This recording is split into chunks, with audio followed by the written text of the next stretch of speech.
Inteleon, she's playing quickly. I feel like she thinks she's got it. See what can happen on this turn And the for draw for Reagan. You've been patient. You've been waiting all this time, but you ready. You've been putting in that grind, so let's go. Champions are hard to find, but you know the goal when you're ready to shine. Have they heard of you? Then they know. You got your sights set on that road. If it's time to battle them, then let's go. 'Cause you'll never stop. Show them what you got. Riding through another turn. And Palvin is going to join it. Very impressive showing and a really good understanding of how these teams work. Show 'em what you got. Yeah, they already know. You got your sights set on victory road. Show 'em what you got. Yeah, they already know. You got your sights set on victory road. Maestro wants to go for a sweep of his own. Scrafty has already knocked out 2 Pokemon. He said this match was too hot. I need to cool things off here with an ice beam. A Bastion, it rumbles onto the field, and the smackdowns are adding up.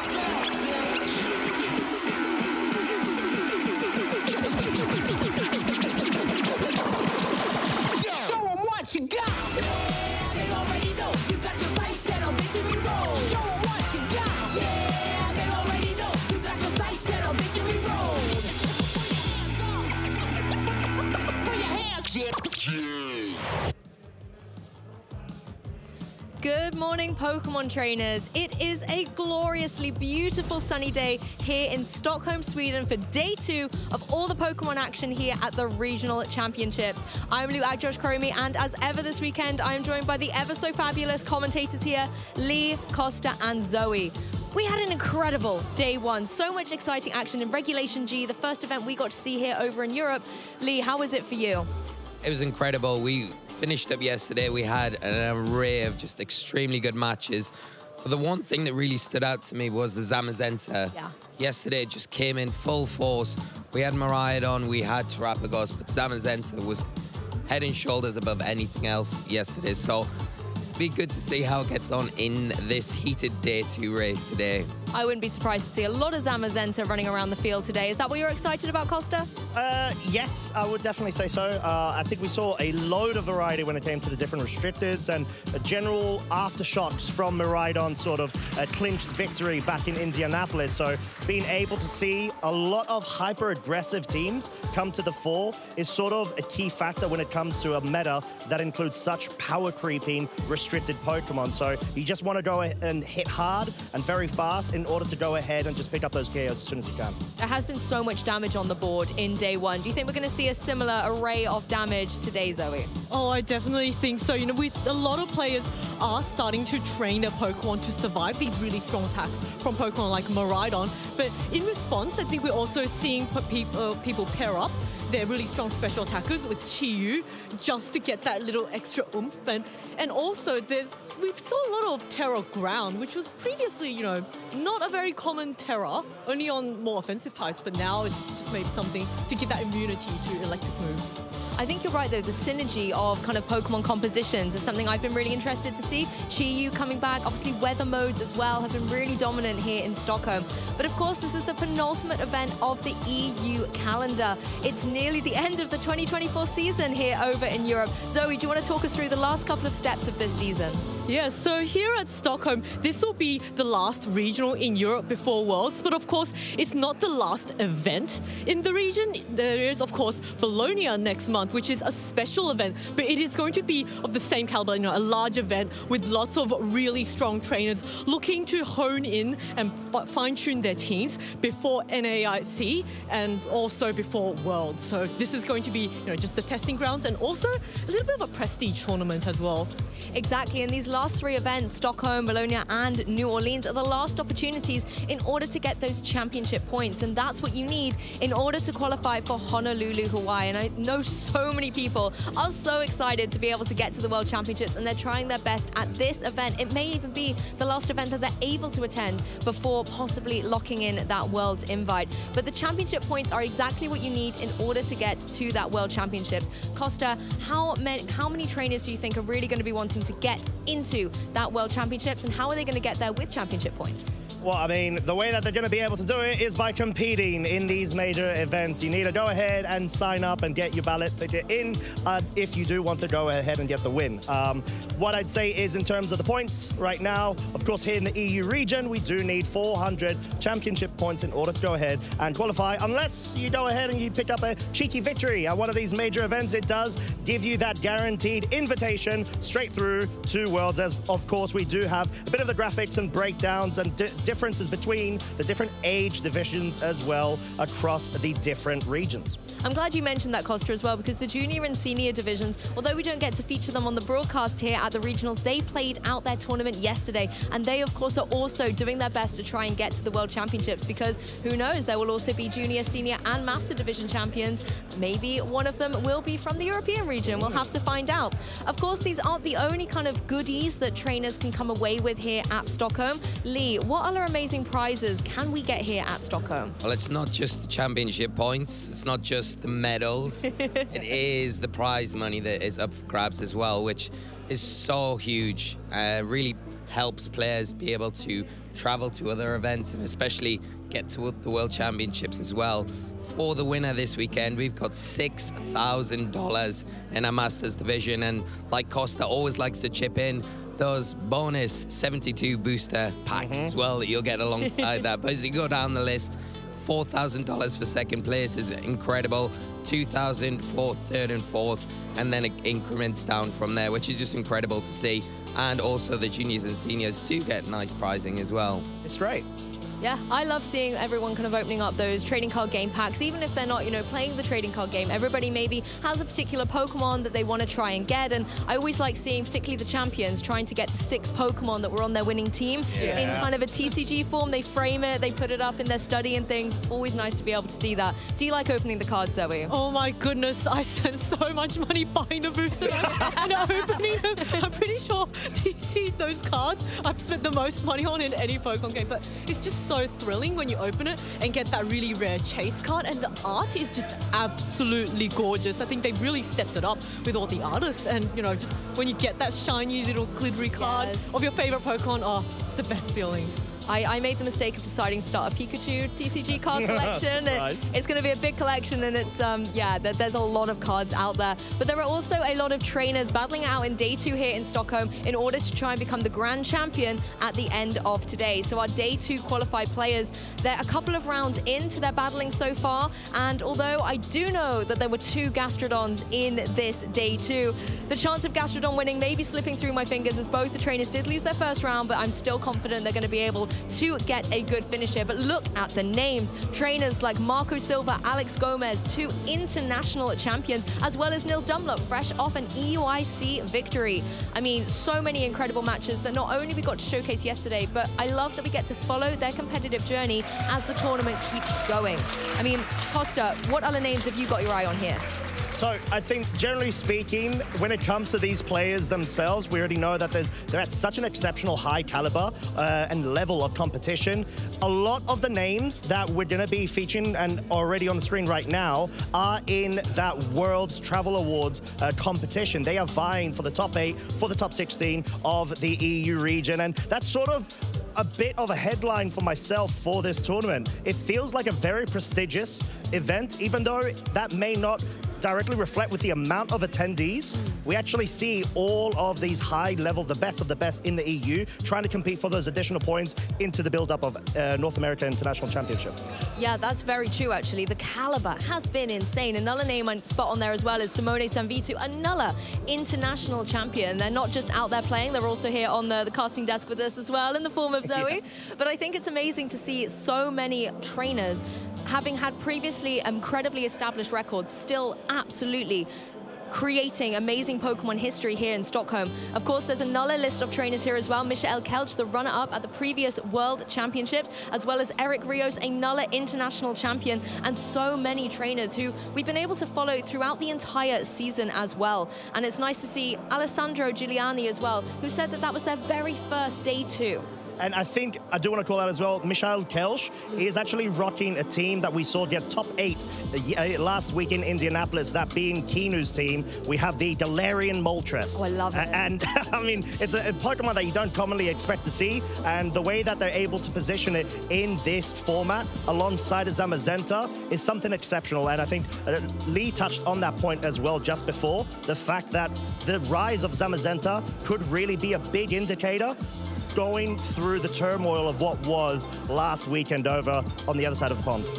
I'm glad you mentioned that, actually, because I think the Indy Regional actually has carved out a little bit for how the meta has shaped down here in Stockholm. Zoe, you mentioned it earlier, actually, about kind of these ground terror types kind of coming into the fray. And I think a lot of trainers have kind of maybe put their defensive shields on a little bit to counter Miraidon. What have you been spotting from day one? Well, I've seen a lot of Rillabooms. Of course, Rillaboom is a fantastic counter to Miraidon. You can switch in, immediately reset that electric terrain, turn it into a grassy terrain, and Rillaboom also being a grass type naturally just resists the electric types. And we see a lot of Rillabooms now carry the assault vest, so that makes it just extra defensive on that special side just for those Miraidons. Although there is that awkward point where if you're facing a Miraidon with Electro Drift in the electric terrain, you have all those different multipliers, it could even potentially pick up a KO. Oh, yes. So you need to be cautious. It's not a direct answer, but it's such a good way to be able to take away the terrain, right? Yes. Also, didn't we see like Draco Meteor completely obliterate? Yeah. With an assault vest. I think it did get a cheeky helping hand from Farigiraf, though. Yeah, there was a helping hand boost there as well, but still so strong. But I think it's all these calculations that are coming through, not only how to counter Miraidon and stop that lightning striking twice and getting 2 regional wins kind of back to back. It's also about, as the Miraidon players, maybe trying to make sure that you're working around the counters that are going to be in place. I mean, Lee, there have been so many ways that trainers are trying to stop Miraidon. Yeah, well, I mean, we've seen a real rise in the ground terror type to start with. I think players are looking at that. We saw Jamie utilizing that yesterday to some good effect, although not really relevant in that match. I'm sure it was in other matchups, but you can see trainers, if Miraidon continues its kind of surge of success, players are going to have to look at those ground types to really come into the team. And if you haven't got a way to maybe add a Groudon or add a pure ground type to your team, a really good way around that is adding the Terastallization type. Certain situations, like you could have it on a Moongus, so you can draw in with the Rage Powder, and then those attacks aren't that great. And then you've got Pokemon that we have touched upon, we haven't really seen too much at the moment, is things with the Lightning Rod. You've got the Raichu, the Pikachu, and then also Volt Absorb as well. You've got Thunderous Therian. It hasn't really seen much usage, and you've also got Pachirisu as well, which also has access to the Follow Me.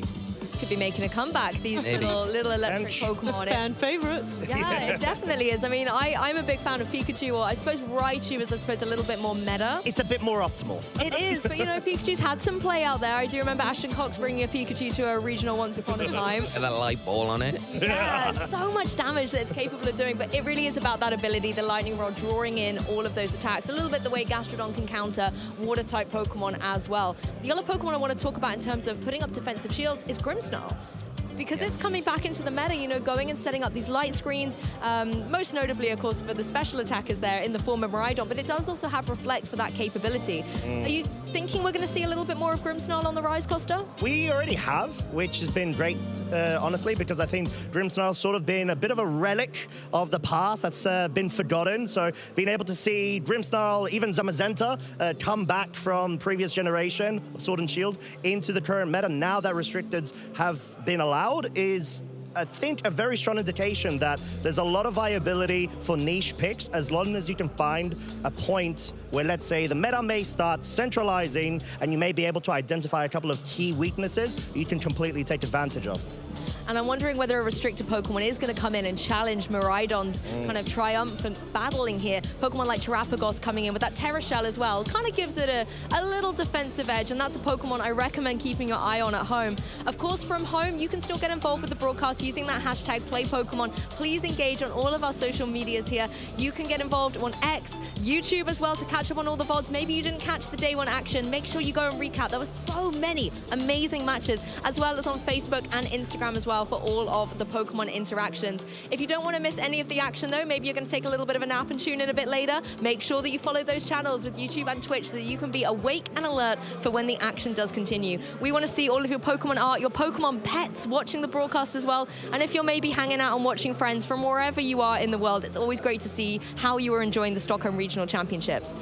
I think I'm ready to get involved, to go see one of the matches. Yeah. I'm pretty excited. I think we've got to Electro drift out of here. You two in particular, because you were up first. Zoe and I can go grab a cup of tea and tune in from the front row. So, Pokemon trainers, go grab your cup of tea and join us in just a couple of minutes at the casting desk.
This 2024 Regional Championships event will be showcasing exciting Pokemon VG matches all weekend.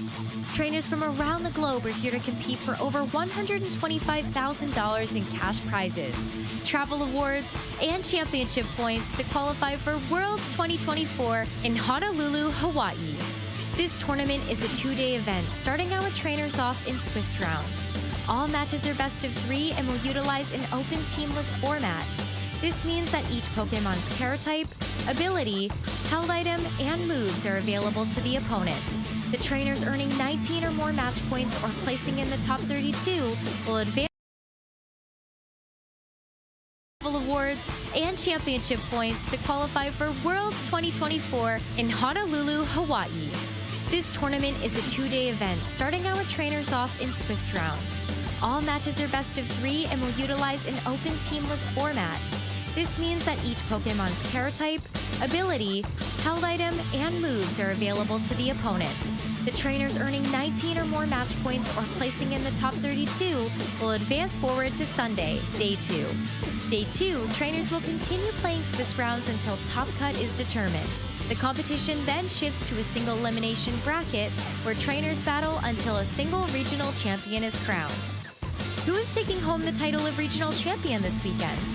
Who will secure the points to qualify for Worlds 2024 in Honolulu? Stay tuned this weekend and watch all the action live. If you want to learn more about upcoming Play Pokemon events, visit Pokemon.com/play. And of course, we are here. We've been able to go ahead and extreme speed our way to the casting desk.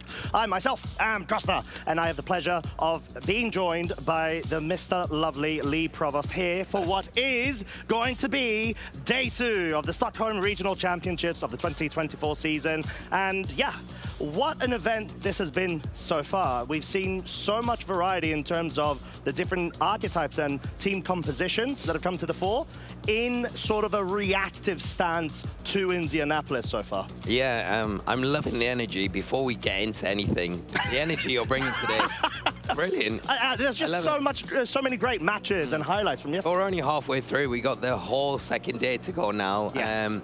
And it is very exciting. It's going to be, like, I'm more excited to see what Restricted comes out as the winner, because it was, you know, a surprise to see Miraidon win Indianapolis last weekend, and so deserving of that as well. Are we going to see the Zamazenta come out on top? Terastallization, or is it going to be that Ice Rider Calyrex? Yeah. No, it might be Miraidon again as well, because there's plenty in the mix still. So very exciting. I'm excited to see who we're featuring next to kick us off today. But like I say, it's been a fantastic event already, and we still got a lot of action to go. Oh, no doubt about it. And I think last I checked, Marco Silva was still undefeated. He had 10 wins and 0 losses. And of course, we know, we saw him on stream yesterday, he was featuring that Calyrex Ice Rider. And we know that with the Clear Amulet, you don't really need to change that set. It's just got the Glacial Lands, High Horsepower, Trick Room, Protect. And then the only thing that I feel like is interchangeable based on the trend of the current meta would probably be the Terra typing. And I think it was a Water typing that Marco had added to his team, maybe to dissipate any sort of heavy reliance of Fire-type moves and removal of weathers. Yeah, and the other thing you can see from Marco's team as well is he didn't have that Rapid Strike Urshifu on there. It was a single strike. And to make that Fire Water Grass Call, the Terastallization kind of made up for that there with the Amoonguss and with that Incineroar. When you do Terastallize, which is probably going to be most of the time, you still have that Fire Water Grass Call, so you have that really nice defensive synergy there. I really like the comp. I think it's really good, strong. I think the choice of the single strike Urshifu, really smart coming into this sort of format. Haven't really seen it have too much of an impact so far. It's done well at events, but really hasn't had those big impactful results. I think maybe this is the team and the comp that we see. I think it needs to find that sort of like hole of being able to take advantage of the gap in the meta to slot itself into. But talking about the meta, we do want to go ahead and preview the usage stats of the restricteds here in this event, I believe for day 1 first, to sort of see the comparisons initially before we move over to day 2. So as we did see yesterday, Lee, we had that Calyrex Ice Rider being #1 spot with 21.1%. Yeah, showing that a lot of trainers came into day 1 to this tournament feeling very confident about the Calyrex Ice Rider being that Pokemon because of its defensive capabilities, because of its offense that it does have access to, being the Pokemon that would be successful for them in the tournament. Again, with Terastallization, we've seen Miraidon shoot up the usage stats from the comparison to day 1 in Indianapolis, which is a direct result of that. Right. Interestingly enough, down at the bottom of the rank. I thought you were going to call it out because I was thinking of it too. The Lunala. Yeah. It is sneaking in there, and I do expect Lunala to be one of those Pokemon that gradually makes its way up the usage stats as we get deeper into Regulation G. I think personally it's such a good Pokemon. I don't think players have really figured out maybe the most optimal way to play it yet. Yeah, because you got just so many utility tools with it, accompanied by its Shadow Shield. So you could either go for Tailwind, you could go for Trick Room. We have seen the sets with the Power Herb and Meteor Beams, but then the Moongeist Beams as well. If there's any sort of, obstructive abilities that you want to try to bypass, Moongeist Beam is your move of choice. Yeah, it's very strong, especially with that Power Herb. Yes. Once you get that boost up, you become very threatening very quickly, and you have access to the Trick Room, you have access to Wide Guard as well. Yeah, there it is. Yeah, Such a good tool. And you also now have the added effect of being able to Terastallize Lunala. You know, with that, the Psychic and Ghost typing has that 4 times weakness to Dark types, but at a blink of an eye, you're able to get rid of that. And it's such a good utility on a Pokemon like Lunala. It most definitely is, but I am curious to see, Lee, how things have changed from day 1 moving over to day 2, because we did mention there were quite a few Pokemon that we were able to feature in yesterday's stream, Zamazenta being one of them, and talk about Zamazenta, a quarter of the usage, 25%, #1 top dog, completely shrugging the horse to the side. Shrugging the horse to the side, indeed, top dog. Yeah, Zamazenta really coming through. Here you can see that the most successful players in this tournament have all been using Zamazenta, followed then by the Calyrex Ice Rider, then Terastallization. Miraidon's still up there, which is really good. But Lunala, unfortunately, we're just talking about, has dropped off. Nice to see there is the Koraidon there, kind of keeping itself in there above the Kyogre and the Groudon, the Zacian. But, I mean, can't be understated what the Zamazenta's doing, because when you look at it on face value, with the Iron Defense, so good against the Calyrex Ice Rider. Yep. What do you do against it after it's got an Iron Defense of 2 up? Yeah, I think that's the thing, and that's the great niche that all of these trainers have been able to identify. And we did mention there was a common composition that was found and reached its way through to top 8 in Indy last week, being Kinu's archetype. Kinu's team, did have that Galarian Moltres alongside, having the Black Glasses, Foul Play, Fire Earth. You've got a variety of different options, and it just feels like we're starting to see so many more Pokemon from Sword and Shield really coming to the fore and saying, right, okay, I was just waiting for Dynamax to leave, my friend. Give me Terra any day of the week and let me join the fray. Yeah, definitely. And then you look at Terapagos as well with that normal typing. Yeah. Can only Stellar Terastallize, so it's not losing that type, and it's always going to have that fighting weakness. So really susceptible to that body press, which is the main strategy that you're running with the Zamazenta, going for those iron defenses, taking advantage of the Dauntless Shield, boosting that defense as soon as it comes onto the field, and then being able to dish out huge damage with that body press. Not affected by Intimidate either, which is a huge bonus. So you don't even need to worry about, taking up your item slot with that Rusted Shield. Yeah. Exactly. You would want the Clear Amulet normally, but you don't really mind because you don't need it. I'm not really going off my attack stat most of the time. Yeah. I mean, Heavy Slam is just there as a deterrent if, let's say, you've got like a Flutter Mane or as some form of damage in order to, just have coverage. You don't even need a Behemoth Bash in that case, because in the end of the day, it's such a heavy Pokemon with its Dauntless Shield form, let's say your shielded form, that you want to be able to capitalize off that +1 defense like you mentioned, Lee, and with certain Incineroars, you can threaten the one-hit KO straight off the bat. You don't need no setup. You just go for the attack and just try to read whether there's a Terra or not. Yeah, and one Pokemon I want to really talk about, I think that we might see, or at least in my mind, feels like something that could excel here at the venue today is the trainers that are using Chi-Yu. I just feel like because it does hit on that special side, it can't ignore. It is susceptible to the body press, of course, in its base form.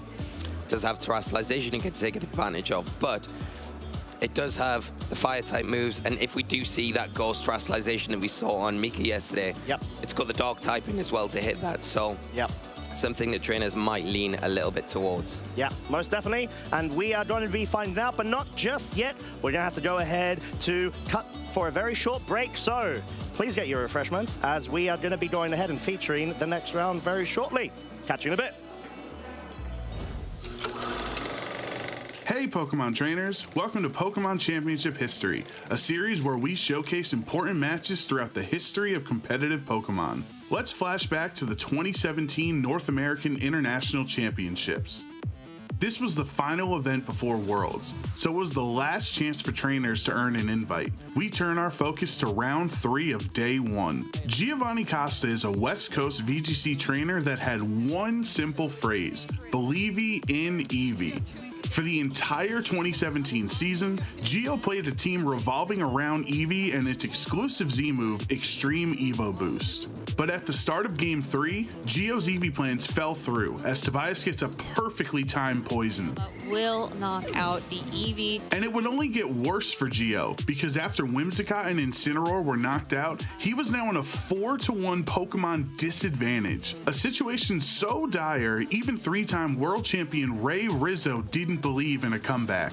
So that is going to be game having 4 against 1. With the whole world counting him out and facing impossible odds, Gio had to place his faith into one Pokemon, Dragonite, his favorite Pokemon of all time. Dragonite was added to his Eevee team just in time for NAIC, and now it was time for Gio to show the world that anything is possible as long as you believe. So Smeargle maybe fake out Spore. But after being put to sleep by Tobias' Smeargle, put it to sleep, and Tobias now completely free to just relax, play out the last few minutes of this game. And taking a huge amount of damage from Nihilego, things were looking dire for Gio. Not a one-hit knockout, though. Then the unthinkable happened. Dragonite wakes up and goes for an Earthquake, targeting down this Nihilego and this Hariyama. It gets the knockout on Nihilego. It gets the knockout on Hariyama after the burn damage.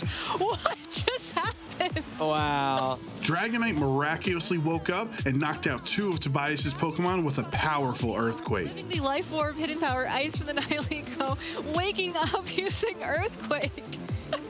Tobias was down to his last Pokemon, Smeargle, who still couldn't knock out Geo's bulky Dragonite. The tides had turned, and Tobias could see the writing on the wall. Wow. I don't think Smeargle's able to pick up that victory. So, wow, what a comeback there. Oh my man. Okay, Geo defying all the odds. He believing in Dragonite. And with that, Giovanni Costa's Dragonite delivers one of the greatest comebacks in VGC history. Geo proved that truly skilled trainers can win with their favorite Pokemon. Thank you for watching, and let us know some of your favorite moments in competitive Pokemon history by using the hashtag #PlayPokemon. We are back, and whoa! All of a sudden, we got an imposter Ditto over here. Hey, Lee. Oh wait, it's Lou. Lee terastallized into the Lou form. I don't know. Is that a new thing?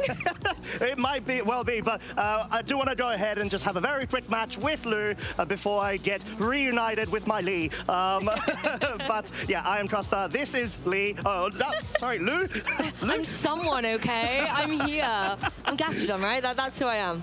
Yeah. Hello. Yeah. Although I don't like you, hello. But, yeah, well, we're back, and we're going to go ahead and get the round going very shortly. Yeah. But yeah, so, Lou, of course, we've gone through the different sort of restricteds with Lee just before in terms of the usage stats. They were interesting for sure. They were, weren't they? I was surprised. Yeah, really surprised by Zamazenta. Wow. Like, particularly when you look back at the Sword and Shield era, and it was all Zacian, Zacian, Zacian, and then suddenly it's like, oh, hello, Zamazenta. Yep. You finally rise up and, you know, defeat your counterpart in a way. So it was kind of nice to see the Zamazenta fans maybe getting their moment in the spotlight. Oh, and for good reason as well. Yeah. You know, it has been waiting for the moment to shine, and this seems like the most opportune moment. But I want to go ahead and actually check out the regular Pokemon usage stats as well. We can have that similar comparison between day 1 and day 2. So, I know that at least yesterday, as always, Incineroar was top cat with 60%. Well, that's the thing. Top dog in the restricteds, top cat in the non-restricteds. It's a win for whichever side of the debate you are on there.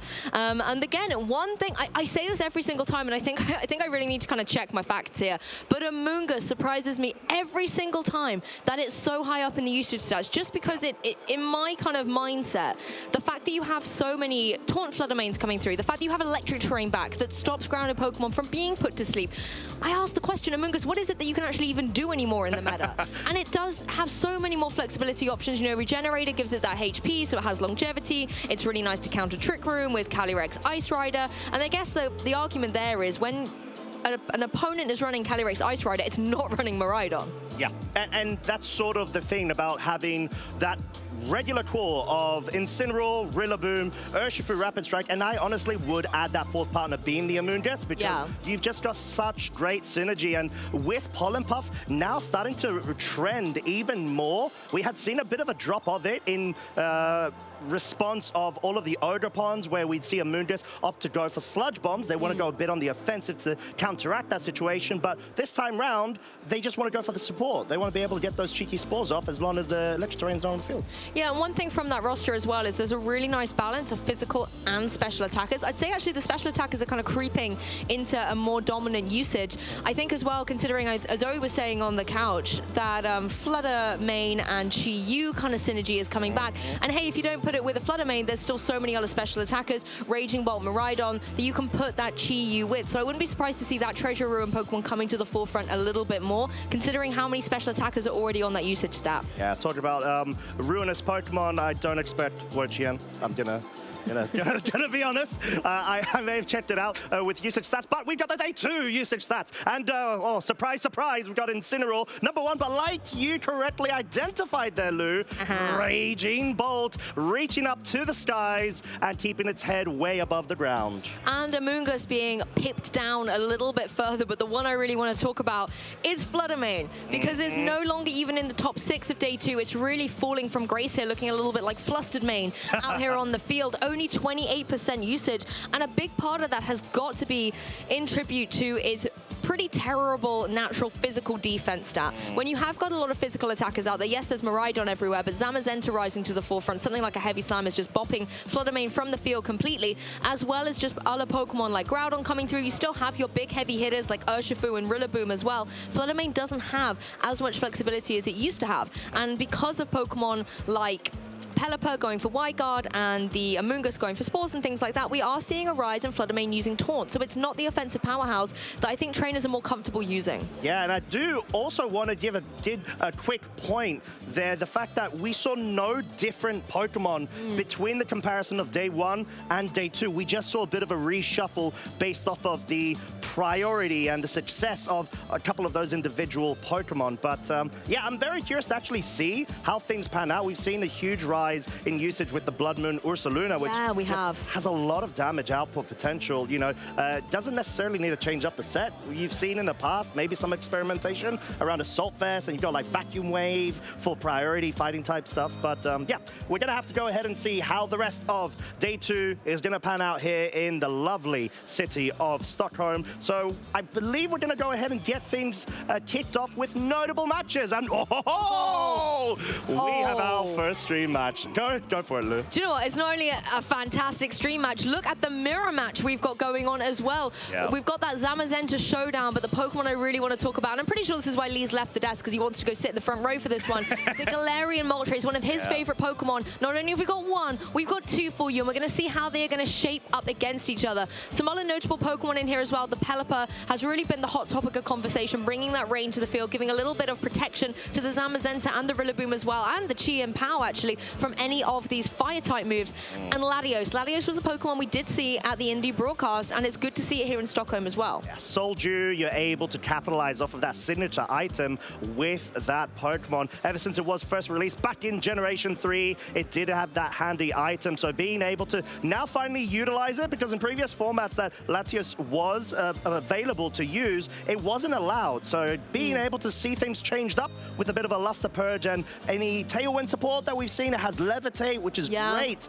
going into any sort of ground types. It naturally resists the Miraidon in terms of the electric type moves, maybe not so for the dragon type moves, but it may even have like a cheeky fairy terastallization type. Well, it's been a conversation in the VGC community for a long time about where's the ground, like the ground type, resist. Exactly, on your team, because there's always going to be kind of a ground Pokemon around, and that's where we are seeing Pokemon like the Pelipper and just generally a lot of flyers on that team. I mean, Latios, as you've already mentioned, then you got the Galarian Moltres. I don't think that team likes ground very much. Also the Rillaboom, and I suppose the Chi and Pow with his ice type attacks. Yeah, I think if I was a ground type Pokemon, I would run scared from looking at this team of 6. I think you're covered. I'd be, calm down. we get it, but yeah, we've got our lovely 2 trainers on screen right now. Of course, Donald on the left-hand side and Mishail on the right-hand. So great to be able to see a competitor coming over from across the pond to compete and doing so well.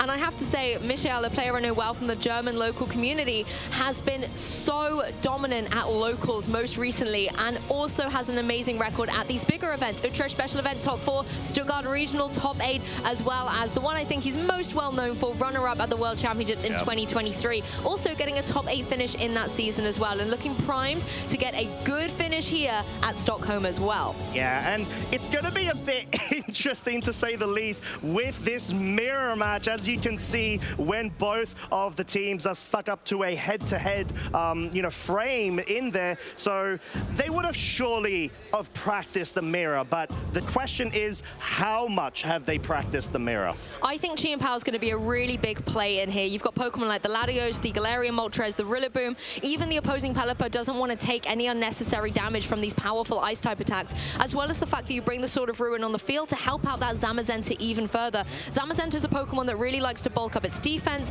with its ability, the Dauntless Shield, but also then going for these iron defenses, because once the defenses get stacked up, you can hit really hard with the body presses. And when you take a look at the team, Chi and Pow, Galarian Moltres, opposing Zamazenta, they do not want to take body presses. Even Rillaboom doesn't, once they get stacked up and deal so much damage. If you then throw in something like the Sword of Ruin ability, Zamazenta is going to become a very formidable threat. And I think what both trainers are going to have to try to lean onto is their special attackers a bit more, given the restricted is so phenomenal when paired up right next to the Sword of Ruin ability with that Chi and Power. You could even threaten KOs that, you know, Zamazenta really should not be able to accomplish, and it's able to because of the +1 interaction of its defense with the body press. And talk about that interaction, we do have the double same lead mirror between both of them. Zamazenta, Chi and Power on one end, as well as on the other.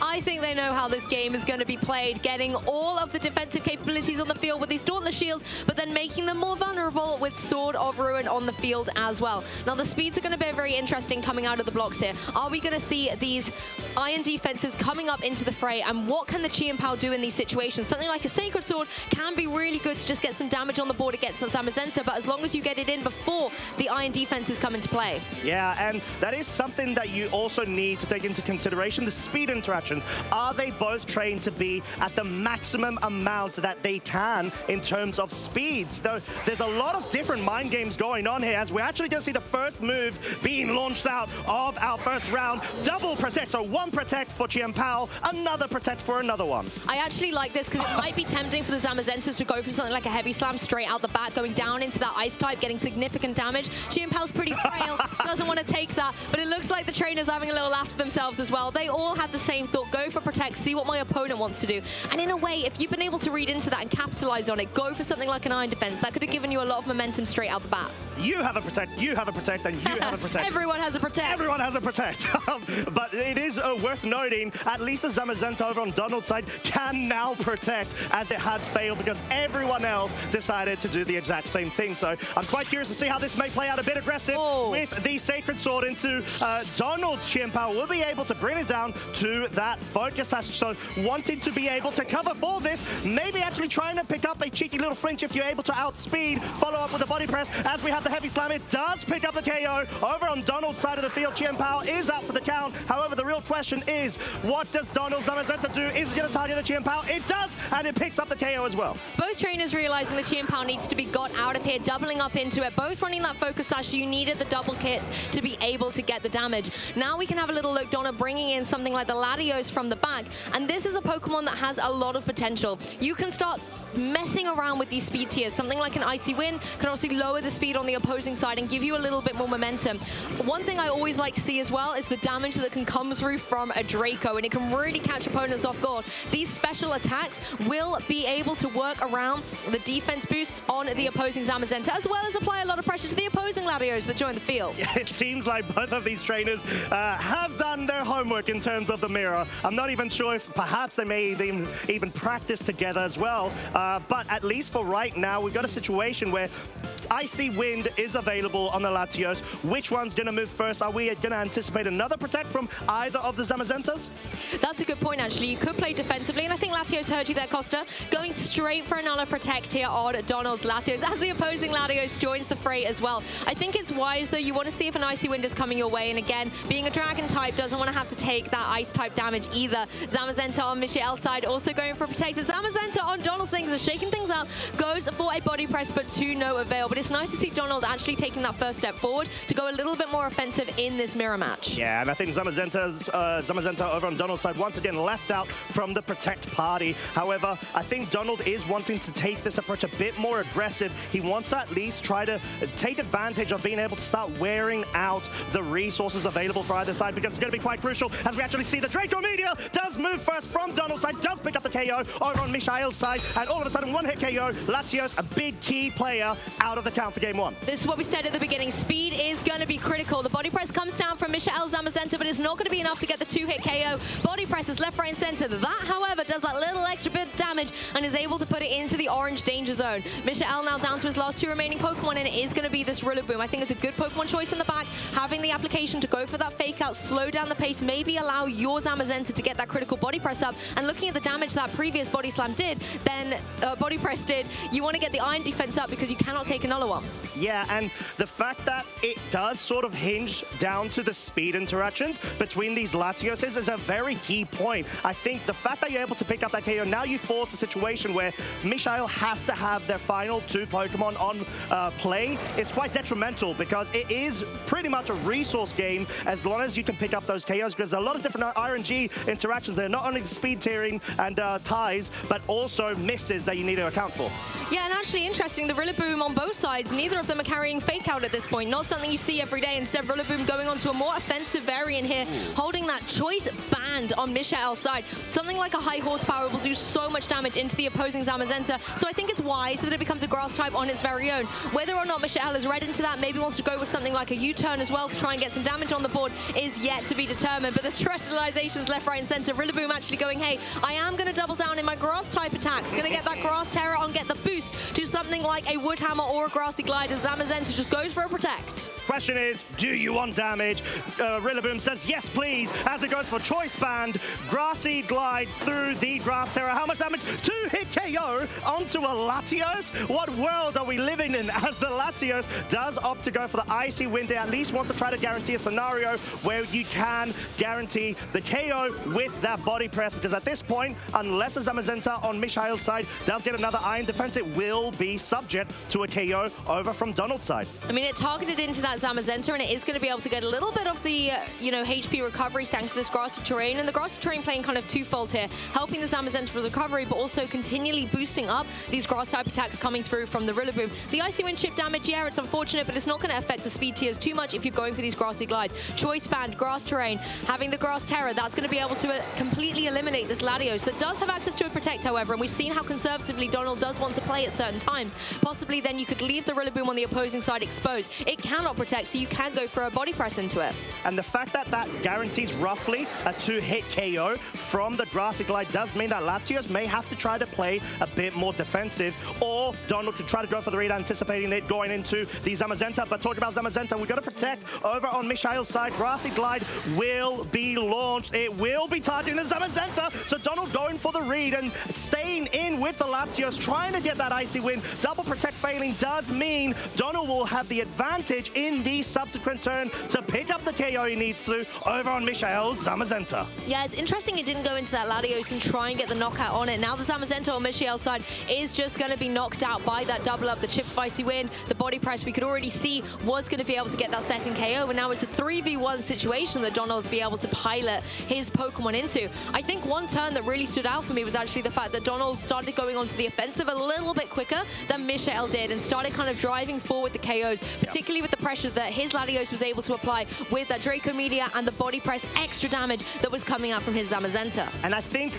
the fact that not only is it a mirror, does it introduce a sort of chaotic element to this matchup, it's those speed ties that we really need to factor in that could completely change the flow of the game. As we see, Zamazenta does lock up game one for Donald. He has that offensive pressure right now, an advantage in order to really force Michael to have to reconsider their options. Do they both opt to go for the exact same 4? Is this a sort of meticulous flowchart that both trainers do highly recognize is the only path towards victory? I think that's a good question, actually, Costa, because we saw both trainers not only lead very similar Pokemon and go for very similar moves, that kind of stalemate of protects in turn one, let's say, that they clearly, yes, in this mirror match, there are 4 Pokemon that seem to have a little bit more dominance in there, particularly with the fact that Chi and Power is very likely to come to this match. You don't want to bring too many things that are weak to it. I think you have to bring the Rillaboom. Having your Choice Band Pokemon doing a lot of physical damage is really, really nice, and the high horsepower does threaten the Zamazenta.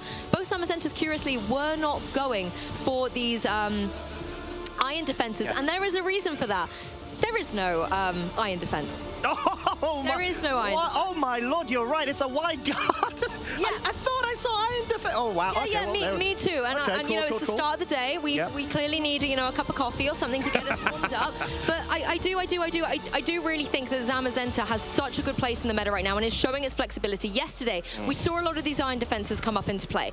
However, in today, it's not about getting those iron defenses up because you have enough with your Dauntless Shield to be able to get body press already boosted. And Wide Guard gives you so much supportive capability, not necessarily in this match, but against all of the spread moves that can come your way. Things like the Terra Starstorm, things like Astral Barrage and Glacial Lance coming through from our Calyrex Pokemon.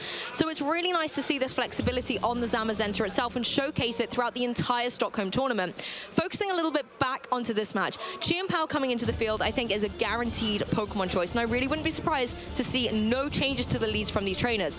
It might be a case of trying, I think, if you're Michael, to get your Latios in a little bit safer, try and maybe get some speed control up on your side, so we could even see something like the Moltres come just to try and and get that tailwind up?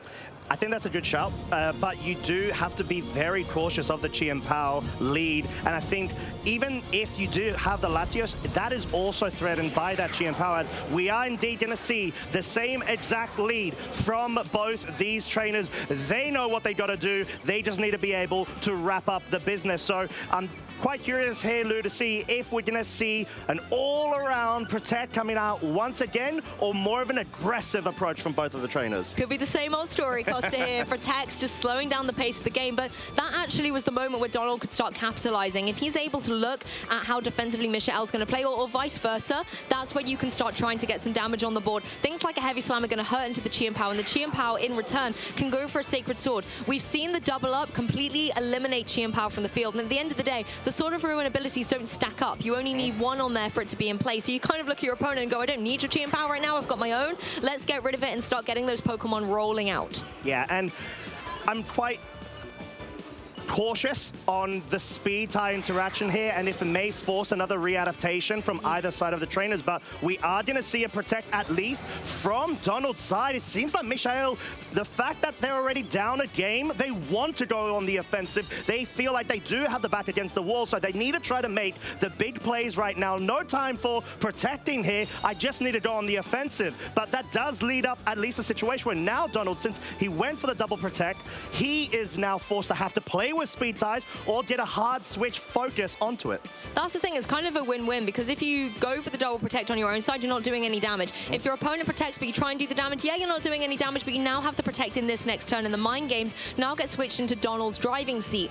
Do you think that Michelle is going to try and get some more damage on the board, or go for that more defensive play? I wouldn't be surprised to see the Chien Pao go for the Protect, because you know that it's going to be a target and Donald can easily KO it with a double up. However, the Zamazenta could be primed to go for that Heavy Slam and just go for the Chien Pao. Not necessarily get the KO this time, because you need that double targeting into it, but it puts it in a prime position to be cleaned up in the next turn, even from something like a Sucker Punch. Oh, but I think we are having a bit of an insight into Donald's mindset right now, wanting to at least forego a weakness to the body press in order to avoid a potential 2-hit KO range. But this may be susceptible to an Ice Skull Crash if there is a read, and it's not on the correct slot. It is into the Chien Pao. It does move first, though. There is a chance for a flinch, but no such thing right now. Just a bit of an exchange, an icy exchange from both of these Pokemon. Breaking Sashes, Heavy Slam, though, does knock off this Chien Pao. Yep, Chien Pao down and out for the count here in this game 2, thanks to a double up, and it looks like Donald's also reading from the same playbook. Icicle Crashes and Heavy Slams both being targeted up with a cheeky critical hit for a little bit of style flexing to be able to get the knockout. So once again, Costa, what we're seeing is two trainers piloting very similar Pokemon in a very similar way. Having a little look at Donald's Pokemon in the back, we've got that Latios and that Rillaboom. Latios came to the match last time and was able to gain the advantage with its speed, going for a very powerful Draco Meteor to completely eliminate the Latios on Michelle's side. And look at that. Are you surprised? It's another one on the field. I think we're experiencing a bit of deja vu here. The Grass Terra already being activated over on Donald's side does mean that Michelle does have the choice of doing the same, in complete honesty, or trying to rely on that late game Rillaboom with a choice band in order to better position himself against, let's say, that Latios. That 2-hit KO was actually very surprising, but unfortunately wasn't able to be completely capitalized off of from Michael. So in this current situation, it may really just come down to another speed tie, who picks up the KO, or is there a chance that we see a Terra steal from the Latios in order to survive a Draco Meteor? That could be a very interesting choice coming through on Michelle's side. Looks like we're just going to see some Protects first of all, not wanting to go for any Terastallization quite yet, as the Draco Meteor once again was coming down from Donald. So really trying to play through the same script, getting the damage on the board, and you can see how little that body press actually does into the Grass Zamazenta. So a really nice defensive Terastallization on Donald's side, and really nice defensive plays on the Latios here from Michelle. Yeah, and that's sort of what you need to be able to do. You need to be able to weave yourself around and have that sort of, not premonition, but that insight in order to stack up the best probabilities for yourself to be able to have that advantage on the board state. But it's very difficult. There's so many mind games right now in terms of, you know, what if I go for the aggressive play, but my Pokemon just doesn't go first? That can really just result in changing the outcome of the game. I think as well, the grass terastallization poses a lot of problems for Michelle. If there is indeed that Rillaboom as the fourth and final Pokemon, we've seen that it really does nothing to that opposing Zamazenta. If it wants to lock into something like the Grassy Glide or Woodham or even the high horsepower, it would really force that Rillaboom to have to go for a U-turn to get the damage down. And with Daunt the Shield, it's still going to be a hard wall to go through. Latios goes first though, gets the knockout. That is revenge, that is redemption for the Latios on Michelle's side. That's a one-hit KO down into the Latios on Donald's side, and the tables have indeed turned. Tables have turned. The coin toss has gone the other way this time round. Body press now dealing a bit of chip damage, let's say, onto the Zamazenta over on Donald's side. And that's definitely not chip damage. That is a lot of damage of a body press with a resisted hit into the Latios. But we definitely have the sort of inverted mirror situation of the board state from Game 1 to Game 2 in this current scenario. Donald is now down to his final two Pokemon and has that Rillaboom on the field. Thing is, what do you do about the Zamazenta on Donald's side right now? Because another one of those body presses will get the knockout on the opposing Latios. There's really not much the opposing Latios can do. And I love this play, the Y-Guard to stop the potential Icy Wind coming through, but it's not going to be. Instead, the Draco Meteor comes through. It's not an Assault Vest Rillaboom. Instead, it is holding that choice band, so you know you're going to be able to get a little bit more damage on the board. And when stacked up with a body press, that's a knockout. That is such a nice play from Michael there.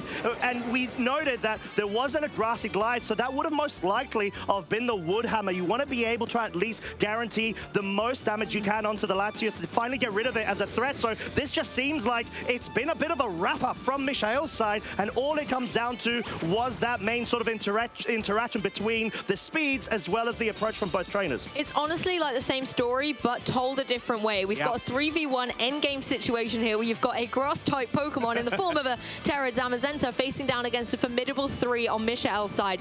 And again, the Latios, I think, has been the key component here. It's going for these Draco Meteors. Obviously, its special attack is going down and down and down with them, but I think the double up is obviously more than enough to be able to get the knockout. And we saw on Donald Zamazenta here, it was actually whittled away at very consistently by body press and Draco Meteor. And for me, it's all about these Latios. In Game 1, Donald was able to move first, get that Draco Meteor, completely remove the Latios. Key piece of the puzzle for Michelle. And in Game 2, we saw the exact same thing, but reversed.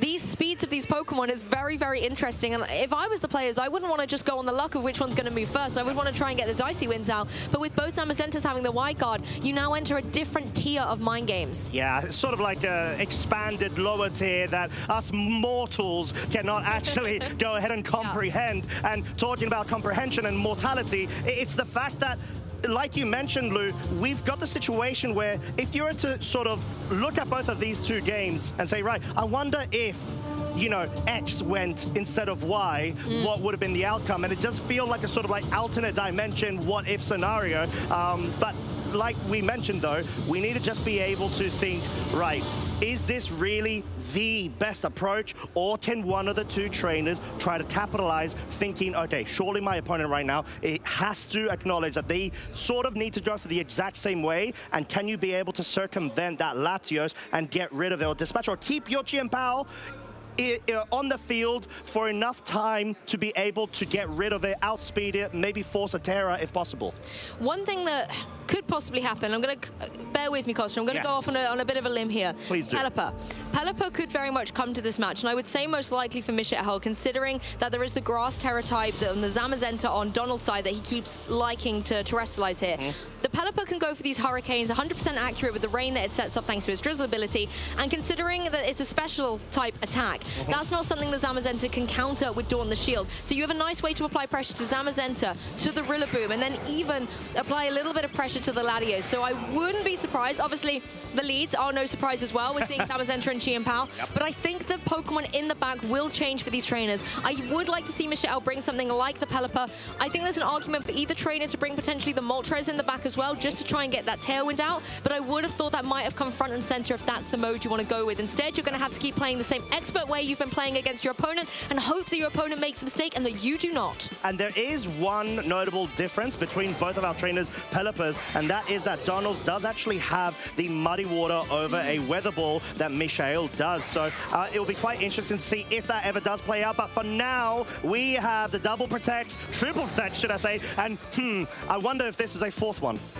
Let's see. I think the record has indicated that it sometimes is, but often the last one to move is the one that gives us the biggest surprise in this, because of course it's not protecting, it doesn't have that priority. It was going on the offensive, but to no avail. And I think this is really where these trainers start scouting out who's going to make that first move. Donald, you can see hovering over that Terastallization button, wanting to make sure that already those body presses cannot do a lot of damage, but there are reads to be made here.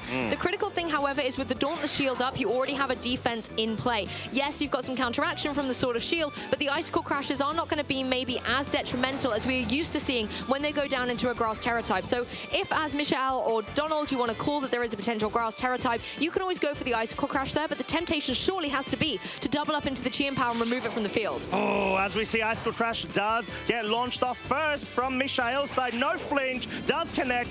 Both sashes broken yet again. Similar fashion once more from game 2. Body press does get rid of the Chi and Power over on one side, and I'm not going to be surprised at all if we do see yet again the Chi and Power now over on Michael's side getting knocked out. Do you know what? I get it. I get why Chi and Power has to come to this match. It really does help out the Zamazenta. But in a mirror match like this, it really doesn't do much, Costa. It stays on the field for one turn, gets doubled down into, has a cheeky protect in there. But actually, it doesn't play a big role in the match other than to just keep it even Stevens between these trainers. Where the niches start to come into play are with these Latios that we see. Michelle bringing the Latios out front and center, and Donald, oh, look at that, another Latios.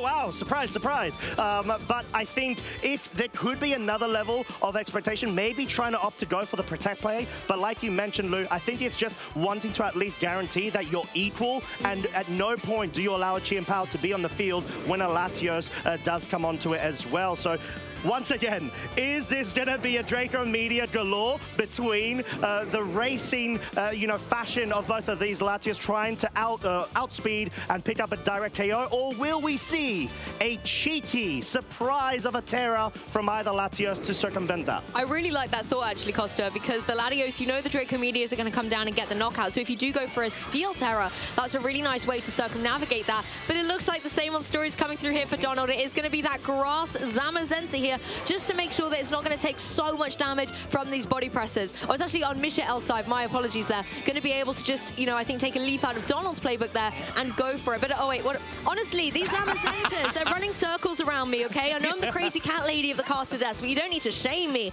little puppies on the field. But I think both trainers have the right idea. Going for this Grass Terror just to make sure that the body presses in the end game are not going to be stacking up as quickly as they are. Donald going for the protect here as the Luster Purge. Oh, really nice to see this comes through. Luster Purge will be finally actually dropping the special defense here, maybe allowing itself for the further follow-up, guaranteeing if the Luster Purge does come out once again onto Donald Zamazenta, it will get picked off. So this actually leads Donald to feel like, okay, do I really need to actually defend my Zamazenta and act upon with my Latios? But then you have to be aware that you're prone, once again, to the potential speed-tied Draco Media interaction, which at this point, I think it's the most pivotal play and crucial piece to this matchup. Things look dangerous. There's the Draco Media, comes down into Latios. That's a one-hit KO. Latios is out of there, cannot retaliate, cannot get redemption. And now you've got the Zamazenta on Michael's side able to go for a body press and put this opposing Zamazenta in such a difficult spot. Instead, it's actually going to be the heavy slam. Not going to do too much as they kind of weigh the same amount. Yeah, as they do, body press does get a bit more chip damage onto Zamazenta over on Michael's side. But if I'm completely honest, this feels very big right now. The Michael has that huge advantage of being able to still have Latios on the field. It does resist both body press as well as the grass type moves from Rillaboom. Most importantly, you've just got so much more resource available to yourself. Grass terrain's on the field. We can get a bit of recovery from that Zamazenta over on Michael's side, most importantly, but the Zamazenta over on Donald's side, it is within range of getting picked off right now. It only has one potential protect it could go for. Draco Media comes through, no protects coming through to maybe get a bit of recovery on the Zamazenta on Donald's side to avoid getting knocked out from the body press, but Rillaboom's actually the target, the double up KO. It has gone Donald down to just the Zamazenta. Well done, well played. All of a sudden, this doggo is going to have to try to make the impossible possible, bring this back with a 3 versus 1. I don't think it's going to be able to do so, but, stranger things have happened in VG before, although we do see, it looks like Donald has been well aware of the writings on the wall, and we have the winner of the first stream match being Michael Kelch. I mean, you can see why he was runner-up at Worlds last season. He is so calm, cool, and collected, even in the face against a mirror match of such a unique team. I know you'll practice against a lot of things in this early meta, but I think coming up against a Nulla Galarian Moltres, coming up against the Zamazenta that also, again, wasn't the Iron Defense variant, and that really threw us until we got that information coming into Game 2. And I think that is, again, testament to why we like open team sheets for our trainers, because they don't have to play those guessing games. They get to focus straight away on it. But I think, you know, these are unique things that you maybe were not expecting to see. And Michelle's able to just have so much versatility with that particular team that he's able to counteract it when he sees it on the opponent's side as well. Yeah, listen, that's tough. That's tough for any trainer. Not only just these world caliber players, it's just the fact that you have to be pent up against that mirror match in that way, where you guys, both of the trainers are working so well in understanding the dynamics of the flow charts that they need to sort of navigate towards in order to have the highest probability of success and victory. They just both knew exactly what they needed to do. They just sort of needed to roll the dice and just hope that they're able to do it. Although we say roll the dice, there were a couple of very good interactions that we saw at points in Game 2. Donald was trying to go for like a cheeky read, maybe going for an Ice Storm Crash, at least targeting the Chi and Powell, covers for whatever random reason, the Latios decides to hard switch there, which it probably shouldn't.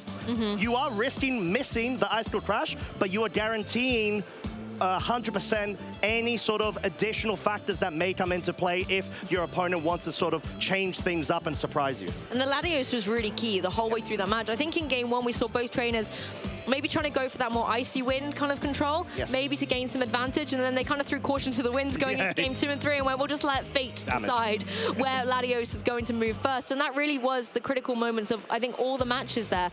Donald, I really felt for, particularly in that Game 3, because he played so well with moving the pieces, making those defensive plays, and then going on the offensive, particularly as it looked like Donald Zamazenta had a little bit of extra damage potential. It was able to do more with those body presses. So possibly if the Zamazenta had been able to get more damage on the board, it would have been really, really nice. What you need is the Latios to also be getting that damage with the Draco Media and removing the threat of the opposing Latios, because Zamazenta can do all it wants, and it can turn into that grass type to resist, you know, anything the opposing Zamazenta's got, but it still puts you in a very vulnerable spot to the opposing Latios. And unfortunately, when yours goes down and the other one's still on the field, it becomes very, very difficult, particularly when the last Pokemon there is the Rillaboom. I think if Chi and Power was in the back, hadn't come out front and center, if it was in the back coming through, you've got that focus sash for a little bit of wiggle room, that could have been a really nice way to apply pressure to that Latios. But then again, it's just the mind games of, okay, well, what other Pokemon can you bring alongside, let's say Zamazenta in that case? Because you got Rillaboom, you got Galarian Moltres, you got Pelipper, they're all prone to, you know, just going ahead and having the opponent's Chi and Pow directly threaten them in one way or another, especially because of Sword of Ruin being on the field. I wouldn't be surprised if Body Press and Ice Storm Crash can pick off a Pelipper, although we do know the items on it is the Rocky Helmet. So Ice Storm Crash is very optimal in this case. It's not a contact move, so it's going to be able to not have its sash broken. But Zamazenta, I guess, in that case, will be able to get a bit of chip damage. But regardless, like, there are a couple of different scenarios you have to think may work, but it does feel like at least the trainers were very well aware that the most optimal approach would have been the Chi and Pow and Zamazenta alongside, and you just sort of need to play to your outs as best as possible and shut down, lock out any sort of paths that your opponent could try to expand on if you do not bring and meet them halfway, essentially. I always feel, though, because the Chi and Pow was on the field for so little time and then would kind of go, it didn't really get a lot of utility other than to help the double up into the opposing Chi and Pow. Whatever Pokemon comes out besides Zamazenta is kind of expendable in a way.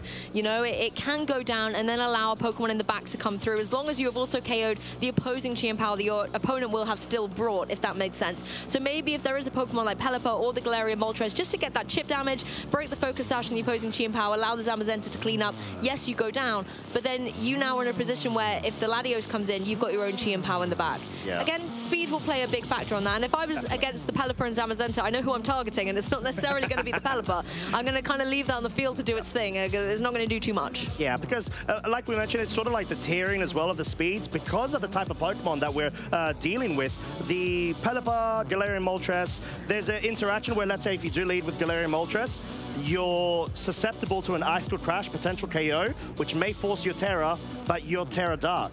So then you're susceptible to a body press from Zamazenta. So if there's a double up, it will guarantee a KO if for whatever reason you feel like the Galarian Moltres is going to try to get that immediate support. So all of a sudden, you're already at a deficit in terms of momentum and tempo with the board state, where it's sort of a snowball effect from that point onwards, where as long as you have those highly offensive Pokemon on the field, they'll just be able to pick up the quick KOs, because the fast things are the Zamazenta, are the Chi-Pao, and then all of the rest of the Pokemon follow suit afterwards. Maybe you just have to hope Icicle Crash misses.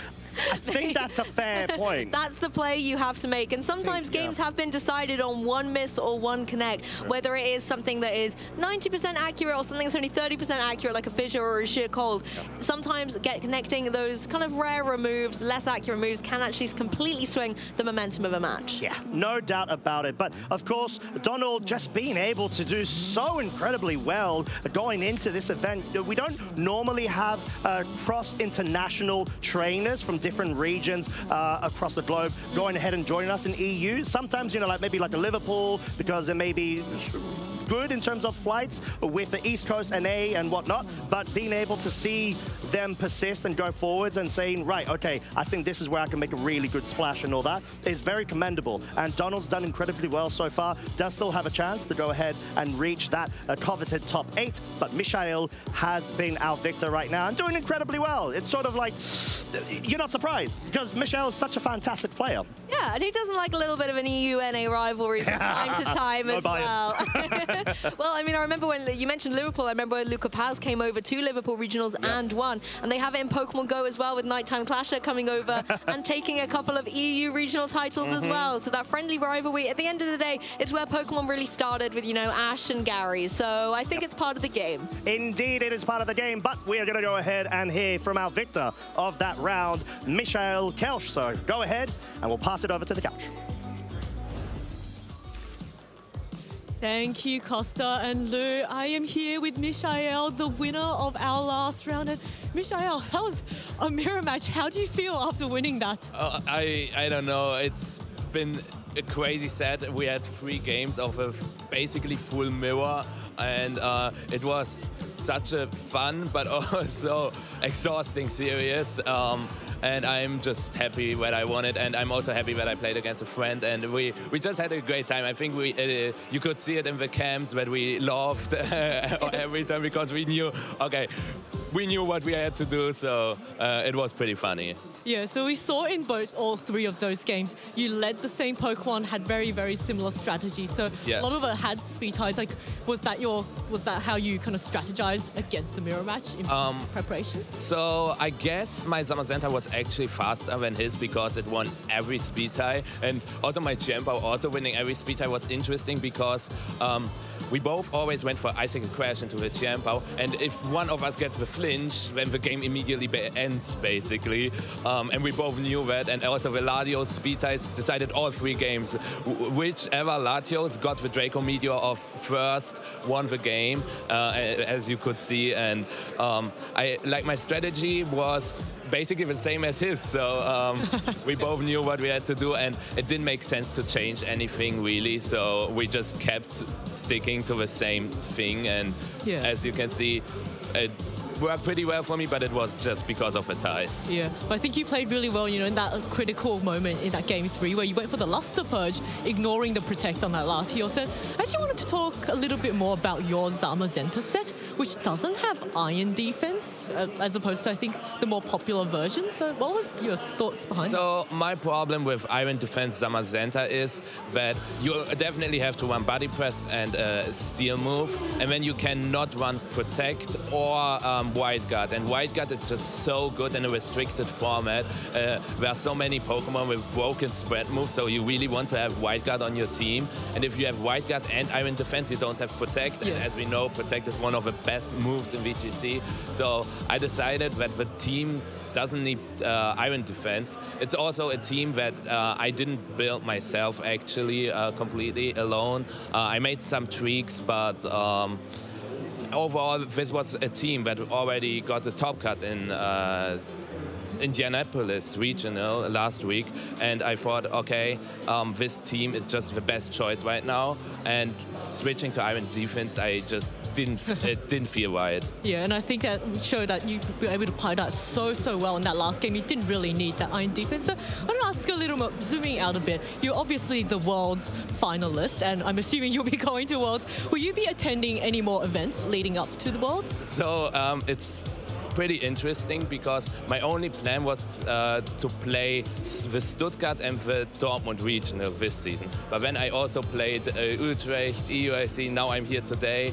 And I also registered for the NAIC, which happens in a month. So I will be in New Orleans as well. And currently I'm also considering to go to Bologna. I'm registered, but I will still think about it, but then obviously in the end, in August, I will go to Yokohama, and not Yokohama, to Hawaii. Yes. This was last year, and it will be very nice. I hope.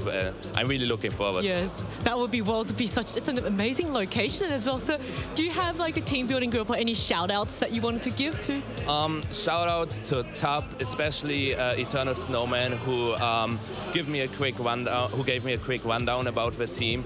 Big thank you. Also, thank you to my friends who are with me today, Wahim, Dennis, Kusha, Belex, Alexander, and also shout outs to Timo, Flo, and Laura. I'm really happy that I was able to spend all the regionals with you and just spending all the time with you building and preparing. And also shout outs to the Prayers Chapelle, where I'm also preparing with you. You guys are the best. Amazing. It's always the friends that make playing this game just so worthwhile. And that's all the time that we've got today. But best of luck, Michael, running into the future rounds, and hopefully maybe even see you as a champion. That's the goal. Yes. So we're going to cut to a very short break, but we'll be back for the next round. Terastallizing your Pokemon has been a key part of VGC since the release of Pokémon Scarlet and Violet, being very influential on the result of a battle when utilized effectively. Let's take a look at how trainers use Terastallization to give them an edge in battle and how the Stellar type can shake things up. Offensive Terastallization can be primarily utilized in two different ways to increase the damage you can output in battle. The first way people boost their damage is through Terastallizing into the same type. Fluttermane is a great example, as its most popular Terra type is Fairy, a type it already has. Fairy Terastallization changes its 1.5 times same type attack bonus Moonblasts to 2 times power. Trainers can also give a new typing to a strong attacker with a strong coverage move. Landorus Incarnate Terastallizing into a poison type can maximize Sludge Bomb damage, along with getting rid of some weaknesses its original typing has. And because of the Terra, it barely hangs on. Defensive Terastallization drops your original typing weakness for the type you Terastallize into, which can completely change your type matchups. An Amoonguss that wouldn't have taken a Flare Blitz well can now take the hit with ease. Additionally, Terastallizing into a type with immunities can completely swing a turn in your favor. Qianpao Terastallizing to Terra Ghost allows it to ignore moves like Sacred Sword and Fake Out. Immunities aren't just for damaging moves, but can also be used to get around status conditions. If an opponent's Amoonguss pressures your team, Terastallizing into a grass type can make you immune to its powder moves, stopping Spore and Rage Powder. You have to be careful since there are situations where Terastallizing can be detrimental. A Terra Fairy Fluttermane will lose its normal type immunity, making it vulnerable to getting faked out. Fake out! The call to fake out into the Fluttermane! Oh yeah, this Fluttermane is about to enter a world of hurt. Fake Out and the Moonblast is enough to drop it in turn number 1. If you Terastallize your Amoonguss into a water type to avoid taking too much damage, you could get punished by an opposing Amoonguss Spore. It's important to know when it's ideal to Terastallize your Pokemon. The Teal Mask introduced Ogerpon, which has a unique take on Terastallization. You're not able to change its Terra type and ability, since the masks are the only way to alter the Pokemon. When Ogerpon Terastallizes in battle, though, it takes on a new appearance and also has its ability changed to Embody Aspect. The Indigo Disc took a different approach, introducing the Stellar type. This is a Terastallization exclusive type, unlike any other. Stellar Terra retains all of its defensive weaknesses, meaning this mechanic is utilized for offensive purposes. You get a 1.2 times boost to any move that isn't your original typing, and a stronger 2 times boost if it is a move of your original typing. This allows Pokemon that run multiple different coverage moves, like Chien Pao, a much needed boost to pick up a KO it might have originally missed. Stellar Terra does come with drawbacks, only getting the Terra boost the first time you use an attack. Stellar Terra also changes the effects of Terra Blast, giving it 100 base power while being super effective into any other Terastallized Pokemon. This can lead to some cool interactions, such as an Urshifu Single Strike being able to deal with the Terra Fairy Flutter Mane it originally couldn't knock out. However, Stellar Terra Blast does come with the drawback of lowering the user's attack and special attack at one stage. There are so many ways to utilize this mechanic, with players constantly innovating on its many uses. How will you take advantage of Terastallization to help push your way to the top?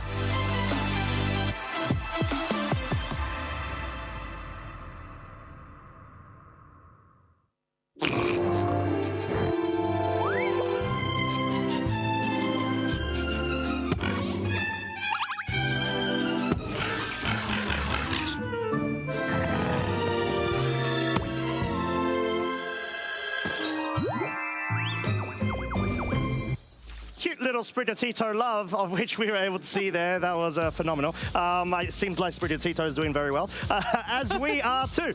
We are here, of course, in Stockholm for day 2 for the regional championships. I myself am Costa. We are back from the break, and this is the ever so lovely Zoe Liu. Hello. Hello. Oh, I've been so good. Like watching that mirror. I've always loved watching mirror matches because it really just comes down to like skill level between the players and a little bit of luck, as Mishael also did say.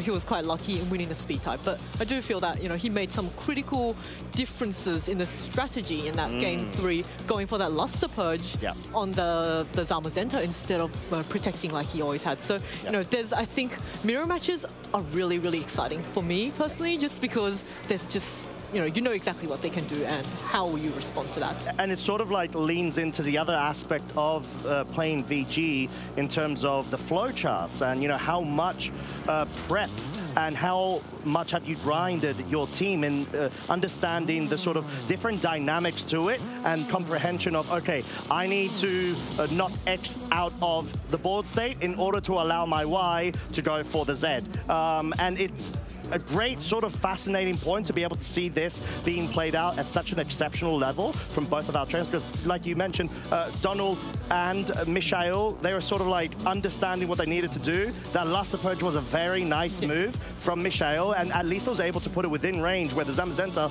was already weakened, right? Yeah, and also like he mentioned on his interview, they're great friends, they team, like they practice. That's heartbreaking. Yeah, it's a bit of, but also like when you play against someone you're quite familiar with, you also know what they're going to do, as opposed to playing against someone that you don't know or someone running a completely unconventional team. You have to really think on the fly. So a lot of it, I think, in those, and we can see that you went to game 3 because you're in your friend's head almost. Like it's not really a best of 3, maybe it's even like a best of 9, best of 12 in that case. I know what you mean. Yeah, I mean it is very tough, and like you said, especially if it's between mates as well, it's even harder because you would have been practicing together, you would have been sort of trying to run through the different flow charts and work through understanding, okay, well, if I have to go up against a certain matchup that I don't have as much, I'm not as much in favor of, how do I sort of deal with that? How do I think on the fly, and what are my best key pieces in order for myself to rely on? But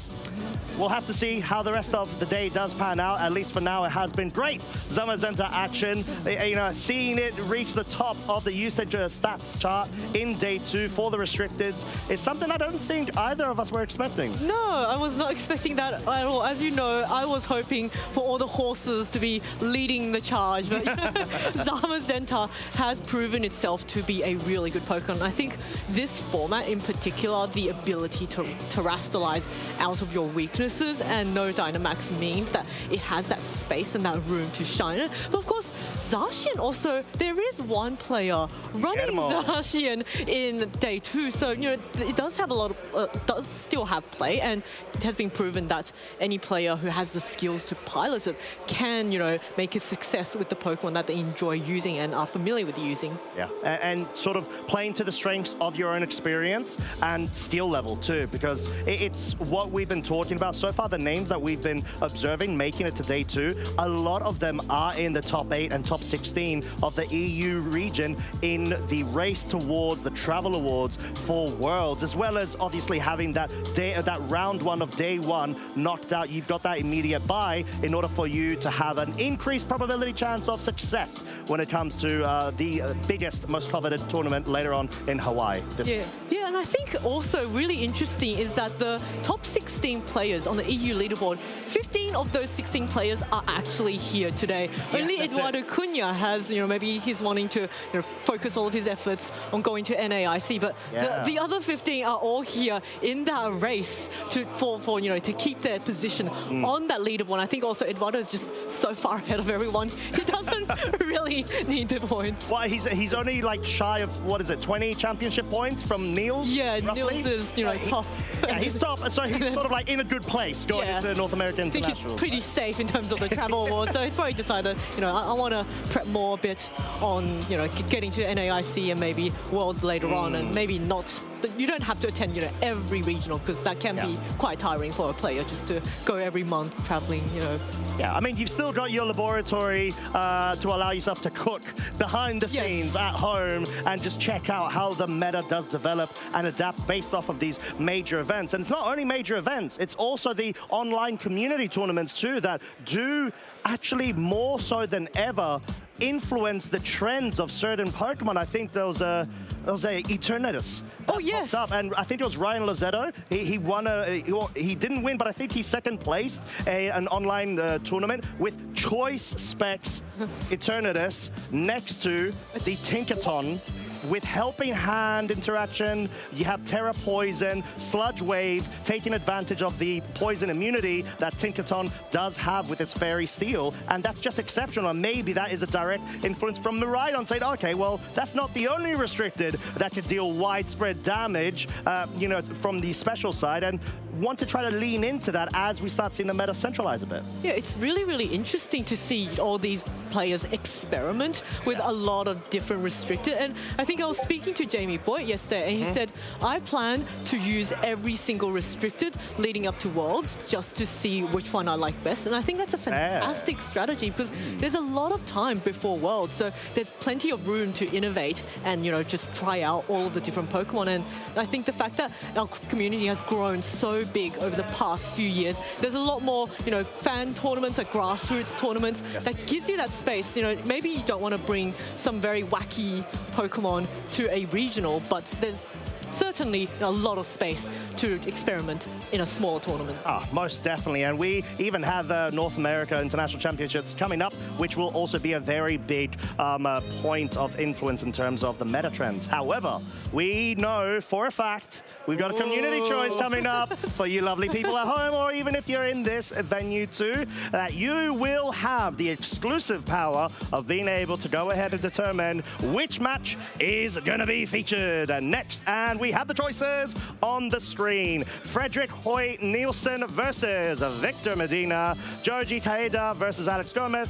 Damani Palma versus Julio Tarlao. And Matt Maynard versus Guillermo Castilla. Oh my goodness. Look at all those amazing matchups. Just, I'm looking at them and I want to see all of them.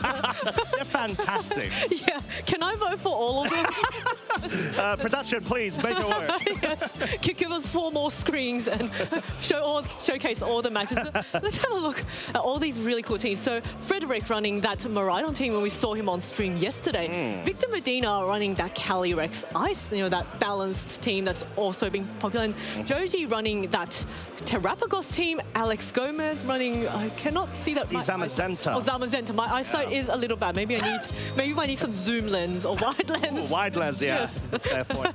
But I guess then we've got also other representatives from the different regions. Generally speaking, all of these trainers, there's a bit of variety in terms of their local representation, which is fantastic to see. Damani is rocking that Calyrex Ice Rider to Julio, rocking with the Terapagos. Matt Maynard with a very similar team. I think to Rajan's winner last week in Indianapolis, just with a Ogerpon Wellspring in the mix, as well as an Iron Hands, which is quite nice. Maybe wanting to pin a bit more with Redirection and the Trick Room modes, whilst Guillermo is rocking that Zacian that we were talking about. It's the only one that's made it in day 2, and I think there may have been like roughly 8 or 9 in day 1 yesterday. Yeah, I think Zacian, maybe trying to make a little bit of a comeback. It was a really dominant Pokemon in the Sword and Shield era because its moves could actually deal double damage to a Dynamax Pokemon. Of course, it can no longer, there's no more Dynamax, so it doesn't have that boost, but it's still, getting that free +1 attack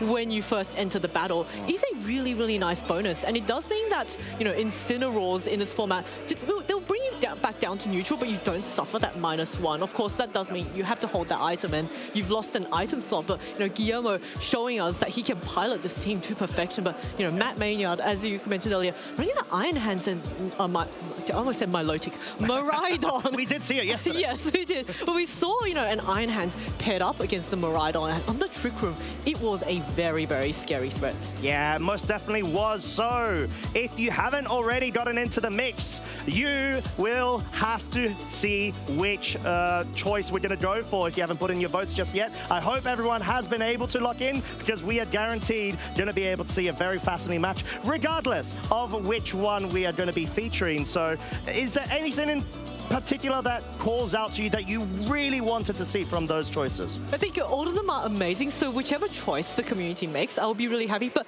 maybe for me, just a slight personal preference, I want to see the Iron Hands on the Trick Room with the electric terrain boost. And once again, paired up against the Zacian, which isn't, quite as common, but it is the only Zacian in day 1. But it is now up to the the watchers. I don't think anyone will be reading them. Well, to be fair, they are reading the choices and options we have, and we have the decision. It is in Joji Kaeda versus Alex Gomez, and this is going to be a fascinating one. I love the Chi-Yu. We were talking about it with Lee just before. Its viability is really astounding next to that Terapagos. We did, of course, see it come second in Indianapolis last weekend, so there's a lot going for it. But then we got Alex rocking the Zamazenta, the doggo that really wants to shine brighter than all other doggos, accompanied by a really good balance core with the weather and with that sort of Miraidon deterrent being the Raging Bolt. It resists it so well, and it profits off of electric terrain being on the field. Oh yeah, Raging Bolt absolutely loves to face off against Miraidon. Of course, they are facing off against the Terapagos team, which the Zamazenta is going to really enjoy, because Terapagos can only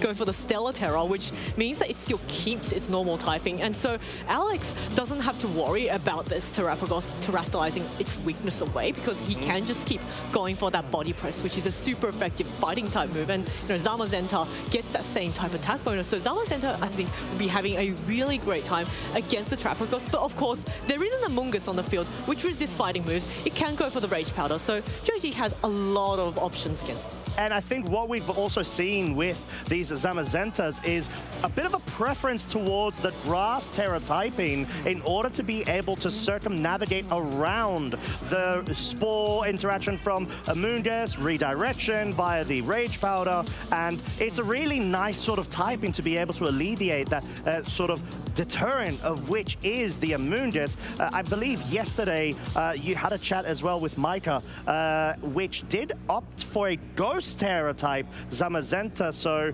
was there any sort of insight and preference that Micah had in terms of selecting that over Grass? Yes, I think during the interview he said he specifically picked the Ghost typing for the mirror match. So, showing a lot of great insight into the understanding of the developing meta. He could recognize that Zamazenta was on the rise, and he wanted to have a much easier time, because I think that we saw the Zamazenta mirror match yesterday, and I think Mika had a much easier time with with his Terra Ghost because he was unafraid of the opposing Zamazenta, whereas today, that last mirror match we saw, there was a lot more, it was a lot more high stakes because you cannot Terra away that weakness. Well, exactly. Oh, you can, but you still get hit. Yes. Yeah, you still get hit, but you don't have that immunity to be able to completely ignore it and force it into a pin of, you can only damage me with, let's say, a heavy slam or the steel type attack of your choice, which, come on, it's up against another Zamazenta. It's not going to do much, especially after a couple of Iron Defense. Yes, and also when there's the Incineroar on the field,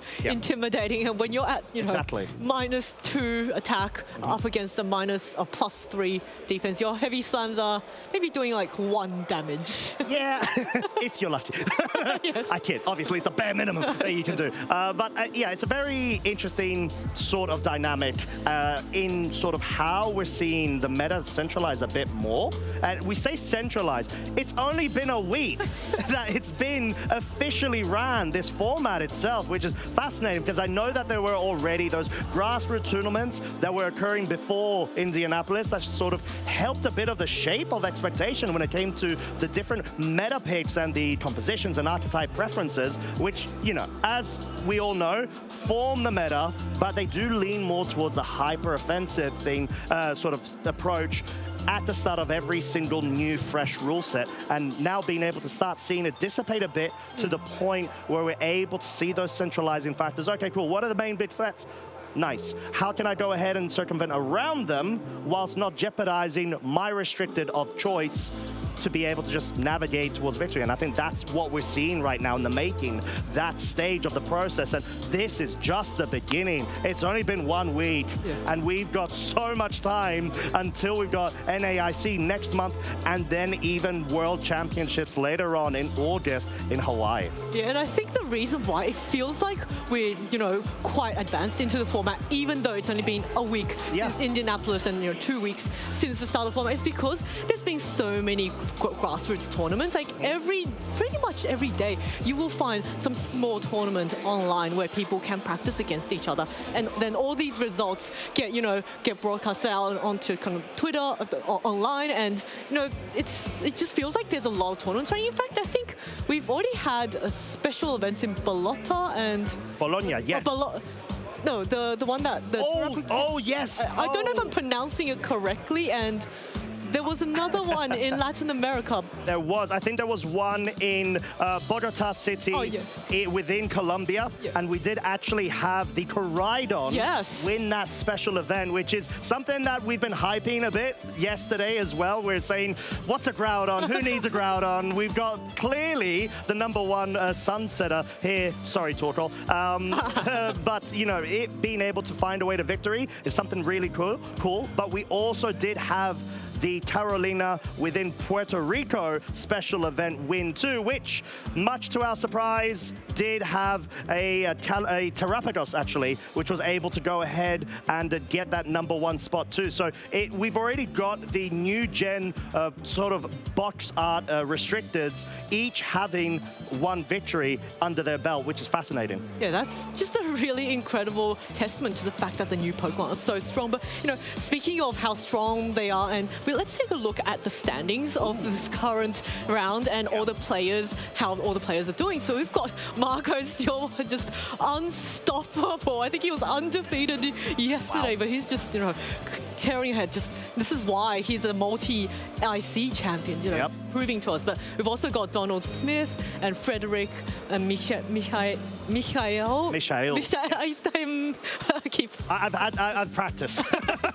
Nils Dunlop, all these familiar names, Domani and Joji, Victor Medina, Alex Gomez, Matt Maynard, Julia Talo, Guillermo Castilla, Aurelian Sula, Lorenzo, Roy, and Tamu. So, all these really familiar names that we've been seeing popping up consistently at every regional. And I think it's something to also call out too. We haven't had as high of a turnout in terms of attendees and participants in this tournament. So that's why we're starting to see a bit more of an upward trend in terms of the X3s and the X4s as well within our top 16. But that isn't to take away from the class and caliber of competition we've seen so far this weekend. Like we said, we've got nearly everyone from the top 16 in the race for Travel Awards towards Worlds here, right now. Most of them have been able to make it in day 2. This is very high stakes and sort of adds this prestige to the event so far, which we've been able to see flourish exceptionally well with the meta picks and trends we've been observing so far. Yes, and Marco, you know, he's got, I think last year at Malmo Regionals, he was the runner-up. So he's definitely, I'm sure he's looking to make that final push to become another regional champion. And, you know, he's just so far ahead of everyone. And I think at this stage, he's locked up for that top 8 finish. So I think, you know, we're looking for some really stacked events and matches from all of these players. Oh, yeah. I think he had 1,262 championship points. And he, you know, like he's at this point where in his career, he really wants to sort of amp up the amount of titles he's got. He's a very hard-working individual that is really in touch with the meta. You know, he works throughout with his own team-building partners in order to identify and find those sort of niche picks, and not even necessarily niche picks, because he tends to try to run with good stuff. But it's the fact that he's such a great pilot to be able to navigate these teams to the topper echelon sort of results that we've been seeing that's remarkable about him. It's that consistency that we observe in high-level, world-class caliber players. Yeah, so incredible just to see that consistency. And, you know, our next 2 players coming up for our next round is also 2 very, very consistent players. We've got Alex and Joji. And I think, you know, people know him more commonly as Suika, so a Japanese player. And, you know, he's very innovative and just really consistent with all the teammates. And we can see, you know, the teams that they're running, they are really strong, really balanced teams, which is no surprise as to why they're doing so well. Yeah, I think we did talk a bit about the restricteds, which I know there's very good reason for us to be doing so, but let's talk a bit about the other Pokemon. We've got Amoonguss, we've got those support Chi, Yu, Odrapon, Tornadus, and Fluttermane over on Joji's side, but before then, I guess we could go into the topics around the achievements, a bit of a build-up of where these trainers have come from, what have they been able to succeed with, and we know that Alex is still currently the current North American International Champion. He's going to be trying to fight to retain his title later on in a month's time, but he's got a lot more accolades to himself too. Yeah, look at that. All those champions under his belt, and I'm sure he's been looking to add even more champions under his name. And Joji on the other side, you know, Global Challenge Top 8, Global Challenge Champion, World's Top 64, Japan Nationals Top 64. So also a player who has a lot of experience through the years. He's also another veteran of this game. And, you know, this is going to be a really, really fantastic match. Of course, I think Alex may have the slightly more stronger accolades, but that is not an indication of how the 2 players will perform in this upcoming match. I think Joji's Zamazenta is probably going to really enjoy that Terastallization, but Alex is not going to make it easy, and Alex definitely has a lot of tools at his disposal, and I'm sure he has considered that Zamazenta matchup and has ways to play around that. Yeah, and it's sort of one of those things where you need to be able to properly comprehend what sort of flowcharts you need to try to be going ahead and taking into consideration. But we're going to go in a bit more detail in terms of the teams very shortly. I think Alex rocking with the Zamazenta, being very happy with the sort of balance score that we've seen him run before, Fire, Water, Grass, and has a couple of adaptations. It's sort of playing to his strengths as a trainer. Zamazenta, in this point, does have the Grass Terra, it does have the Iron Defense, so it's a very sort of classic set. There is that Pelipper that does have Cobra Cloak, actually, and Dark Terra as well, in order to navigate away and nullify any sort of pranks the taunts coming in its path.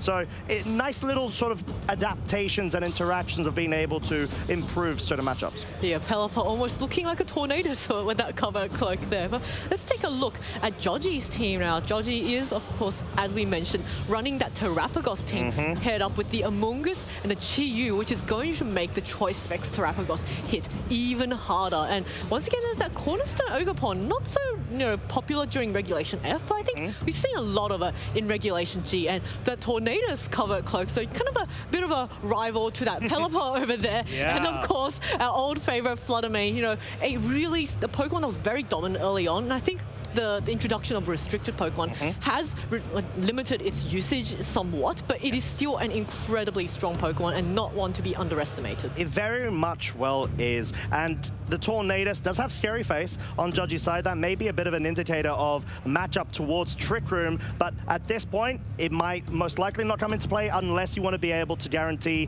further speed control post any Tailwind setups. But we are getting into the game, and we do have the leads. Right now, we have Alex leading with the Rillaboom and Raging Bolt versus Judgy's Chi-Yu and the Fluttermane. A lead we most commonly saw in previous regulation set formats, coming back to the fray and saying, right, I am still here, I am still relevant, and I am going to prove to you why. Oh, Chi-Yu and Fluttermane, an old favorite, you know, both really strong special attackers up against the Rillaboom and the Raging Bolt. So both of these Pokemon are typically slower than the Chi-Yu and the Fluttermane, and unless they go for the Terra, will be taking super effective damage from any of the Fairy or the Fire-type moves. Of course, Rillaboom does have access to the Fake Out, so it can store the Chi-Yu for one turn. Fluttermane, being a Ghost type, is not going to be affected unless it chooses to go for a Terra. And I think some players do go for that really gutsy, you know, Fake Out into the Fluttermane. But I don't know, at this turn 1 stage, it might not be quite necessary just yet. But Raging Bolt, you know, a really bulky Pokemon. And here we go, a Terastallization off the bat. Yeah, and being able to have a special attack on the Raging Bolt does mean it becomes an immediate threat accompanied by those beads of ruin. So Fluttermane's going to really have to take into consideration whether it's going to be able to survive this Electric Terra Thunderclap. But of course, it does acknowledge it. It wants to play a bit more defensive there, both as well with the Chi-Yu. So just trying to test the waters out a bit, be able to avoid any type of fake outs that do come out. I think that was an indication of the Thunderclap and a Grassy Glide connection double up into the Fluttermane. You sort of see Alex's prioritization on getting rid of the Flutter. Yeah, look, now that Alex has burned his Terra, it means he does not have another Terra option. Raging Bolt, being the Terra Electric type, is quite a nice defensive typing for it. It means it will no longer be weak to any Fairy moves that this Fluttermane is going to throw at it. But, you know, Fluttermane was also in quite a lot of heavily threatened by that Grassy Glide from the Rillaboom. Fluttermane just not a Pokemon that's very bulky on the defensive side, and, you know, it can be 2-hit KO by that Grassy Glide, so we're going to see that Fluttermane switch right out. Wow, yeah, definitely wanting to preserve it for the mid towards end game scenario there. Terapagos does make its appearance. We see the cute little form shift away into the Terapagos Terastal form, and actually a double switch right here. Chi-Yu not wanting its Focus Sash broken. Lovely little switch in there to the Amoonguss, and you can see Thunderclap once again trying to deal the damage, and the Terra Shell does actually temporarily get broken. I'd say temporarily, but yeah, no, it's definitely going to be broken. I thought Grass Terrain would have been enough, but no, definitely not right now. That's a fantastic switch from Judgy over here. And Amoonguss, you know, it can't really spore or do anything to the Rillaboom, but it can go for a Pollen Puff onto its teammate, which, if the Terapagos does not go for that Stellar Terra, means that its Terra Shell ability will once again be activated if it goes back up to full health. This Raging Bolt, I'm just going to have a quick look if it's a Assault Vest set. No, it is a Booster Energy set. Yeah. So Raging Bolt can go for the Protect, and it, you know, can Thunderbolt, but the Terapagos, of course, being choice specs, cannot protect. And, you know, if it gets Thunderclapped, it will take damage, unless, of course, this Amoonguss chooses to Rage Powder away any type, sort of priority away from the Terapagos. And I do like the Hyper Beam option as well. It's sort of like a guarantee if you don't want to opt to go for the Terastallization for whatever reason, but Judgy does think that is definitely not the case right now. You want to get rid of the Grass Terrain thanks to that especially fabulous looking Terraform Zero will be completely ridding the field of the terrain, allowing itself as well to now hit with its spread damage for so much powerful attacks. Oh, now, yeah, I didn't want to stand corrected to my earlier statement when I said Raging Bolt now has no weaknesses. It will be weak to the Terra Starstorm that's coming up, which is why it's protecting itself. And now all these stars are raining down on this Assault Vest Rillaboom, which takes it really, really well. And Rillaboom, you know, just wanting to get out of here. It does not want to stay in. It wants to keep that Grassy grassy terrain active for the future and for the fake outs, and it's going to U-turn, and in comes the Incineroar, ready for another round of fake outs. Yeah, it's a lovely little switch in here. Knowing that it has safety goggles does mean it's going to be able to get rid of any sort of spore focuses in the slot, but the side pollen puff coming out from Joji is going to be able to completely bring it back up to full in terms of its HP, and this is why Amoonguss is such a great Pokemon, especially when accompanied by Terapagos. It could get rid of the electric terrain, it could force a surprise spore into your opponent's side, whilst also threatening a lovely little recovery in order to bolster its sort of protect the kin strategy with its restricted. Yes, Amoonguss is not just a Pokemon that can put the opponent to sleep, it can also heal its teammates. So now Alex has this Incineroar out on the field, and you know, this Terapagos is choice specs. It cannot protect. The Incineroar does not care about the Amoonguss because of its safety goggles, so it can just easily fake out and stop the Terapagos from attacking this one turn. But the Raging Ball is actually going to switch out. So Alex recognizing that it's in the build threat, and maybe he wants to have a bit more options going into this next battle.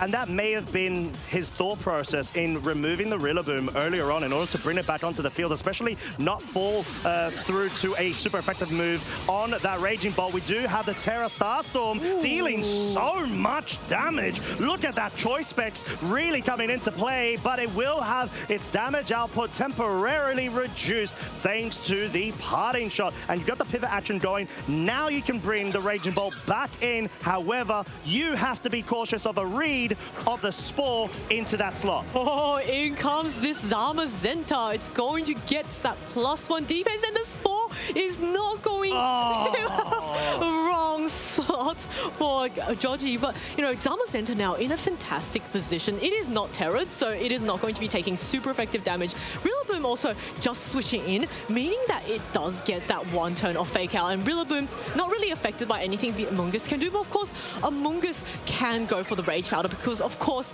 Alex has used up his Terra, so this Zamazenta cannot go for the Terra Grass and is susceptible to getting put to sleep unless it wants to switch out for this Incineroar in the back. But of course, Rillaboom can just fake out the Amoonguss, make sure it's nullifying one turn, and allow the Zamazenta to do its work. Ooh, as Terapagos is actually a bit scared right now, running back into its Pokeball in order to bring in the Flutter Mane. So we see this sort of pivot, this board state juggle and shuffle coming around in order to better position Terapagos later on towards the mid and end game scenario to pick up the KOs, as we actually have the Body Press trying to focus into the Terapagos. Lovely switch in order to be immune thanks to the Ghost typing there, and you see that the Rillaboom's attack as well is completely negligible given that it's able to, it's a fake out essentially, right? Yeah, that was a fantastic switch in from Joji, just taking 0 damage from that Body Press onto that Flutter Mane slot, which used to be the Terapagos. And Rillaboom took quite a bit of recoil damage from that Rocky Helmet. Of course, thanks to the grassy terrain, it is able to heal back the damage that it took. But once this grassy terrain goes away, it has to be very careful about hitting the Amoonguss because it will slowly lose its health. And you know, Rillaboom right now is just so heavily chipped that any attack will knock it out. So, you know, Alex's fake out options, he has to work very, very hard to preserve them. And it's sort of at this point where you need to be able to directly threaten and pick up a KO as quick as you can, but no switch outs, no protective plays from the Flutter Mane. It picks up the KO onto the Rillaboom, at least forcing Alex to no longer have that pressure of the switches. And the Heavy Slam, of course, does mean it picks up that one-hit KO onto the Flutter Mane, leaving this little mushroom all on its lonesome self. But guess what? We got some Spore action going. Guarantee sleep turn for the subsequent one with the Zamazenta. A very safe switch in now for the Terapagos to come back because it doesn't have to worry about the Zamazenta's Body Press, at least for one turn. Of course, Alex does have one more fake out user hidden in the back, and I think we just saw an indication of that Incineroar being sent out. So, you know, maybe trying to buy some time for the Zamazenta to wake up because, of course, Amoonguss is not heavily threatening offensively to either of Alex's Pokemon. So at the moment, it's just really disruptive, and it's not really going to go for a Pollen Pop on the Terapagos, which is already at full health. So, you know, there's a lot of options for both players, and I think Alex is probably going to try and buy some turns for his Zamazenta to wake up and then be able to start going for the Body Presses. Yeah, I think he sort of has to at this point, right? Because the moment that you allow this Terapagos to be able to get the damage that it really wants to, especially if we see a switch out of the Chi Yu in order to bring the Beads of Ruin onto the field, you further amplify the damage output.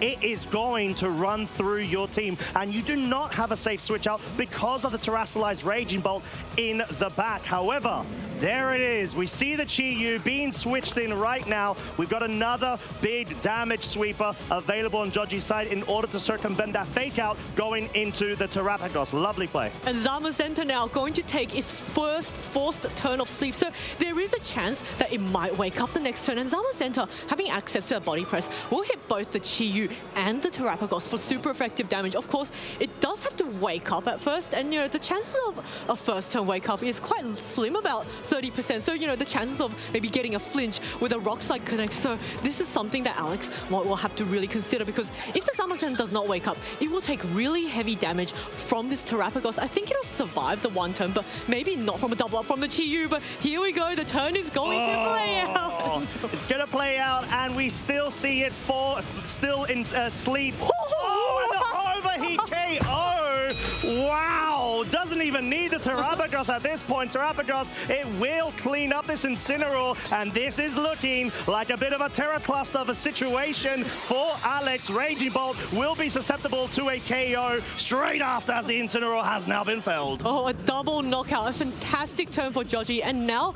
the Raging Bolt that's Terastallized into the electric type is forced out back onto the field, and it's slower than the Terapagos, and it's not holding an Assault Vest. So this Terapagos with its single target Terra Starstorm is going to deal major damage to this, and I would not be surprised to see that Raging Bolt get felled in one hit. Yeah, at this point, you've got the Beads of Ruin synergy alongside it with Choice Specs. This just does ridiculous amount of damage, and the fact that it's in its Terastal form, its Stellar form, should I say, it no longer has any sort of resists that it targets across the board. Let's say even if the Raging Bolt wasn't Terastallized, you're always going to be hitting neutral. And that's the beautiful thing, one of the beautiful things about this exceptional and unique move. Yes, and now look at Alex, not wanting to fall, but knowing the game is lost, but just going for a protect, just stalling for some time to make sure that he has a battle plan going into that game too. And I think this is a really wise strategy, because, of course, the team preview, you've only got about 90 seconds for that, but you can buy yourself an extra bit of time whilst the animations are playing out, and it's extra time just to think about what to do next, because I think Alex having burned that Terra turn 1 was a little bit detrimental, because then the Terapagos was able to come in and be threatened with super effective damage. Yeah, you need to be able to have a bit of time to be able to recollect yourself and better understand, right, how do you want to approach this going into game 2? Is there anything that I could have improved on, at least with the Pokemon that I brought in game 1? And I think that is a really nice point that you touched on there, Zoe. The fact that the Terastallization was activated so early on in the game for Alex, and he wasn't able to capitalize off of getting any Thunderclaps, which he was trying to target down into the Flutter Mane. He really wanted to get rid of it. Joji did get drift of that situation and the intention, so I was like, okay, I'm going to adapt. I'm going to safeguard in the back, but I'm going to directly be able to threaten you with a Terapagos instead. Yeah, there was just a really heavy lead favor for Joji, which forced Alex. The Raging Bolt now going for another protect. It is going to fail, of course. Now the Terapagos is free to rain down stars from the heavens onto this Raging Bolt. Standing very high, it's going to hit, a face full of stars, and there we go. Wow. The knockout, but, to be expected. And now Alex has that time to think about what he's going to do for that game 2. Yeah, and this is the crucial point right now of being able to go back to the drawing board. Like I mentioned before, how can you better optimize that gameplay, that flow chart? Is there anything that you can do to at least not jeopardize a full Terastallization being forced from turn 1 or even turn 2? Is there a way that I could be able to deal with the lead of Chi Yu and Flutter Mane with being able to have and exercise a bit more control from his side rather than give all of the aggressive pressure straight over to Joji? I think, we might see maybe even Pelipper being brought to the battle. That Chi Yu with the overheat was able to straight up knock out that Zamazenta. And, if you had the Pelipper on the field of the rain, halving the damage of fire-type moves, that could have helped with the survivability. And also, Pelipper does get access to Wide Guard, which means that if you Terastallize any of a Pokemon, the Terapagos, in its regular form, that Terastallization is a normal type move. It is not spread damage, and, it will protect your Pokemon from getting hit super effectively once it goes for that Stellar Terror. So I wonder if that's the kind of adaptation that Alex is looking to make in this game too. Yeah, and we did see how powerful and threatening that Terapagos is without even in its stellar form with the choice specs.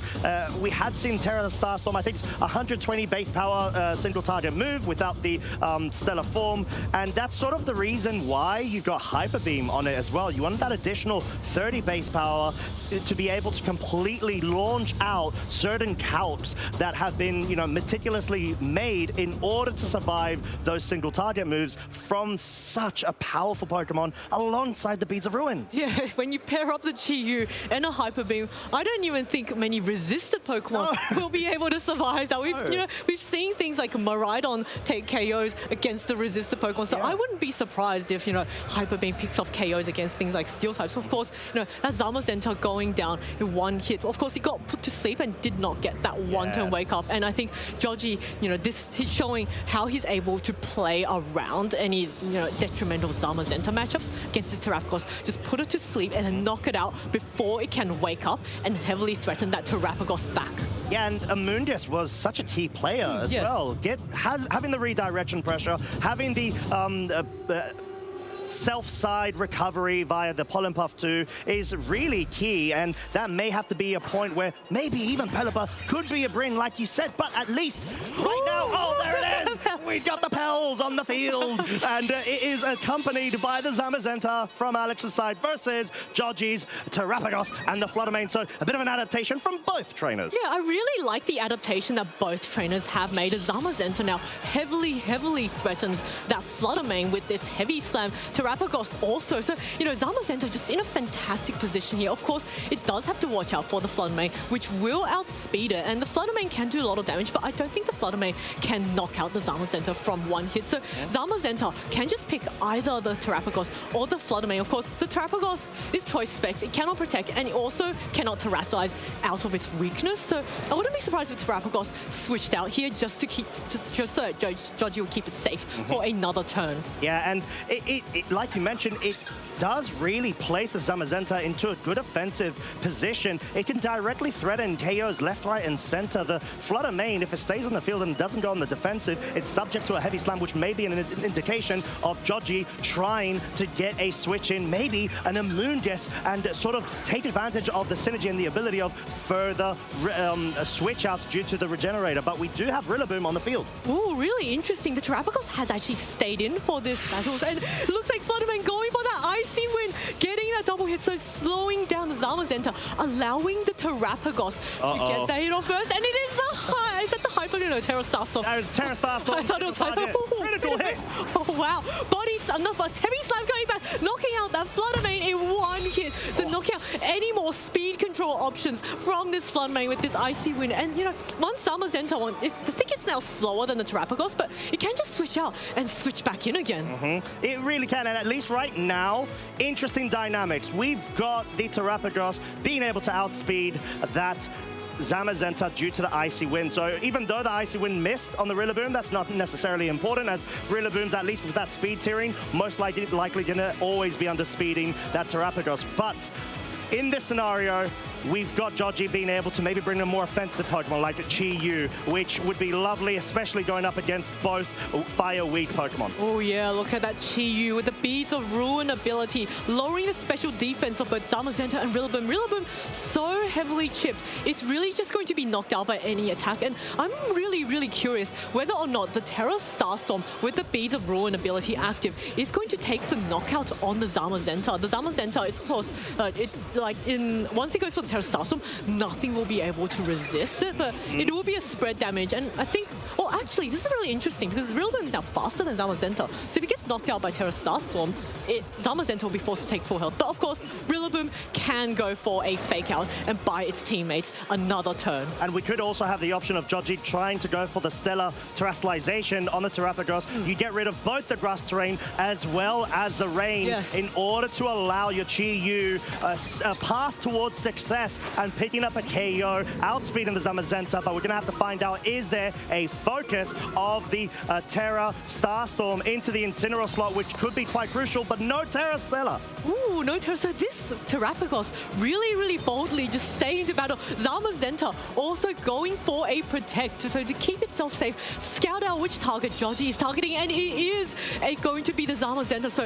a fantastic targeting there. But now, there's another fake out option on the field. Chi-Yu has just burned its protect, which means that it is very susceptible to getting faked out this turn. And Terapagos, I don't know, I'm not too familiar with the calcs. I wouldn't be sure if the Terra Starstorm is going to be able to knock out a very bulky Zamazenta at full health. It's sort of the scenario where I think Joji was at least trying to circumvent the sash being broken due to the fake out, but Alex was able to read that quite nicely and did have that hard switch. So in this scenario, most likely, if the Chi-Yu was allowed room to be able to get an attack off, I feel like that double up, or at least the Terra Starstorm in stellar form, as well as that Heat Wave would have been enough. But we're going to have to find out. There is the Terra Stella indeed coming out. Grass as well, grass terrain as well as the rain will no longer be in effect, at least for this turn. That is the most valuable Terra Stella that I've ever seen. Removing both terrains and the weathers, allowing the Chi-Yu to even the fake out comes out. So that might mean the Zamazenta, if the Chi-Yu can connect the overheat, is it going to land the overheat? I can't tell. What is this? That, it misses the, no,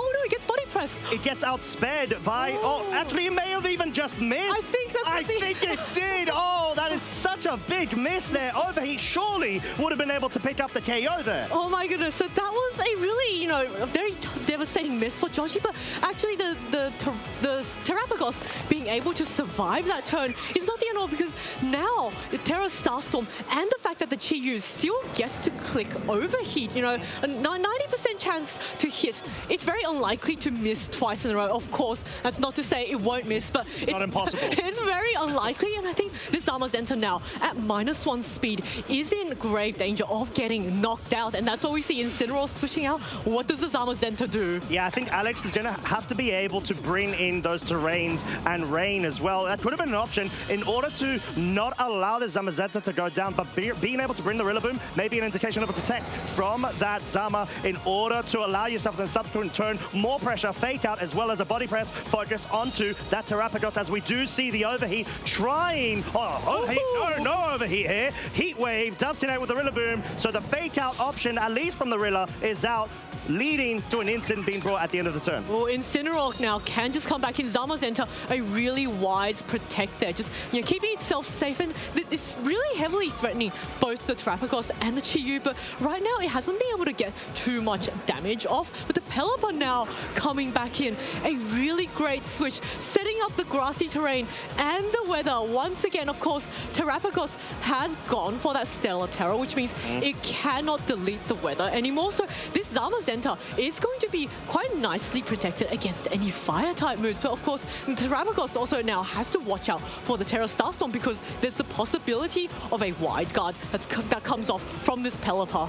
I think it's a really nice bring. I do very much like it. Pelipper does exercise that immediate pressure that's able to threaten at least breaking sashes and even try to have the wide guard available, forcing this Terapagos to have to switch out, maybe be brought back once we're able to dispatch of the Pelipper, as the Amoonguss is the final fourth Pokemon revealed here, followed up by that protect on the Chi-Yu. Chi-Yu just wanting to keep itself nice and safe there. The Zamazenta, the Pelipper going for the wide guard, just keep itself safe against any potential Terra Starstorms. Of course, the Amoonguss did switch in, but Zamazenta now looks like it's going for that body press again on that Chi-Yu, so maybe recognizing that Chi-Yu is quite a bit of a threat, and maybe also predicting that the Terapagos wanting to switch out. What I find really interesting is that the Zamazenta is at -1, so it is actually getting outsped by both the Terapagos and the Chi-Yu, but it is still really really happy to stay on the field because there's nothing that really heavily threatens it. The rain is up, so Chi-Yu isn't going to be able to knock it out in one hit with its fire-type moves. And, you know, if the Terapagos wants to go for that Terra Starstorm, it's not able to because the Pelipper's there with the wide guard because, you know, Terapagos locked into, because the choice specs is locked in. So once the Terapagos comes back, you know, it might want to think about locking into the Hyper Beam. Of course, that is a single target and it does force the Pokemon to recharge for the next turn. So that is something that Georgie will have to consider if he chooses to lock into it. And I think there were a couple of mind games there with the potential Hurricane trying to lock itself into an Amoonguss if the Chi-Yu is still on the field. Highly threatening one-hit KO, but no Pelipper action just of yet. We do have an Incineroar instead being brought onto the field, and finally do have a Terastallization coming out from this Zamazenta. Of course, it is going to be the Grass Terror. It wants to completely ignore the little mushroom, and it will be able to do so quite nicely. Yeah, the Zamazenta, you know, getting that little flower on his head, but it's going to take an overheat. Isn't it not enough to knock it out? No, that range is benefiting the Zamazenta so well. From the Pelipper and the body press coming off, it is enough to knock out this Chi-Yu. So that is one Pokemon, one heavy offensive threat gone from Georgie's side. And Georgie now down to his final two Pokemon. Amoonguss applying for it, pollen puffing this little doggo that is now a grass type. Yeah, I think Georgie recognizing, of course, the Grass Terror seems like the most realistic option for Alex because having that immunity to the Rage Powders, to the Spores, will allow the Zamazenta to directly threaten the Terapagos, but the Zamazenta still has that -1 in speed. It may be forced to switch out right now. Well, I think actually the Zamazenta, even though it's a -1, the Incineroar just came in. Ooh, so it can fake out this choice Yes. specs Terapagos, and now there's nothing the Amoonguss can do to Rage Powder away. I would be very surprised to see the Amoonguss outspeed, and here we go,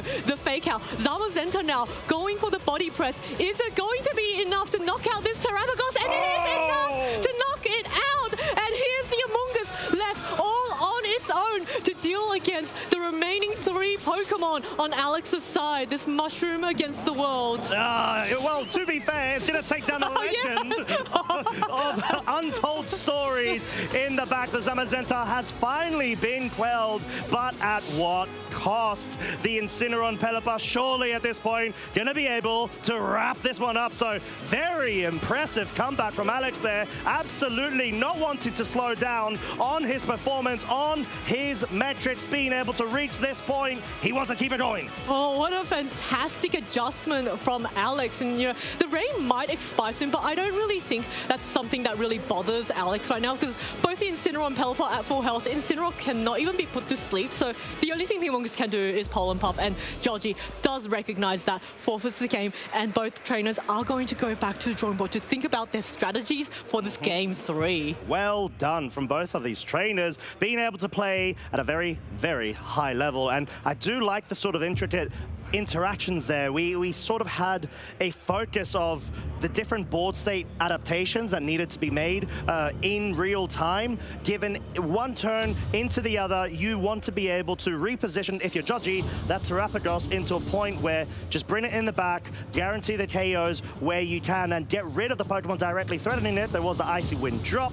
However, Georgie didn't get rid of that Zamazenta fast enough, and that was thanks to Alex's good plays, great rotations, always having the fake out pressure available, and then also having the rain. So really creating a couple of thorns into Georgie's team strategy there. Yes, that Pelipper was a really great adjustment from Alex. You know, he capitalized on the fact that Terapagos, once it terastallizes into the stellar form, it can't actually erase the weather or the terrains again. So all he had to do was wait for that Terapagos to terastallize, and then once he switched his Pelipper and his Rillaboom back in, he had full control of the weather and of the terrain. And I think that rain was what was so crucial for his team, because the Zamazenta was no longer able to be knocked out in one hit by that Chi-Yu, which did, you know, miss one overheat, but I don't think that mattered by that point because the Chi-Yu was able to get another one off, but we saw it was not enough to knock out the Zamazenta, so I think it didn't make too much difference. Although I do feel like there was a point had we already seen the Terraform Zero, and was the rain still in effect with that overheat miss? That's true, actually. Because it may have actually picked up the KO there. That's actually really true. And I think,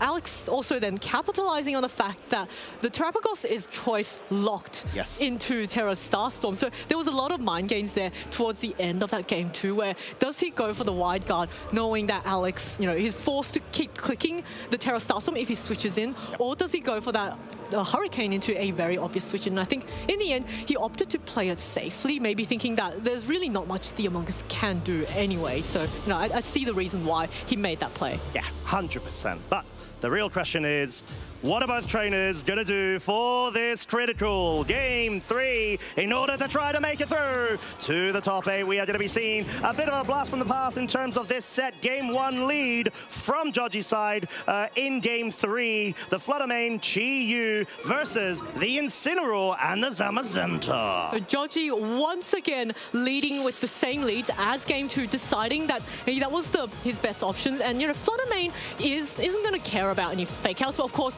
both the Chi-Yu and the Fluttermane are heavily threatened by the Zamazenta. We can see another playback of that Game 1 where the Fluttermane went for that Icy Wind to reduce the speed of the Zamazenta. But of course, Incineroar is there. It can go for the fake out and stopping that Chi-Yu from attacking for one turn, also breaking his Focus Sash. So Chi-Yu has to be very careful right now. Yeah, and we do have the Heavy Slam available for that one-hit KO onto the Fluttermane. So far, it's been very consistent in both Game 1 and Game 2, picking up those KOs. So it is a bit of a reliance on, do you allow this Chi-Yu to be able to navigate around it? Is there even an option of going for the Terra Ghost in order to avoid a potential fake out? But the Fluttermane is actually going to go for the very safe protect, and guess what? The good old Doggo is going to follow suit. Yeah, so a lot of protects on the field, just keeping something. In fact, triple protect on the field, so leaving the Incineroar alone to try and do some damage. It looks like it went for maybe a fake out onto the Chi-Yu, and that's not going to work because everyone has gone for the protect. So, a bit of a flank turn, but now all the protects from every Pokemon that can protect on the field has been burned, meaning that, both the Chi-Yu and the Fluttermane has to think really carefully about whether or not they want to stay in. And Alex has quite a free pick onto either the Chi-Yu or the Fluttermane. Of course, Joji can go for a double switch, which we have seen some players utilizing, that double switch. So it is definitely not over, but I can be sure that there is definitely a Terapagos and possibly the Among Us in the back. So, depending on how the targeting goes, this is going to be a really close turn 2 and how these players choose their targets. Yeah, and I think it may have well been actually a parting shot in order to try to get that slow rotation, bring in that fresh Pokemon in the back to be able to at least improve the board state, as it's a bit of an indication right now, forcing that hard switch. You've got the Pelipper, it is on the field, or should I say above the field, and it has brought the rain, so it's going to be able to at least mitigate those fire-type moves from the other side of the field. Icy Wind, double connect onto the Pelipper, as well as the Zamazenta overheat. We saw Game 2, it wasn't enough. It still stands the same trial of time. No critical hit to pick up any cheeky KOs. Fluttermane is gone. It is out of this entire set. Have a good one. See you later. One-hit KO. And now, of course, we have the resource that we've been talking about starting to diminish over on Joji's side. Yeah, Joji losing the Fluttermane means no more Icy Winds. But of course, here comes the Terapagos, the Choice Specs Terapagos. In the rain, of course, it can go for that Stellar Terror ability and remove the rain, allowing the Chi-Yu to be able to fire off really strong attacks. Chi-Yu is at -2 special attacks, so he's not going to be doing very much damage. But this Zamazenta at 54 health is heavily chipped. And I think once the rain is gone, it will be knocked out by another overheat. Or, Terastallization. So, I think Zamazenta might want to switch out or go for the Protect this turn, just to scout out what this Terapagos is going to lock itself into. And Pelipper, quite healthy, but this Pelipper does not carry the Tailwind, so it can't get the speed advantage. But, it can still bring the rain back if it chooses to switch out this turn. And it does have Covert Cloak. At least for right now, it's not going to be susceptible to anything. You would expect that the Wide Guard to be such an opportune move to be able to utilize, especially to be able to protect this Incineroar from any sort of onslaught of huge damage output that we may be expecting over from Joji's side. And no Wide Guard, actually. We didn't have a hard switch, and this is going to be the Rillaboom.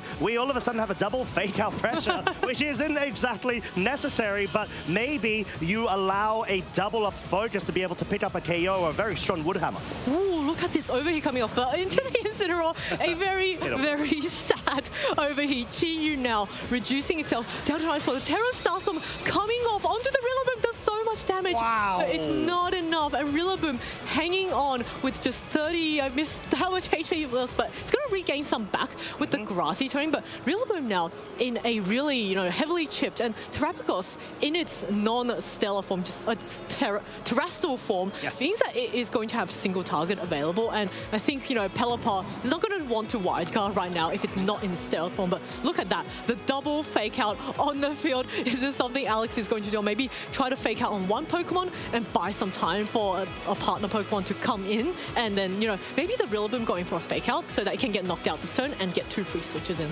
And I do like the fact that we see how much damage that deals. If that was a Hyper Beam, that would have just been a clean one-hit KO. But Fake Out is going to be the name of the game. It's going to break that Terra Shell. No Terastallization on either side right now. And that's quite nice in order to allow itself to not feel as safe as possible. Overheat at -4 is very well enough to pick up the KO. Now dropping itself down to -6, even if it is in the rain, even if it is an Assault Vest Rillaboom.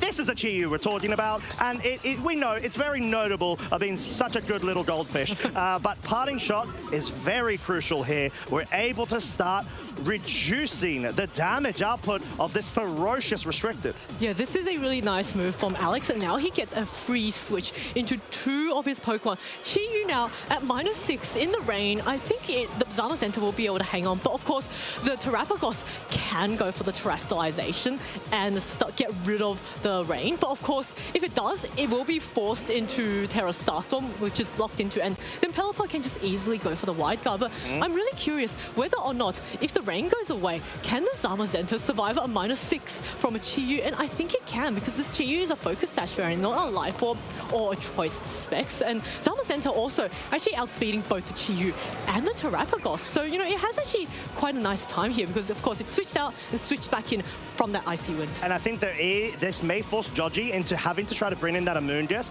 and it's susceptible to a read from the Pelipper if it opts to go for a Hurricane into the slot, but no switch outs right now. We do have the Terraform Zero coming out, getting rid of both rain as well as grassy terrain, and all of a sudden, we've got a lot of damage potential, even if at -1 special attack. Oh my goodness, let's see how this turn plays out. The Zamazenta, I think, will be outspeeding both of these Pokemon. So which target did the Zamazenta go for? It looks like he's going for the Body Press onto the Terrace, but it's not enough to take the knockout, allowing the Chi-Yu to go for the overheat, and it does enough to knock out the Zamazenta.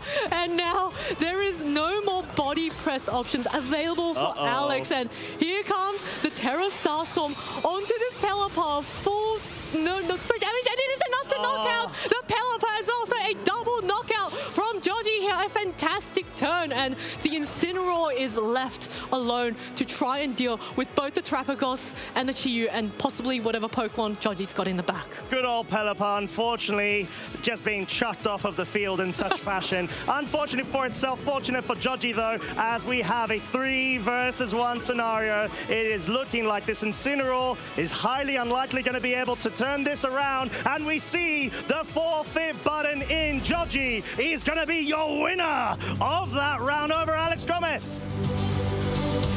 Congratulations, Joji. What a fantastic performance there.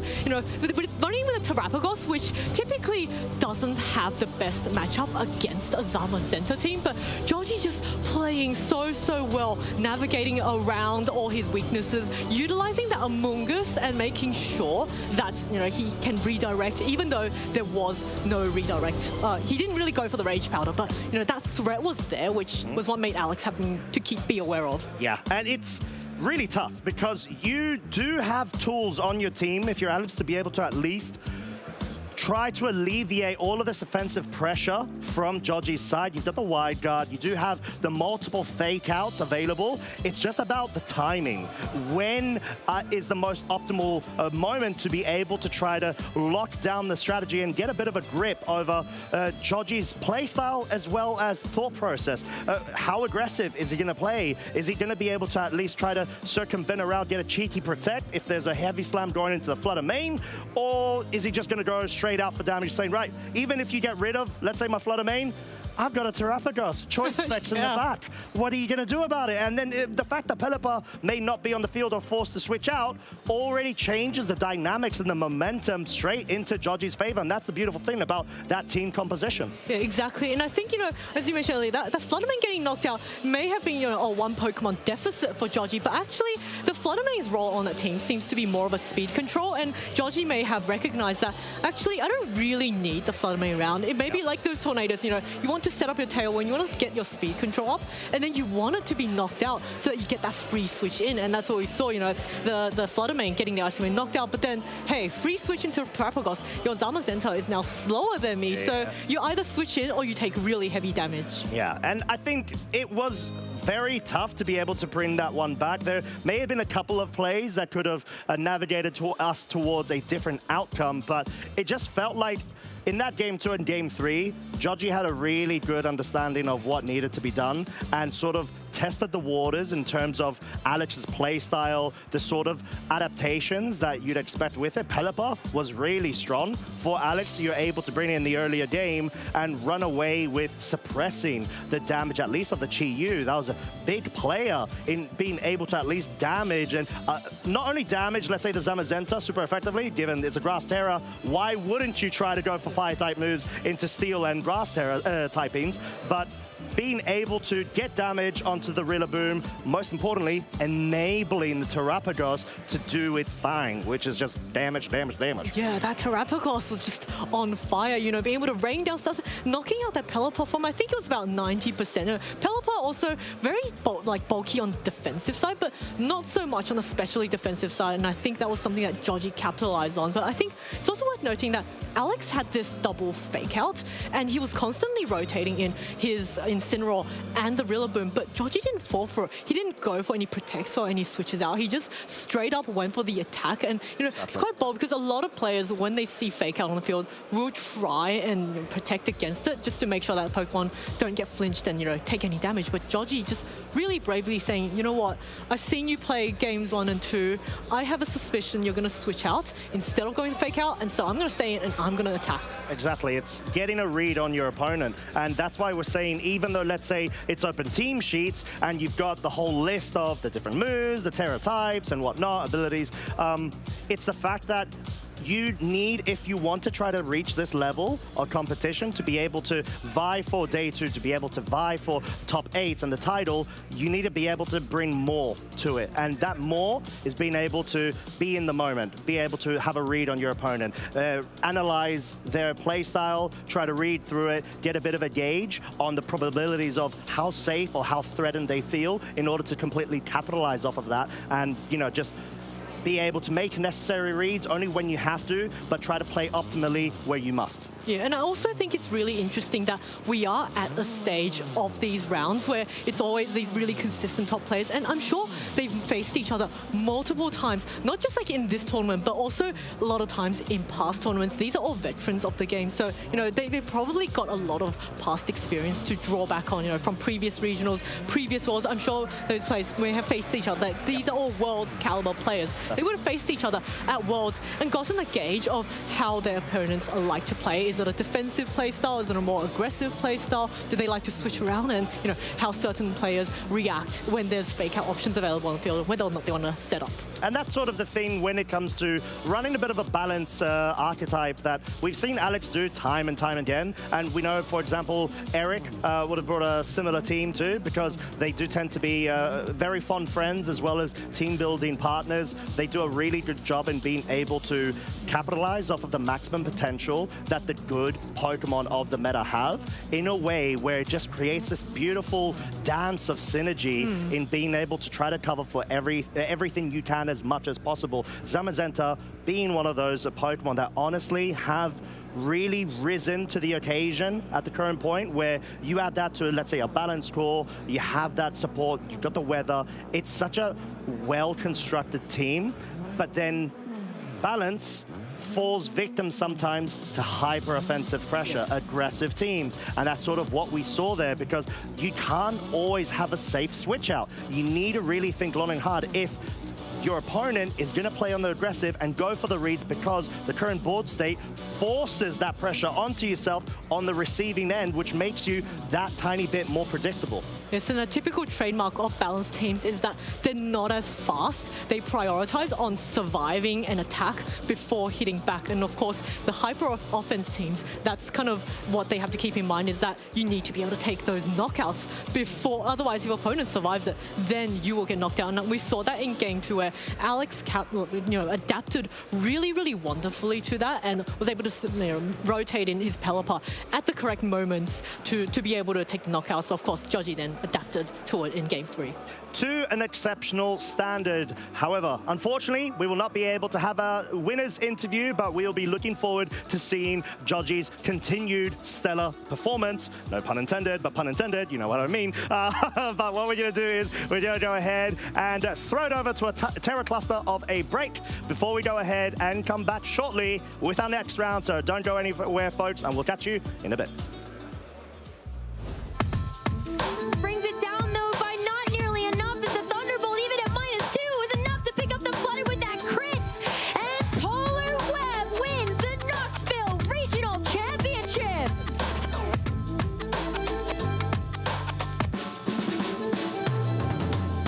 I learned to read playing Pokemon when I was 4. I was playing Pokemon Silver without being able to read the text, and I would keep asking my grandma to read it for me, and she would read it for me. And through that process, eventually, I figured out how to read sometime in pre-K after having gone through and like, okay, I need to actually understand the words so I can know what to do with the Sudowoodo with blocking my path. Not that I knew it was a Sudowoodo, because I couldn't read. So 15 years ago in 2009, I was playing my very first tournament in Philadelphia. I remember losing like one off of getting to like play in the equivalent of Top Cut back then and just bawling my eyes out. I was so convinced I was gonna be so good at the game the first time I did it. I was so confident. And then my mom was walking me out of the convention center like, I'm so sorry about my child. I was snot coming out of my nose, just crying. I remember that especially because that was how I started, was crying walking out of the convention center. I transitioned to competitive for the same reason that I was so sad when I lost my first tournament, because I was convinced that I was going to be good at it. And then the game showed me that I was not good at it, and I was not talented at it, and that I was going to have to work really hard, and I can't stand leaving a challenge unfinished. So that's what pulled me into it, was seeing myself fail that way and being like, no, surely I can do this, you know?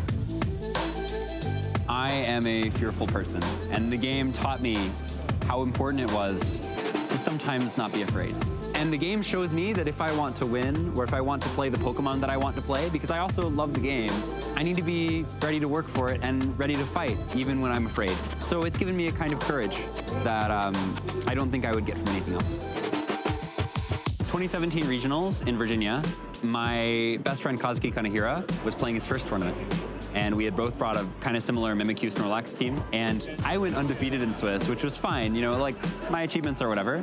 But what was really exciting was watching him succeed. And he made top 4 of that tournament, and I was just sitting there like beaming, like watching him succeed at his first tournament, watching him be excited, watching him be happy. That was, you know, all I could have asked for. The thing that's really beautiful about competitive Pokemon is that I get to see everything from people. I get to see the lows, I get to see the highs, I get to know people in a way that I wouldn't ever know them otherwise. And so I think being so connected to other people that way and being able to fit it in as part of the rest of my life is immensely gratifying. I look up to almost everyone I play, just to be clear. But I mean, like, Wolf just won a regional, and I definitely look up to the way he plays. The way he manages risk is really impressive to me. And James Evans has played some amazing Pokemon this whole year, and he keeps fighting, and he's like totally public with other players about what he's doing, what he's trying to do. I think that's awesome. And I'm inspired by my friends. They've helped me a lot. I think anyone who keeps it up and shows that passion for the game, that's kind of like a fundamental appreciation for it, I'm inspired by it. My goal this season is to play beautiful Pokemon. 15 years, you know, obviously it's nice to win Worlds or have that dream, and I want to, but you win Worlds by winning one game at a time. So I'd prefer to make all of those games as wonderful as I can make them and do this game the justice and honor that I think it deserves.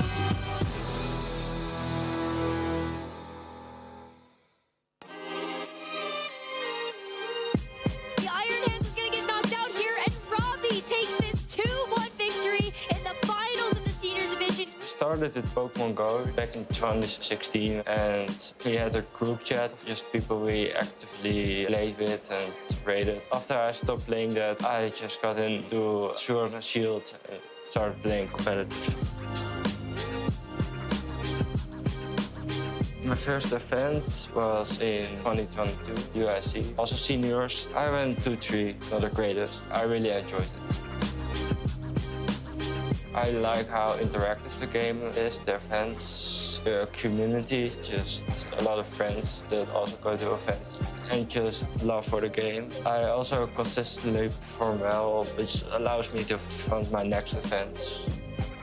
Beating Pokemon. I've learned ability to find ways out of difficult situations, find a winning outcome. Favorite moment in Pokemon history was the 2023 Utrecht special event. I got second, and it was the first event I did really well at. It kind of started my competitive journey, I think. I've already won a regional season. I've already won an international. I got second at Worlds last year, so this year I really want to win. It's also my last year of seniors, so I feel like now would really be the time to do it.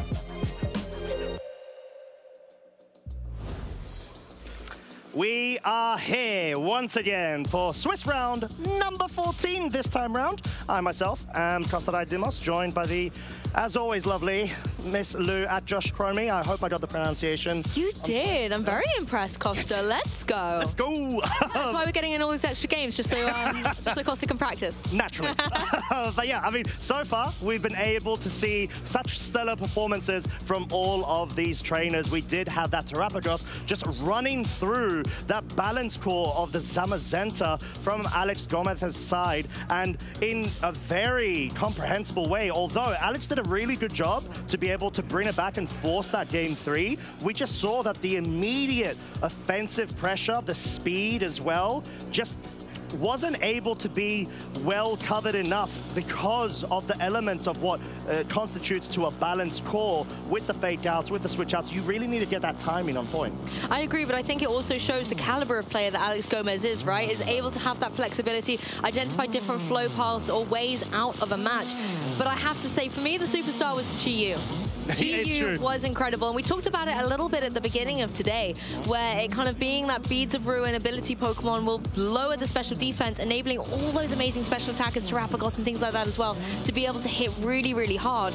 And I think it's definitely a Pokemon you need to watch out for the rest of the season. Yeah, and it's sort of the Pokemon that we thought in the previous regulation that surely it's going to be able to have increased usage because it paired in well against a couple of the balance cores, but being able to see the sort of resurgence of it in this meta, we know that I already got that second place position last week in Indianapolis alongside hint, question, at Terapagos, which is such great synergistic pairing in being able to completely take advantage of all of the special offensive prowess of both of those Pokemon, because in the end of the day, you're not going to be able to get any sort of Intimidate form over on the special offensive side with any switch-ins to be able to circumvent around it. That's true, actually. And also the Intimidate users in the form of Incineroar, and there's a few others as well, right? We've had like Landorus, for example, in the past, Arcanine back in the day before Incineroar was released again. Yeah. But I think it shows that the physical attackers with Intimidate, because of the Clear Amulet running around as well, Intimidate's really not having as much of a prowess as it is. Thankfully for Incineroar users, there's a lot of other tricks it's got to bring to the trade, so it's able to go for a few other things other than just the Intimidate, and it's still pretty useful against a bunch of Pokemon, but those restricteds are running around with Clear Amulet for very good reason. Yeah, I think for a very valid reason, and it's sort of the great interesting things of having these new items as well as new generational Pokemon being introduced. So far we've seen both Koraidon, Miraidon, and Terapagos already get a major event win with these special events that have concurrently been going on this weekend as well in combination with Indianapolis last week. But we're here. we're in the now. Stockholm, day 2, round 14 of Swiss, and we do have a couple of notable matches readying up right now. Yeah, I mean, this is the final round before top cut, right? If I've got my maths right, you know, sometimes it's a shaky subject. I think we need Barish for the maths part. Yeah, we definitely do. A lot of those amazing players out there are actually also mathematicians themselves because of all the moves and counter moves they got to figure out. But this will be our Swiss round 14. Roy Gomez versus Lorenzo Alamagna. Ooh, very feisty match. I think we did actually see Roy Gomez do a really good job yesterday. We weren't able to actually get them featured on stream just yet, so I've really been looking forward to seeing that Araquanid. I think it's just such a nice place in the meta with the wide guard and with that water bubble. It is not susceptible to any will-o-wisp burns. I'm going to talk about that spider in a moment, but there's a few other great Pokemon choices here. Donald Smith and Michelle Couch that we were able to see earlier are also going to face down against Julio Tarlau and Joji Kaida, respectively, as well as Guillermo Castilla versus Aurelian Sula. That would have been another very interesting one to watch. Guillermo, I believe, actually had a rematch against Javier earlier in day 2, and they faced very early on in the stream of day 1, so was able to beat Gastrodon twice, I believe. I felt the pain. Yeah. The burden with those words. Hey, there were 2 of them in day 2. That's more than a lot of other people's favorite Pokemon out there, so we take those. And I do still think it has a place in the meta, but let's focus a little bit more on the teams that we've got ahead. You can see our 2 trainers here ready and focused for their final Swiss match, because at the end of the day, they want to do everything they can to put themselves in the best possible position to advance into that top cut. And they're in the situation where day 2 is upon us. They've been battling through a grueling 9 rounds yesterday in day 1, only to try to go up against the very best of the EU region. I'd say only EU region, but we've also got those cross-continental trainers joining the fray this weekend. But at least for right now, they're having to go up against, let's say, quite a few members of the top 16 in the current leaderboards, which being able to reach this point is such a huge and impressive accomplishment. Yes, and both these trainers have some really interesting teams as well. I mean, one of the things I love to see is the restricted choices. We got a glimpse of them earlier, but we've got that Calyrex Ice Rider, a Pokemon I know Zoe will be happily watching from the front row out in front of the stage against the topic of the hour, the Miraidon. And these trainers, they know they're ready. They know that their fans are watching them out in the audience and their teammates rooting for them to try and get through into that top card, as well as all you fabulous viewers at home. As we will have a bit of a preview over the accomplishments. Right now, at least not as many to be able to put onto the board, but Lorenzo having the top 64 at the 23 Turin special event, whilst over on Roy's side, actually a bit of a blast from the past, 2016 Madrid regional top 32. Well, that shows at least 8 years of experience in competitive Pokemon, so all of that wisdom can be brought forward to today here in day 2 at Stockholm. Lorenzo getting top 64 at Turin Special Event in 2023, again, has been able to get these championship points, these placements to start getting towards Worlds invites and things like that. But right now is what I love is both these trainers can add at the very least kind of top 32, top 16, that kind of thing about Stockholm. Whether they're going to be able to add more is yet to be determined. But we will be finding out shortly, though, as I think both of these trainers being able to reach this point is so credible. I'm really looking forward to seeing a bit of a breakdown over the teams as we see Lorenzo maybe going ahead and checking out a couple of cheeky calcs, or maybe trying to get a X post going. But we have the Calyrex Ice Rider, which has been so prevalent in this tournament so far. Amoonguss Incineroar, Urshi Dark, Golden Go, and that Raging Bolt. What I like as well is the Calyrex Ice Rider is the one to actually set the trick room. Often we see it maybe with a counterpart, something like an Indeedee or even a Cresselia, just to be able to be the trick room setter and then allowing the Calyrex to come in and start dealing out damage with those Glacial Lancers. However, if that is the speed mode that Lorenzo wants to go for, you have to kind of really protect that Calyrex, and you have the utility to do it. Pokemon like the Amoonguss with the Rage Powder, or even the Spore, or even Pokemon that can hit really hard like the Urshifu, just try and alleviate one of the threats from the field early doors can be great. One Pokemon I want to talk about as well is the Golden Ghost. This is a Pokemon that I know our NA caster counterpart Rosemary Kelly is always championing, always putting it on the caster predictions, and it's going to be interesting to see whether we can see that come into fruition. A lot of the time we see Golden Ghost being allowed to get a nasty plot off, and then they can just be formidable. I'm going to pass over to Costa now to go through these, because there are 2 Pokemon on here I cannot pronounce very well. I apologize in advance. Which ones? Well, I'll let you know. Keep going, Costa. You got this. The stage is yours. I will try. Miraidon, Whimsicott, Incineroar, Araquanid, Farigiraf, and Ursaluna Bloodmoon. So a nice little bit of a composition of a team here. You've got that Miraidon that's so dangerous. We saw from last week's Indy results, but a bit of a change-up over Raj's team here. We've got that Araquanid in place of another Pokemon. And I think it's really nice to be able to have that duality of speed control, like similar to what we've seen Niels present to us with the Tailwind mode, you got the Trick Room mode, but at least not only do you have a very powerful Pokemon in Araquanid, you also have that Y-Guard, and it has the Clear Amulet, which is a very nice item for it. I'm glad you mentioned the Y-Guard, because I think that's going to be key in this match. You've got Calyrex with the Glacial Lance, Golden Go with Make It Rain, Raging Bolt even with the Electro Web. These are spread-type moves that Pokemon trainers really want to avoid. You do not have to take the unnecessary damage, particularly if, you know, the Calyrex wants to be able to get some of those Neigh boosts up. Yes, those are Chilling Neigh. Chilling Neigh. I was going to say Grim Neigh, and I knew that wasn't the right one. It is a bit grim when you're facing up against true. it. Depends how you want to look at it. But the point still stands that the Y-Guard will protect your Pokemon from having to take that unnecessary damage. If you are the Araquanid, however, you have to worry about taking unnecessary damage from the Raging Bolt, Thunderclaps, Volt Switches. Those are still going to hurt. But let's dive into the match. It is going to be the Raging Bolt paired up with the Urshifu for Lorenzo. And there's that Miraidon and Incineroar for Roy. And I think having the Raging Bolt with the lead already on turn 0 is really nice into that Miraidon. Obviously, there's going to be a bit of an interaction between which Pokemon wants to try to Terastallize out of the Dragon-type weakness, as they both have Electric Terror. But Raging Bolt's one of those Pokemon that I think still excels even after Miraidon's introduction into the current meta.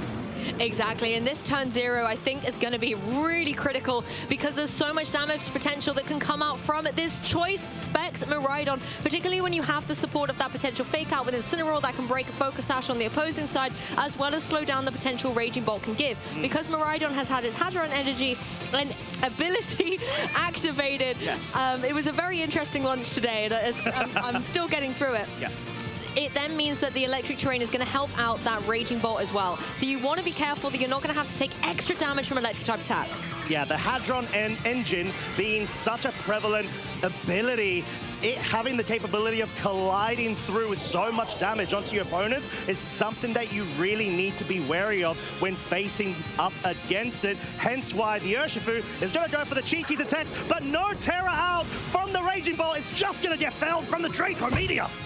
Do you know what I love? Is it's like I don't even need my dragon typing at the moment. I keep it when I deal the damage, but I don't need it for that defensive weakness. Instead, I'm going to get the singular one-hit KO, removing that Raging Bolt from the fray. And that's definitely one way to avoid taking unnecessary extra electric damage in electric terrain from an electric Pokemon. Yeah, it really is. And you know the part, Lou, where I was saying, oh, you know how great Raging Bolt is into Miraidon? Yeah, not when you have a Draco Meteor being able to pick up a KO, one-hit KO, onto your Assault Vest set. Reminder, this Raging Bolt has been such a terror in every single format ever since its introduction. I think that gives you the flexibility, though, and a reason why, you know, going for the Terror Electric there. Yes, you're not going for the electric type move, but you are losing your weakness to Dragon type attacks. Just in case that Assault Vest Raging Bolt was able to hang on and retaliate with the Draco Meteor of its own, it won't be doing that super effective damage to the Miraidon. Incineroar now in a position where it can always try and go for a parting shot, just try and reduce the offensive pressure that Calyrex has. The issue is that Urshifu, it is going to have that Unseen Fist ability, being able to break through any potential defensive plays, and Wicked Blow with the critical hit isn't going to be affected by the previous Intimidate or any parting shots that come through. Miraidon just sticking with what it knows best. The Draco Meteor, enough to take the Urshifu right down to his Focus Sash. Anything Incineroar wants to go for will actually get the KO. Raining Meteorites in order to break that sash will allow it to be taken out in the following attack. Miraidon being able to take that quite nicely there, and the U-turn double up will mean Lorenzo is now down to their final 2 Pokemon. Fuck, what final Pokemon 2 they are. At least the one is this Calyrex Ice Rider. We know it is such a threat. If it gets a Trick Room set up right now, it will be in the driving seat. We're playing the Dance of the Incineroars here. It's actually the U-turn on Roy's side, parting shot on Lorenzo's instead. And I think that works perfectly because you get your Incineroar off the field to intimidate later on, but get the damage to be able to KO the opposing Urshifu. Yes. Speaking of KOs, Miraidon is also down and out for the count. Yes, it is. And actually being able to prioritize not allowing Roy to have that switch out, which you want to be able to safeguard your main sweeper, is very important. And Lorenzo just wanted to say, right, okay, I don't want to allow Roy that availability and flexibility to do so. I just need to pick up a KO right now. If I really want to, I can try to prioritize on getting Trick Room set up yet again. But the most crucial thing, as we all know in VG, pick up the KOs when you can. Incineroar's in an interesting spot now. It can go for the fake out. You don't have to worry too much about the Amoonguss. Both your Pokemon are grounded, electric terrain's in place, so they cannot be put to sleep. Incineroar can potentially then just go, hey, I don't need to go for the fake out. It can go for some Flare Blitz into the Amoonguss, but you've got to watch out for the Calyrex. It has got a Chilling Nade boost. Yes, it has just been intimidated, so things are a little neutralized out, but the fact that the Farigiraf is in a precarious spot, something that could go into it, like the Pollen Puff from the Amoonguss followed up with a Glacial Lance, might be able to get the knockout. But Calyrex is actually going to opt to go as well as this little mushroom partner for a Protect. It wants to just sort of navigate and see, and scout out, should I say, what Roy's actions are going to be. Fake out into the Calyrex, and the Farigiraf is going to try to go for the Psychic Book. So for at least the subsequent turn right now, we do, if Roy wants to try to shut down Trick Room at least, he won't necessarily be able to do it to an exceptional standard because of the fact that it's an Assault Vest. It does not have safety goggles. The redirection will be able to come to the fore unless we see the Farigiraf being able to get a Trick Room set up to neutralize its effects. Also, the Double Protect not only stalls out the fake out, but does go through another turn of this potential electric terrain in play. So that means that Amoonguss will have a happier time trying to put some Pokemon to sleep. Until then, though, we're going to see adjustments on Roy's side of the field, bringing that Incineroar back in later and bringing Ursaluna to the field right now. I like this play by Lorenzo. I believe it's Lorenzo now. We're going to see the it is. Calyrex Ice Rider go into the Water Terra type. Just give it a little bit more flexibility on the field. Not have to worry about any Flare Blitzes coming through from that Incineroar when it rejoins. Yeah, and I think that's a really important thing in being able to move away from Grass Terra for your Calyrex Ice Rider into the Water type. And there's a lot of advantages to it. And we see the Psychic focus into the Amoonguss, guaranteeing a 2-hit KO. And the Glacial Lance comes down. No Trick Room setup. Roy expecting a passive play there. Ursaluna is out of the count, and all of a sudden, we have the scenario of the Incineroar not most likely being able to bring this one back, and a lot of momentum for Lorenzo. I honestly feel like the Calyrex was like, I don't need Trick Room at this point of view. I'm turning into the Water Terra type, so anything you throw at me in terms of a Flare Blitz isn't going to be really doing anything. Knock off, not going to worry about that either. U-turn, well, whatever. I'm a Water type at this point. Instead, you capitalize on those Chilling Nade boosts, trying to get one in before the Intimidate comes back into play. You know the Farigiraf is just one Pollen Puff away from going out. Yes, at this point in time, Incineroar can maybe go for something like the Fake Out, or even just the Flare Blitz to get rid of that Amoonguss. But it's going to really struggle to deal with that Calyrex that actually has high horsepower. So it also has an answer to the Incineroar. Yeah, and it's really well placed. And Lorenzo identifying the scenario of just saying, right, there could be a switch in here. I just at least want to limit the amount of choices Roy has available. We're seeing a similar play as to a couple of turns ago. Double Protect. You don't want to fall victim to any sort of flinching in this turn as Farigiraf just goes for the Psychic once again, hoping to pick up a KO onto that Amoonguss. And in this scenario, honestly, this is going to be really tough for Roy to be able to bring back. Yeah, the play makes sense, trying to get the knockout on the Amoonguss, and of course you want to go for that fake out to really start to slow things down.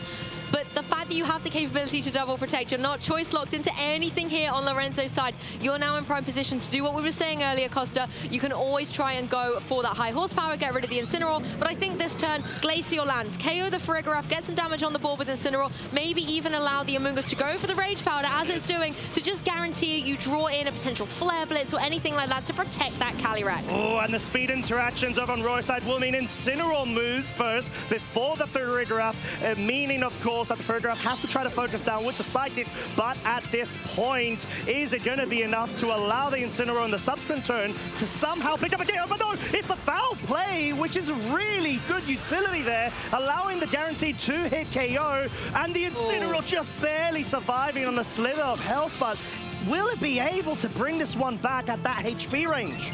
The foul play was definitely doing a lot more damage than considered, but the Calyrex still looks in a good position against this Incineroar. Incineroar will move first, it will go for the knockoff, but as you can see, going to be able to hang on, and all this Calyrex needs to do is go for that Glacial Lance. Do not risk the miss of a high horsepower miss, you know that single target, multiple chilling nade boosted here is going to be able to get the KO, and Lorenzo will win game 1 of the Swiss round 14. Well played from Lorenzo, really putting the pressure on, going into 6th gear with that Ice Rider. And at this point, I do really love the plays that were, chosen from Lorenzo, going on the immediate offensive, saying, I don't necessarily need to straight away get the Trick Room set up. And you could see Roy was sort of having to go now back down to the drawing board in order to better plan against it, even though the Araquanid is a great utility to be able to have under Trick Room conditions. I don't feel like maybe there's any play for it. You need to be able to get those quick KOs on Lorenzo's side. I mean, Roy had a very commanding beginning. Being able to go for that Draco Meteor, get rid of the Raging Bolt, and this is where the Araquanid comes back into play, because if you get rid of that Raging Bolt, as you did so effortlessly in that game 1, Araquanid has a pretty easy time here. The Wide Guard, I think, would have been really helpful against that opposing Calyrex Ice Rider, because then all you're really forcing it to do is go for the high horsepower. That not only is a single target attack, but there's a couple of Pokemon that can work around it. Araquanid obviously can do it. Incineroar has the potential to go for a Grass Terror, and as long as you've got that Wide Guard, you then don't have to worry about Incineroar falling victim to a Glacial Lance. Yes. It will really be all about, though, preserving those key Pokemon, because if you lose your supportive kind of choice, then the other Pokemon will be a little bit more exposed. I think for Roy, I want to see the Miraidon being played a little bit more conservatively. I loved the big Draco Meteor at the beginning. That was great. That was so good. But you are choice spec locked into it, and your special attack will be dropped and dropped and dropped, meaning that you're not giving enough presence on the field and allowing yourself to get KO'd. It could be the case of going for a hard switch, but I think it could be worth it. I think that's a really good speculative point, because you want to be able to at least maintain that consistent threat in the back at any point. Draco Meteor was fantastic, but losing it so early on means that you had to rely on the Farigiraf a tiny bit more, and it didn't actually get as much going. It was just going for the sidekicks until the foul play, which was pretty massive, but at least guaranteeing the 2-hit KO was really good onto the Amoonguss, but at what cost? The Ice Rider just went for the attacks and started picking up the KOs in a very, very quick fashion. I mean, the Farigiraf definitely has play. The Electricity boosting up the defense as well is really nice, but another way that you can help out against the Calyrex is that Araquanid paired up with the Miraidon, facing down against the Urshifu and the Calyrex Ice Rider for Lorenzo. Yeah, and I think being able to have the Wide Guard for potential discharge is so nice as a utility tool here, whilst it also covers for the Glacial Lance. So really nice synergy from this pairing here, especially against an Urshifu, because we've seen that, at least with my side and experience, Lou, of discharge, I feel like there's such a high probability of a full paralysis whenever I see it being launched out. That's really true, actually, and if you've got that Wide Guard support, then you are in prime position with your speed advantage as well to be able to go for that, break the focus dash. And I think it's wise then for the Calyrex to get out of there, knowing it cannot be fully capable with its Glacial Lances. And straight out of the blocks, we're going to get beautiful number jewels out here on the main stage at Stockholm as the Electric Terror comes through once again for this Miraidon. Here we go. We know how much damage this Pokemon is capable of, and we're about to have a bit of a preview on it, at least on the Amoonguss, as the Urshifu does go for the Detect. It does not want to have its Focus Sash broken and potentially even have to incur that paralysis status, as Discharge is the move of choice. I don't see any reason not to go for this. The question is, Amoonguss, are you going to be able to avoid a 2-hit KO with so many multipliers at hand? The multipliers are in strength as the Discharge comes through, and Amoonguss will be able to take another one of these. I have to credit the way Lorenzo has played. You have preserved the Focus Sash on that Urshifu. One more Discharge isn't going to be enough to get the KO. Amoonguss also will not fall down to another Discharge, whereas Araquanid, the only way it can really hang on here is for going for that defensive Wide Guard. Urshifu and Amoonguss aren't going to care about that. They're single target type attackers. So yes, if you go for the Discharge, you're not going to get the KO on either Pokemon, allowing Lorenzo to capitalize on that and allow damage dealt from both Pokemon into something like the Araquanid. If you get rid of that Pokemon, considering Unseen Fist can also just completely go through anything, it's just a really nice way to preserve things for that Calyrex in the back. It is a tricky situation because whether you're trying to gamble on rolls in terms of guaranteeing a 2-hit KO on the Amoonguss or a paralysis status on the Urshifu, Roy needs to try to go for it. They're going to stay in with the same strategy as turn 1 wide guard Araquanid, discharge Miraidon. It will, of course, be breaking the Focus Sash, bringing the Urshifu down to 1 HP's worth. But can it pick up the paralysis? Can it even force a full paralysis? Because I feel like if it does, this may well be game over. Let's see, Urshifu goes down to its Focus Sash, but are there any secondary effects that are going to come into fruition here? No, Urshifu free to go for the Wicked Blow, can connect into the Miraidon, do about 2/3 of damage. The key thing as well with Miraidon is his choice specs. It's locked into this. There isn't necessarily a safe switch on the opposing side unless Ursaluna has come in the back, but I'm pretty sure that might have been dropped for the Araquanid. And I think the Urshifu may well actually be tempted to go for the Sucker Punch here if it's within range. It feels like it is that Miraidon, and may actually be picked up here as a KO, as that might be a bit of an indication of what's going on here. Araquanid does switch out as well, as we saw Lorenzo bring in the Raging Ball. Farigiraf will be able to block a Sucker Punch. Really, really smooth play from Roy in order to guarantee it at the cost of the Farigiraf taking the damage, as there's no switch out here. Lovely, exquisite play. Sucker Punch denied. As the Miraidon does go for the discharge, it will be picking up the Urshifu, and Lorenzo, oh wow, the Farigiraf survives. That's amazing. You can block the Sucker Punch, but you cannot protect yourself from that discharge. Thankfully, there is enough in the tank to allow Farigiraf to hang on the field here. The one question, however, is what can stop this Miraidon at this point? The Farigiraf as well has the capability to, you know, it can just go for a helping hand, deal even more damage. Yes, it will fall down at that point, but that could be what Roy needs to be able to pivot the Araquanid back in. I think that would be great, considering you have got the Glacial Lances coming your way again. The issue, however, is the Raging Bolt. Lorenzo has preserved it, has not let it go down very early doors. Farigiraf doing what it's doing best, though. There's the helping hand cost, so this is going to hurt. It's just there for the support, and it is ready to try to get as much damage it can out of Roy's Miraidon. 5.7 multiplier stack in effect right now. Although it's a quad-resisted Pokemon on the other side of the field with an Assault Vest, it does deal roughly about 30-40 HP in what should have been at least like maybe 5. Honestly, I feel like if that hadn't been a Protect on the Calyrex Ice Rider, we would have seen the oomph that we were expecting to come through there. Miraidon as well being able to show its defensive capabilities against a fellow electric type and not taking too much damage from the Volt Switch. And now Lorenzo is in a really, really difficult spot. You've already gone for the Protect on the Calyrex. It's very high risk to go for it again, but I feel like you also have no choice. Because of how strong that Miraidon is at this point in time, that's going to be able to deal so much damage with the discharge. It does allow Roy as well to bring Pokemon in like the Incineroar or even the Araquanid from the back to have gone for wide guards, but the Incineroar's here to have that fake up pressure, try and maybe put the Calyrex in check. Yeah, and at this point, you're able to at least have even more pressure and just have to, it feels like Roy just has to keep on going with the discharge at this point, because at least you're going to be able to directly threaten the Calyrex, but it may introduce that switching of the Raging Bolt to better take that damage. And we know that the Amoonguss does have access to Pollen Puff. You could go through a situation of being able to get that recovery going, as this Assault Vest Incineroar will be threatening. We've got a double Protect failing to connect, and a Protect from the Amoonguss. Amoonguss shows you how it's done, and of course Incineroar will have to take damage from the discharge, but as you mentioned, the Assault Vest there to try and negate some of that so that the Incineroar can maybe go on the offensive with a Flare Blitz. But first, it's the superstar Shining Light Bulb itself, the Miraidon, able to get so much damage on that Calyrex.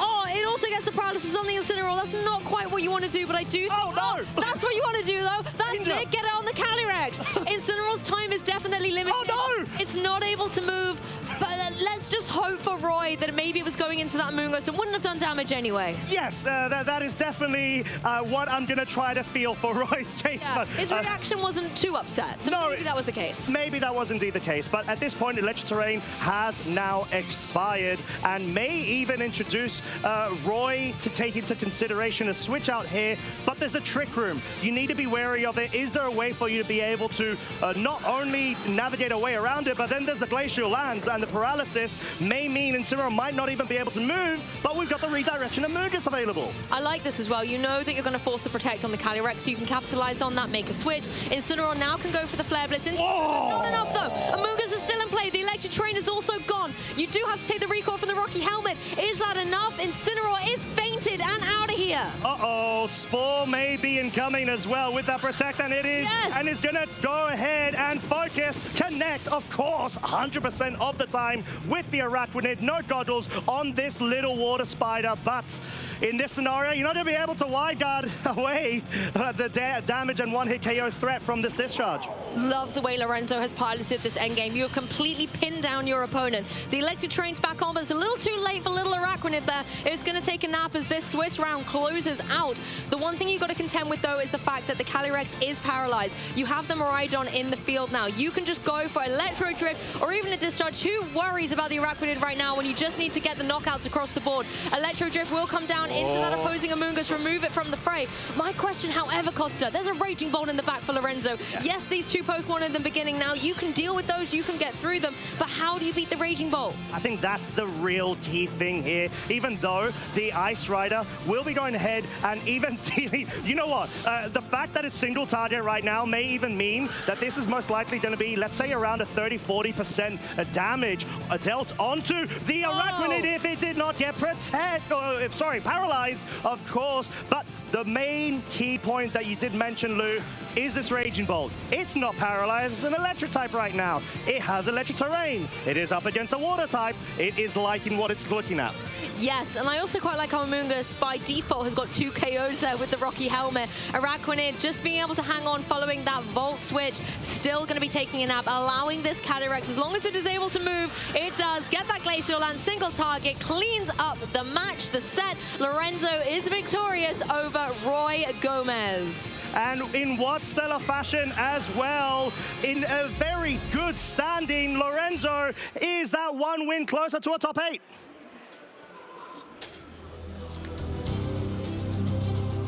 What an amazing match there from Lorenzo, overcoming a lot of odds considering that he was bringing a lot of slow Pokemon, Calyrex, Amoonguss, and we didn't once see Trick Room. Am I right? Yeah, you are absolutely right. And I think the way that he was able to handle that is just a bit of a proof that, once again, even though you've got it available, you just need to be able to choose if it is appropriate and optimal to be able to play into that. Because we did say based off of the play style that Roy had, he really wanted to try to rely on that synergistic either switch outs or the wide guard, which was very well utilized and executed. It's just, unfortunately, the Raging Bolt had the quad resist, and being able to have that in the back whilst there's a Calyrex Ice Ride on the field, directly threatening all of your Pokemon, is insane. I also have to credit the way Roy was really doubling down on that Miraidon, going for those discharges, and at the beginning it looked pretty nice. It did. You've got your wide guard going on there, but there was that turn where Lorenzo switched in the Amoonguss and had gone for the Protect on the Urshifu. And I think at that point it was like, I see the game you're playing and I'm reading you like a book, mate. I know exactly what's going down, and was able to just completely stop that Miraidon from doing what it wanted to do. Because yes, it was able to get damage on the board, but it wasn't quite getting KOs, and it was hurting its partner Pokemon way too much. I mean, the Ferrodraft did survive, but just barely. Only just, and then it went down. Same with the Incineroar, able to hang on, and then went down. So there just was not a lot of longevity, and all this time as well, because of the Wicked Blow, I believe it was, the Miraidon was also getting its HP taken down. So even when it came back in at the end, it just didn't have enough to be able to deal with a 3v1, or I think it was still a 2v2 at that point. Araquanid was sleeping. It was there. It wasn't doing anything. It wasn't, no. It was technically there. It was. There just wasn't enough that Miraidon could do. And I think it's, like you mentioned, the fact that Lorenzo was able to expire the turns of electric terrain and position his board to the point where he can survive those incredibly powerful discharges and then force the switch out at the end point or mid to end game scenario of that game 2, to the point where you can at least force the Amoonguss pressure. So it's an ongoing conversation we've been having, Lou. I think we stressed it as well just before. Amoonguss, what is it doing in a format where there's electric terrain? That's what it's doing. Yeah, true. Doing well. It's still just a formidable threat, because if you leave an Amoonguss unchecked and it puts your whole team to sleep, it's not about the Amoonguss anymore, it's about the partner Pokemon next to the Amoonguss that you have to deal with, and Amoonguss has completely enabled them to shine.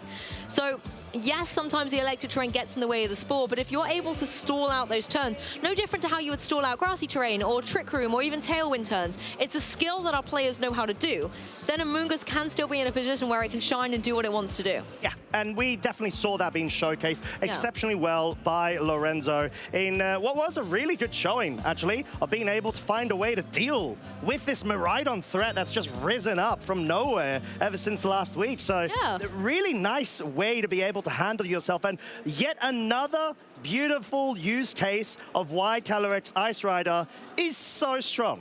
It is incredibly strong. And of course, both these trainers came into this with a 9-4 record. So I think the top 8 is looking a little bit out of reach. However, there are still lots of championship points for top 16 in Lorenzo's grasp. It's going to be interesting to see how that final standings does shape up before we dive into our top 8. So as soon as we have access to that, we will bring it to you, of course. So you can figure out who you want to root for, whether it's the trainer, whether it's the Pokemon, going forward for the end game of the Day 2 broadcast. Yeah, and I mean, what a broadcast it has been so far. I think we've been able to actually see so much variety in terms of the different restricteds, but not only the different restricteds, the different, what should I say, the glue of the remainder of that composition being put together, and what sort of most optimal ways and roles you need to be able to fill in order to better adapt yourself based off of the current meta trends that have really been peaking ever since last week. I've loved having kind of a front row seat to seeing the meta develop a little bit more. Yeah, yeah. We had obviously the Indianapolis regional, and that carved out a few things. Obviously, Miraidon became like a hot topic, and everybody wants to try it, or everybody wants to counter it. And then in this particular meta, it's been a bit like, okay, so this is one thing I need to watch out for, but there's still all these other restricted Pokemon that I have to contend with. And I think in previous years, when we've had this single restricted Pokemon format, it has been a little more unbalanced. At the moment, we're seeing such a variety, and I love seeing where the Pokemon are maybe rising in usage, or kind of being good medicals, and others are maybe falling to the wayside a little bit, let's say. Tiny bit. But the fact that they're still being used, they're still being tried and tested, I think is a really nice testing ground ahead of things like NAIC. Oh, no doubt about it. I think Calyrex Shadow Ride, unfortunately, falling from the clouds of hype that have been going through, of course, before we had that first regional event. And generally speaking, when it does come to the development of the meta, Zamazenta has been so interesting and fascinating to be able to actually observe rise to the fore. Well, I think it's time to go find Zoe. She'll be very, very excited that Calyrex Ice Rider just won, so she might be running around the venue somewhere. So we're going to go find Zoe. Maybe you can go find her and bring her back to the desk? I will try my best. Yeah, and then Zoe and I will carry on the show after this break for you. Hello trainers, welcome back. We are here joined by the current 2024 EUIC champion Nils Dunlop, and we have some extreme speed questions for you, Nils. So I'm going to throw it over to you, Zoe, to kick us off with these quick questions. So Nils, when did you first start playing Pokemon? I started playing in 2015. I just randomly saw a tournament in Stockholm, which at the time I lived in Karlstad, like a smaller city, and we took like a 3 or 4 hour drive just to go to the tournament, and I actually managed to come like second. I didn't even win, and I was like so bummed out about like, oh, why can't I win this? And from that, I think I learned, because like there was a really good scenery at that time, and we just had a rivalry and boosted up each other just to become even better. That's amazing. Yeah. So, off the back of that, what is your favorite team that you've used in a tournament? I can say that it's between two. I would say my all-time favorite is probably the Ultra Necrozma team I brought to like Richmond with Aselgor and Acid Spray, Light that Burns the Sky and everything like that.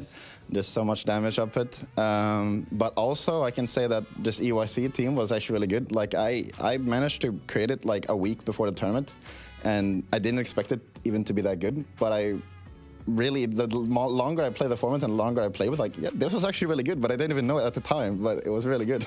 Yeah, it's a very, very strong team. Yeah. So do you have a favorite Pokemon, or is that based on the Pokemon that do well for you at tournaments? I mean, I always have the mascot of Mega Swampert, but other than that, like, favorite VGC Pokemon, it's hard to not say, at least with competitive-wise, like Incineroar, but regardless of that, you might just say, like, Ultra Necrozma, just the power, and I hope it one time could get back into the game. Yeah, we'll hope. We've got Megas on the horizon coming back, so you never know. We might see Ultra Necrozma come back. To end us off, last question is going to be, what has been your favorite event? Now, it might be, you might have already answered this, because I feel like EUIC will be a hard one to top, but... Yeah, I mean, I think EUIC was definitely a tournament where I felt that a lot of like the pieces that you need to do well in like a massive tournament fell into place. But regardless, I'm a big fan of my prestation, or like my how well I did in 2018 at the Worlds when I managed to come third place. And I'm looking forward to Hawaii and hopefully be able to at least do well there and maybe scare some people that are using like other restricteds or just coming there with some really strong restricted team. Well, third place back in 2018, so we'll look forward to seeing how you get on, especially after these great results you've had this season. Thank you so much again, Nils, for taking the time to be with us, and we'll be heading straight back to the action. Hey Pokemon trainers, welcome to Pokemon Championships History, a series where we showcase important matches throughout the history of competitive Pokemon. This was the first World Championships held in the Alola region with Pokemon Sun and Moon. Our classic battle took place in the top 4 match between Tomoyuki Yoshimura and Ryota Atsubo. Japan was guaranteed to have a representative in the finals, but who would come out on top? Tomoyuki had experience playing in multiple World Championships, and this time around he made the right call on the metagame. With Ultra Beast on his team like Nihilego to deal with the Tapu Pokemon running rampant in the format, and Buzzwole to handle Snorlax teams, Tomoyuki was in a prime spot to claim the championship title. But Ryota was not to be outdone. As the reigning Japanese national champion, Ryota wanted to solidify his claim to being the best player in the world. With a twist on the common double Tapu core, Ryota brought a team to support his choice specs Tapu Fini. But the real star of his team was Celesteela, the launch Pokemon. Many trainers feared Celesteela's ability to single-handedly bring back games from the depths of defeat, and Ryota would need a heroic effort out of Celesteela to win this set. In a game that lasted over 30 minutes, Celesteela showed just how unstoppable it can be thanks to Leech Seed recovery. If Tomoyuki wanted to keep his championship hopes alive, not only did he have to win game 2, but he needed to do it fast. There wasn't enough time left in the round to play another slow game against Ryota, so Tomoyuki would need to be on the offensive. But sometimes the best offense is a good defense, and Assault Vest Salamence was just bulky enough to keep him in the game.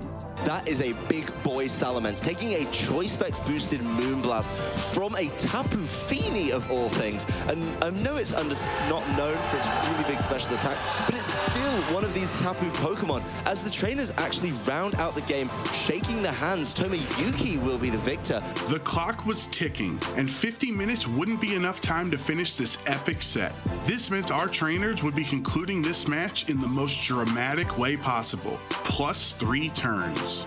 If a match exceeds the round timer, 3 untimed turns are to be played, and whoever has more Pokemon remaining at the end of the 3rd turn will be the victor. Time was just called in the round. We are a couple of seconds out, so this is turn 0 in the game. And in this turn 0, Metagross taking so much damage, but after the Intimidate, it's not enough. Rounds don't commonly go to time in VGC, especially not in top 4 of the World Championships. Only 3 turns stood between these trainers and their destiny. What would ensue could be considered the most intense +3 turns in VGC history. A climactic 50-minute set came down to these final turns, and only one of these worthy trainers would be victorious. Celesteela wasn't the only Ultra Beast to show up big in this match. While the Fighting-type Buzzwole faced off against a Fairy-type and a Flying-type, Tomoyuki made an incredible read with his Z move to try to make Buzzwole the hero of this story. All out pummeling from your boy Buzzwole. It's not your boy Guzma like it is in the trading card game. In this case, it's a Buzzwole. It's going to be dealing some pretty sizable damage. It would like to get that on Celesteela, I think. A Pokemon that sometimes people try and bust through the defensive of with all of these fists. But instead, the Crocodile is going to get knocked out by this all-out pummeling, leaving Ryota down with just 2 Pokemon on his side of the field as we go into the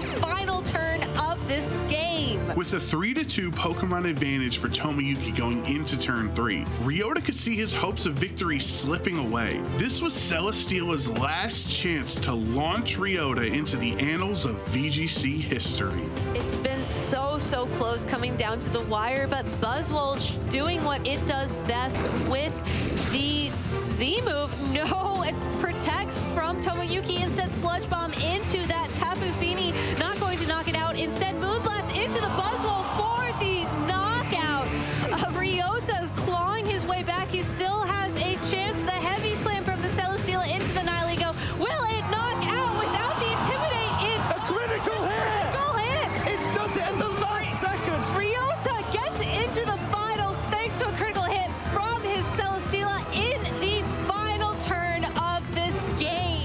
Finny hung on with 1 HP, and they cricked from his trusty Celesteela. Ryota won an unbelievable set against Tomoyuki and would go on to leave Anaheim as the VGC 2017 Masters Division World Champion.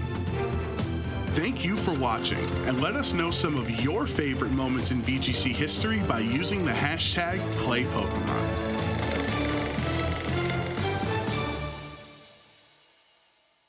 Let us give you an experience. At the Pokémon Center, EUIC London.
Welcome back, trainers. We have found Zoe Liu after running around with all the Calyrex. You must be so happy to see them doing so well, as they are one of your favorite Pokemon out here. They are indeed. And, you know, it wasn't too hard to run after the Calyrex Ice Rider because it is a very slow Pokemon. But, you know, it's quite hard to grab its reins and keep hold of it because it's very, very strong. And Calyrex isn't letting go of those anytime soon. But it's lovely to be back behind the casting desk with Zoe Liu. I'm Liu Act Josh Cromie, and we'll be bringing you into top 8 as soon as it has been determined. If you're just tuning in, we've battled through all our incredible rounds of Swiss. Day 2 has had 5 rounds. They are now just concluding, and very soon we will have top 8. And out of over 250 players, we will only have 8 remaining in the competition. Oh my goodness, the competition is really, really heating up. We have a couple of players who are safe and locked at this stage for the top 8, and that being Niels Dunlop and Marco Silva, but there's a lot of other players. I believe all the X3s should be safe, and maybe one X4 will get in help. But, you know, a lot of the matches are still being played out. We're just gonna, you know, a lot of the players at this stage, it's just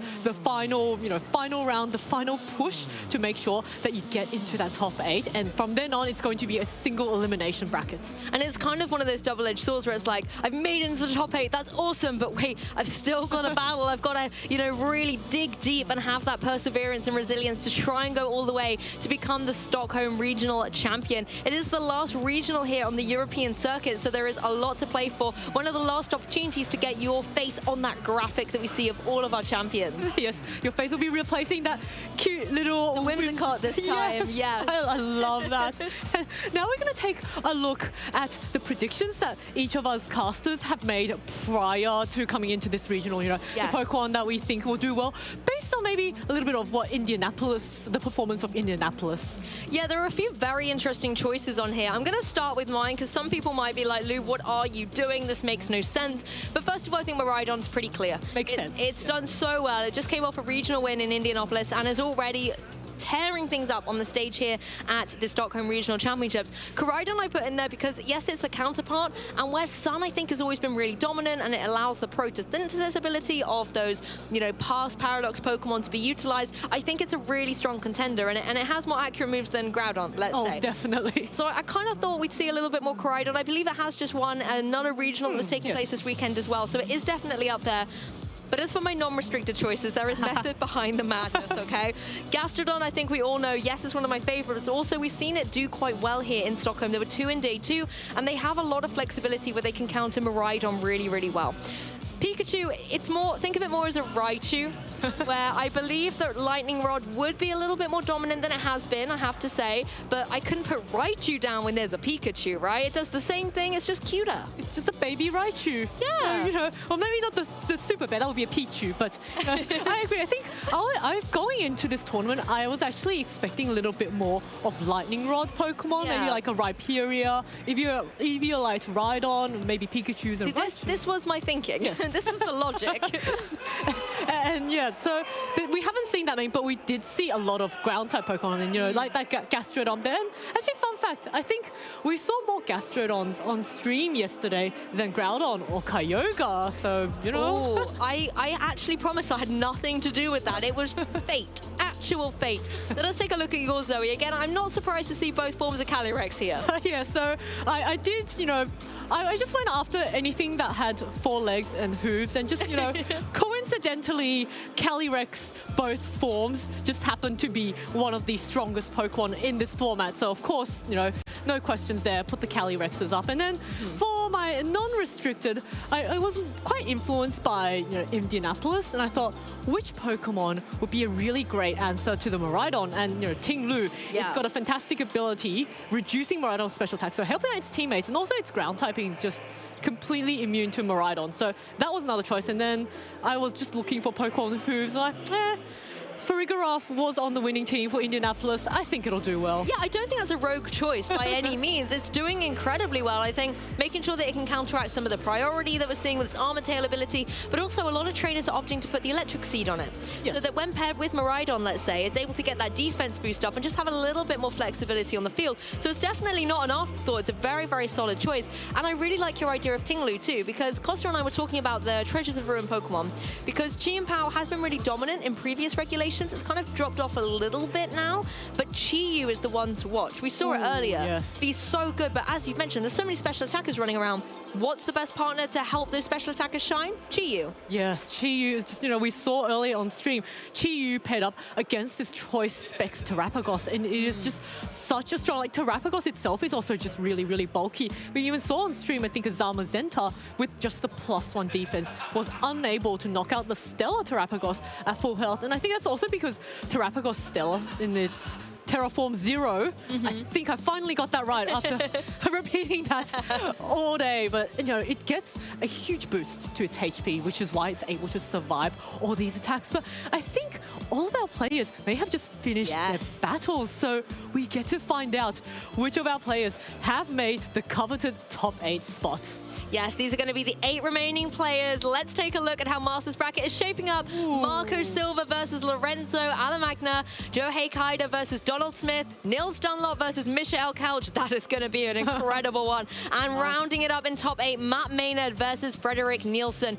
I am so delighted looking at this top 8. We've been able to feature so many of these players, and we get to continue to capture their Pokemon journey here at Stockholm. It is absolutely incredible to see all these consistent names, and there's a really good representation of different countries. I've got the Italians, you know, the Swedish, Nils Dunlop, you know, fighting on his home turf, just representing his home country. Matt Maynard from the UK, Joji from Australia, and Donald Smith from US. So, you know, just such a nice mix of different countries. So it almost feels very international. It's an international event, really, right? Like, it's amazing to see so many trainers from all over the world really trying to battle it out to get that world's invite or get as many additional championship points as they can, because there is the potential, if you're in that top championship kind of standing, that you're maybe to get that round 1 bye at the World Championship. So there's lots to play for. But the one thing I really want to talk about is the caliber of players here. Names like Michael Couch, runner-up at Worlds, Nils Dunlop, Marco Silva. These are international champions being able to showcase their skills here on this stage. Honestly, Europe is bringing it for this regional. Indeed, look at all these champions. You know, this is just such a stacked tournament. I think, you know, coming in, we may not have had the biggest attendance compared to, say, Liverpool regionals. That's true. But the caliber of players here is so strong that I think anyone attending this event, it's not going to be easy trying to win. And I really think, you know, Marco Silva, having come as a finalist last year at Malmo regionals, he's definitely going to be trying to get that winner's the regional champion title here. Yes, and I love the way these teams are going to be stacking up as well. We're going to see such a nice variety of different Pokemon coming to the forefront. I think one trainer I really have my eye on is Michael Kausch, because we saw how commanding his match was earlier on stream, and he's someone who in the German local community has been absolutely tearing up the locals, doing so well at these events and getting in so much practice, so much experience, and that just really does show what caliber of trainer he is. Yeah, it's really incredible because I think prior to Worlds last year, he was only more known for his online presence. Like, he did really, really well at a lot of online tournaments, but I don't think he attended many regionals, so no one had really quite heard of him. And suddenly he rocked up to Worlds and just took it by storm, made Yes. all the way to the finals, and people were like, oh wow, at first people were like, who is this? And then you look at actually his history, no, this is a really experienced player. He has had that online performance and he was able to translate it into real life in these real life tournaments. Yes, and there was the Dragapult as well, Yes. right? Like a really creative choice that nobody saw coming in the metagame at the time, and it was able to get that second place finish here. I mean, one of the things I've also been so impressed with today is Zamazenta. Oh, yes. You know, it's been a Pokemon that I don't think... Coming out of Indianapolis, people were definitely using it, but we weren't sure if it was going to stick necessarily. It was like, okay, Miraidon's everywhere, you've still got your Kyogres and the occasional Groudon here and there, but it really was all about Miraidon and Terapagos. And then Zamazenta was kind of like the third wheel, let's say, just kind of just being tested around those three and actually seeing it come through in force and doing so well so consistently, particularly with the variety of Terra types we've seen, Terra Ghost and Terra Grass, shows that it has a lot of flexibility. Yeah, I think a lot of people, like myself included, were a little bit surprised that it took the place as the most commonly used restricted Pokemon in day 2. That's just, you know, not really something that I was expecting, but when you think about it, it actually makes sense. But, you know, speaking of Zamazenta being the most used restricted, let's take a look at all the other restricted Pokemon that have made it into day 2 and the usage statistics that we've got. Because there's a bunch of these restricted Pokemon you're going to watch out for as top 8 goes through, because the restricted list has been interesting for day 2. The fact that we only have top 9, not even top 10, does show that these are definitely the most consistent ones. Zamazenta, we've already mentioned, you know, we saw Alex Gomez running it earlier as well. I think Michael as well running it just shows how consistent it can be. Yeah, and now there's my favorite, Calyrex. That's both Calyrexes, but I think I may slightly lean more heavily, a bit more favored towards the Ice Rider form, just because it is really, really tanky. It was able to survive. I think that last round, we saw it survive that Terra Electric discharge from a Miraidon, and that's pretty impressive. And it was able to, you know, hit back with that Glacial Lance. But look at the Terapagos and the Miraidon. Miraidon, you know, it's not quite up there, but it's still, you know, up the top 6th most used Pokemon. Yeah, and you've got the Zacian there as well, and I believe it was Guillermo Castillo was running that particular Pokemon to some great success. We won't be seeing, I believe, in that top 8, but there are still so many contenders coming through. The Terapagos has really been shining for me. The fact that it's got so much flexibility, whether it wants to, you know, just utilize that Terra Shift or go for that Terraform 0 and then completely negate the weather and the terrain. And the terrain's been the key one, because that allows Miraidon so much flexibility on the field to boost up those electric type attacks. Considering Miraidon often also has the electric Terra type as well, you just want to find some way to kind of negate all those boosts that it's able to get. Yeah, I think it's funny that people keep discounting Miraidon. Like, going to Indianapolis, it wasn't on the top of the watch list. Yeah, people were throwing a lot of shade at it a little bit. And coming here, people thought, oh, you know, everyone's going to counter it, but no, it's still there. It's still a dominant threat, and that is something that we really need to watch out for. And I'm going to call out to the little Kyogre and Groudon, you know, a bit of a Generation 3 throwback there. And you know, a little bit of usage, but I am actually quite surprised that people, actually Groudon and Koraidon, have equal usage. So really interesting. Yeah. Maybe a lot of people just aren't ready to let go of Groudon yet, you know? It is a favorite. It is one of those classic Hoenn Pokemon, and the weather war between Kyogre and Groudon is indeed legendary. So I think a lot of trainers may be still opting for that comfort, or the fact that you have that ground type attack. The accuracy, yes, we can talk about, but when it is able to connect, particularly into Pokemon like Miraidon and stuff, it can be an incredible counter. I think you make a really good point as well about how people are countering Miraidon, but there aren't a lot of hard counters because the meta is still fresh. As you can see, there's 9 different restricteds, and if you completely kind of put your blinkers on and only think about one Pokemon, you're leaving yourself so exposed to all the other restricteds that you see. So yes, you want some kind of coverage to Miraidon, but you cannot afford to just lock in on it. Yeah, and I think by the time we get to Bologna next month, the meta is going to develop and shift, and I'm going to be really interested to see. But now I think our matches have been, it's now going to be a community choice. Always exciting. Our top, the next match that we're going to showcase. So you, as the watcher, will have the power to decide who we're going to stream. Yes, and it's no surprises. It's a top 8, so it's very easy to see the options that you have got. Remember, we will be showing one top 8 match, so pick wisely, trainers at home. You can engage on the Twitch side of the broadcast to get involved with that community choice. Who is it that you want to see? Is it a case of the Calyrex Ice Rider showdown with Marco Silva and Lorenzo Alemagna? Or could it be Joji and Donald Smith? Some very interesting choices there. The Chi-Yu versus the Chien-Pao. Wow, look at the diversity of all these teams. And, you know, there's also Matt Maynard carrying that Iron Hands, which has kind of dropped off in usage. But I think under Trick Room, with that electric terrain boost, it is a really, really scary Pokemon. And of course, Frederick also running a Miraidon and Iron Hands team. So a bit of a mirror match. And there's actually quite, you know, Mikhail and Donald both running that Galarian Moltres, or as Costa like to say, Goltris.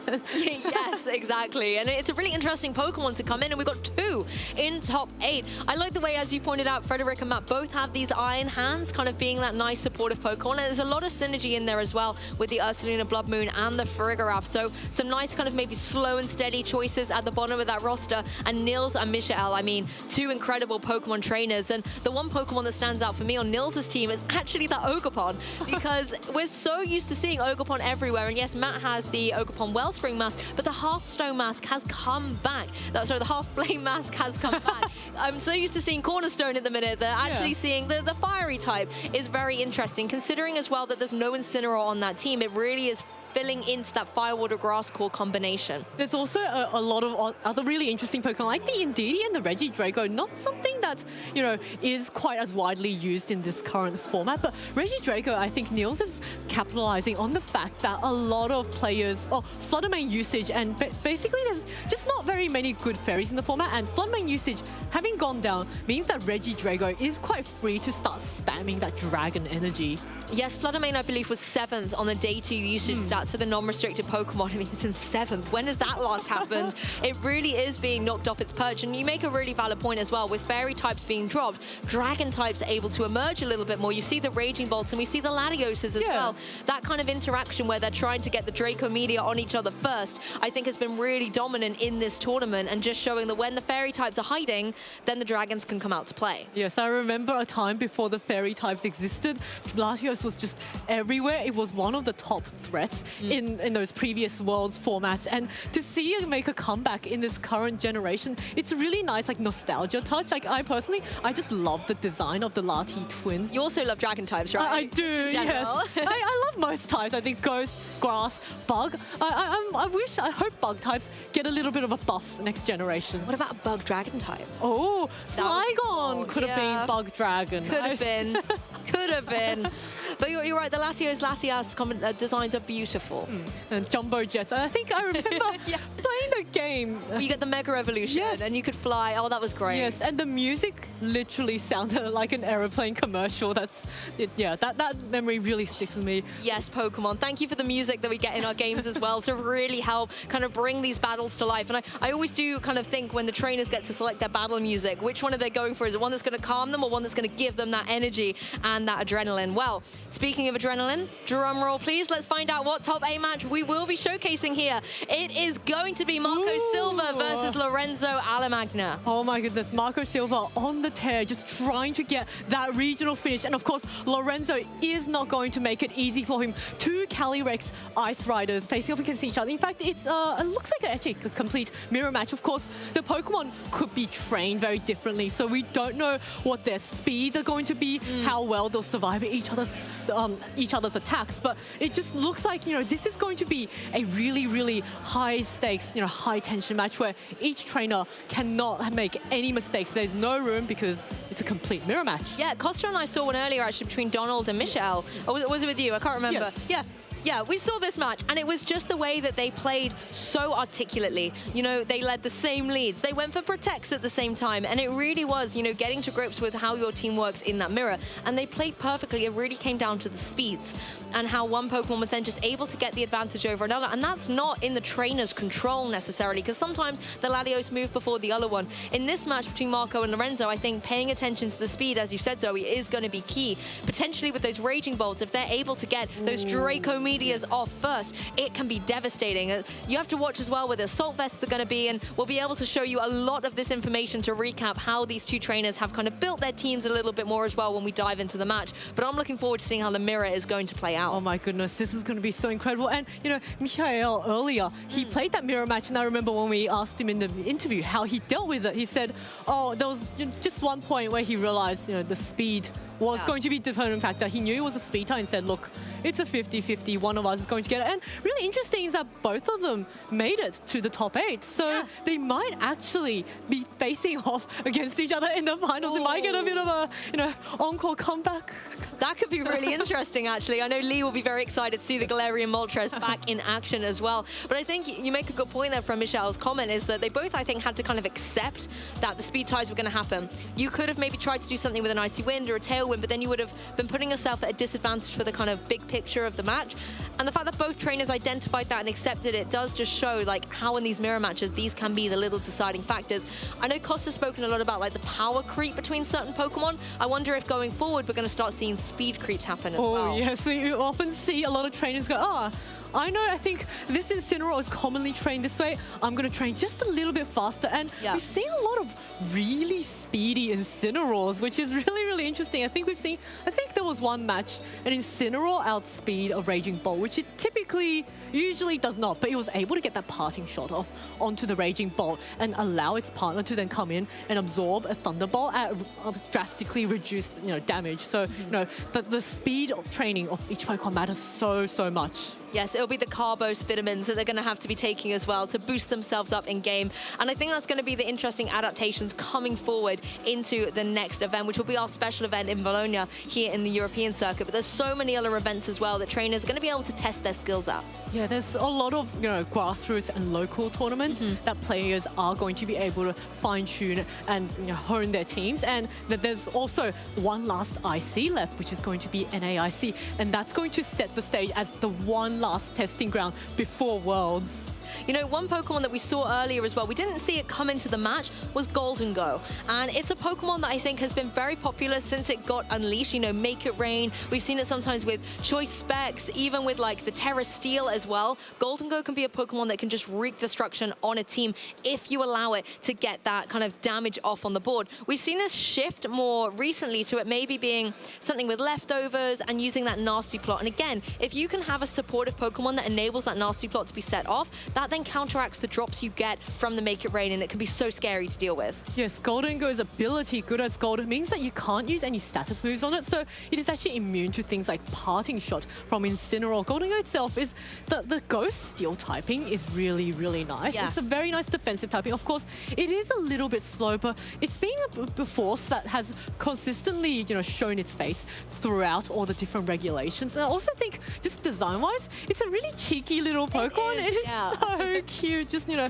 smiling there, a little smug, you know, hoarding on its little golden coins and just releasing them when it makes it rain. And of course, it's on both the teams that we'll be able to show in our top 8. So whether or not it makes an appearance or not will be interesting. However, one of the key things it can do is apply pressure to the opposing Golden Go. If it's got something like the Shadow Ball, that's going to hurt going down into the opposing Ghost type.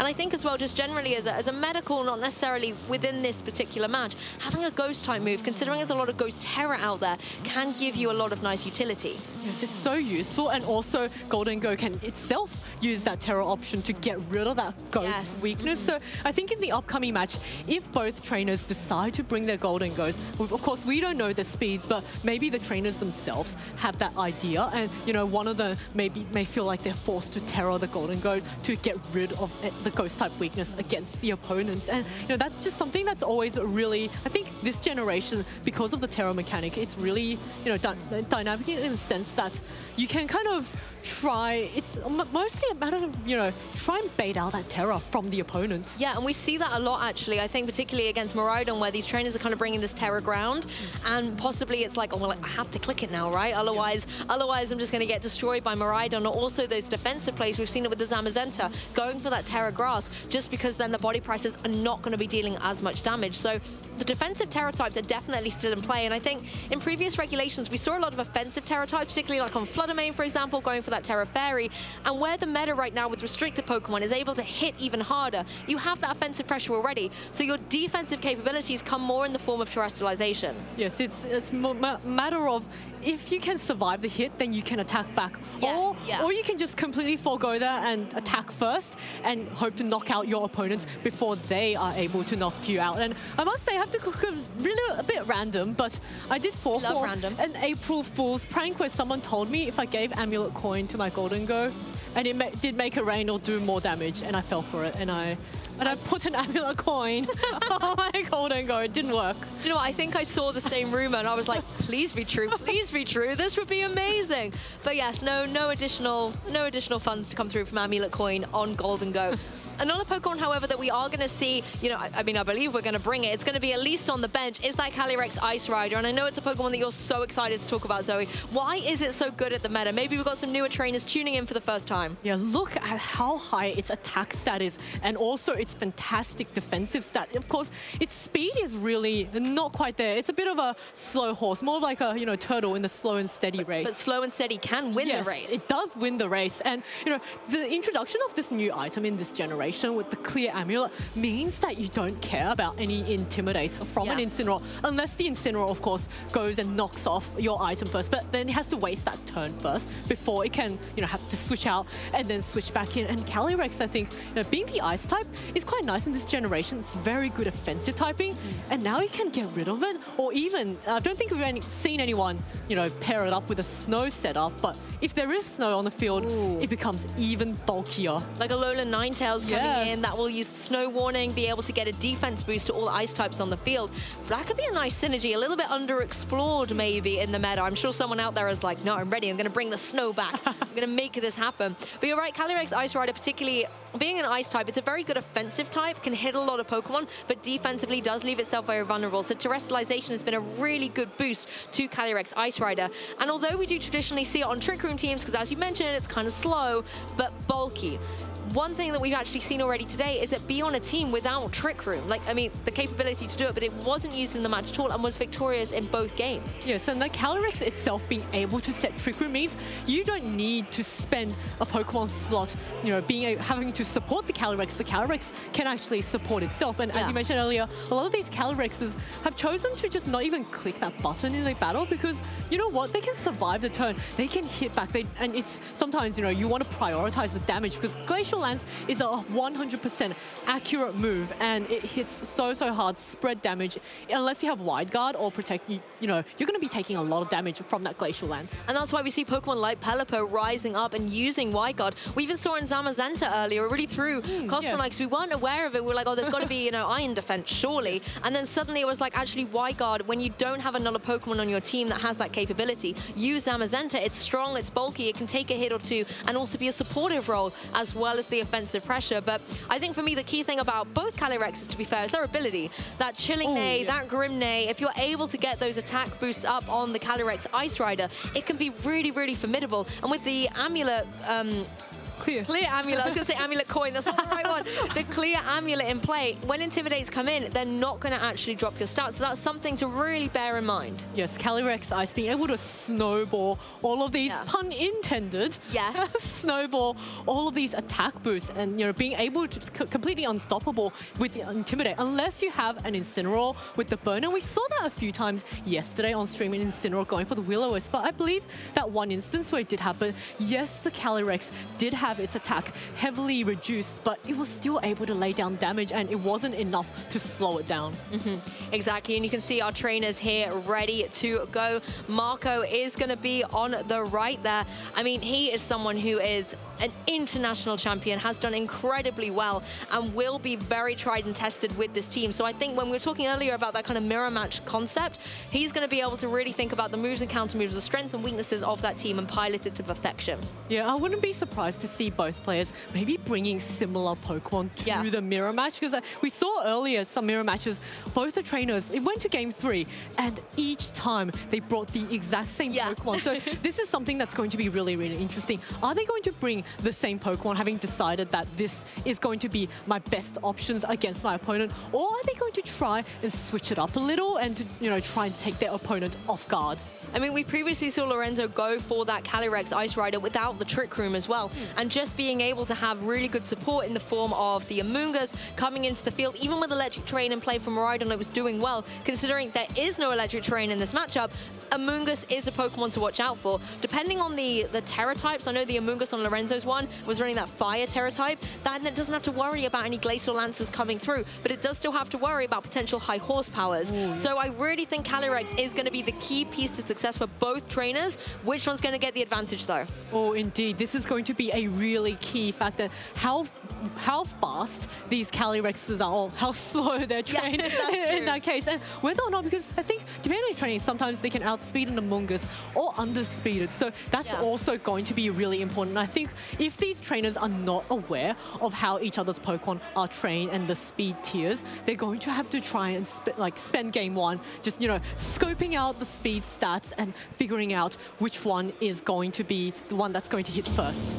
Yes, and it means so much to these trainers as well. Remember, this is top 8 here at the last regional in the European region. These trainers want to be able to get through to that grand final, and they're only a couple of wins away. One more win gets you to top 4, the next one into finals, and then you are 1 win away from becoming the champion. Now, this is actually a perfect mirror. In the open team list that they've got, they might as well keep their own, because it's going to show the exact same information.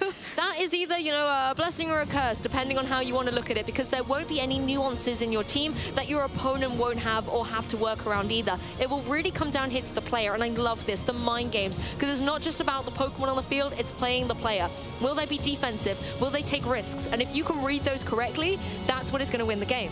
Oh, this is going to be such a close match, and I'm sure both players are probably staring down on their sheets going, oh, did I get my own team sheet? No, actually, it's my opponent's.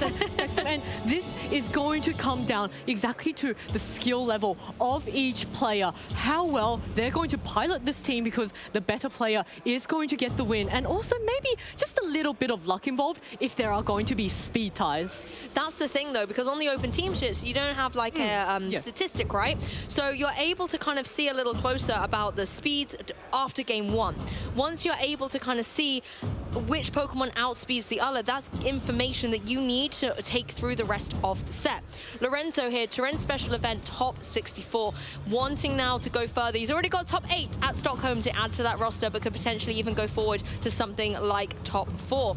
Marco Silva, so many accolades here. OCIC champion, LAIC champion, as well as some regional titles there as well. Most recently at Worlds, top 16 in 2023. What an incredible placement from Marco, and all these champions. I'm sure he's looking to add another champion under his title. But, you know, of course, Lorenzo is also maybe a bit of a newer player, but he's also proven himself to be really, really skilled. And, you know, having made it all the way to top 8 of this tournament, which has been stacked so full of veteran players, this Lorenzo is not going to make it easy. And, you know, the mirror match is just something that I really, really want to see. Just a pure, just going to be pure skill level between these two. And I'm sure Marco and both Lorenzo are probably thinking in their heads what their leads are going to be, how they're going to face the speed match. And here we're going to take a look at the Pokemon they're going to be using, but I'm sure it'll be the same once you get to Marco. It's going to be the Calyrex, the Amoonguss, Incineroar, Urshifu, Golden Go, and Raging Bolt. Yes, let's dive a little bit into how these teams are going to face up directly against each other. When you look at speed control options, which is always one of the first things I look for, the main thing you've got here is the Electro Web on that Raging Bolt. There isn't any Tailwind. You've got the Trick Room, yes, on Calyrex's side, but the only way to kind of manipulate that field state will be these Electro Webs. So that's something that the players do have to watch out for. Of course, Calyrex can work around that a little bit as well, is going to be able to be quite happy to be in in a slower, steady state.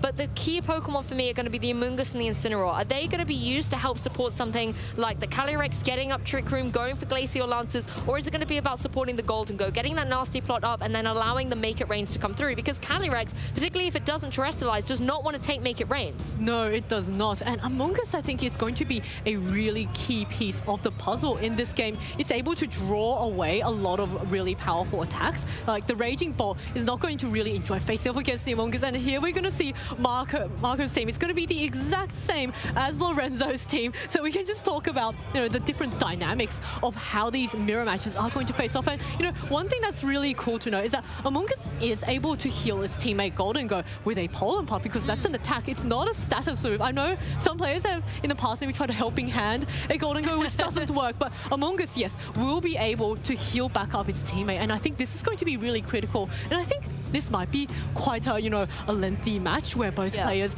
are just slowly whittling away at their opponents and healing back with the Pollen Puffs just to make sure to keep their own side healthy. I mean, every turn matters now, right? Yes. We're at the knockout stages of the competition. There are no more Swiss rounds. If you are the loser in this set, you will be knocked out the competition. As you can see, they stack up very equally against each other. And I'm glad you mentioned the recovery there, Zoe, because Golden Go, yes, it's going to be able to be supported by the potential Pollen Puffs, but also the Leftovers is on there as well. That can get you a little bit of regain, as well as the fact you've got Protect to keep that kind of stacking up.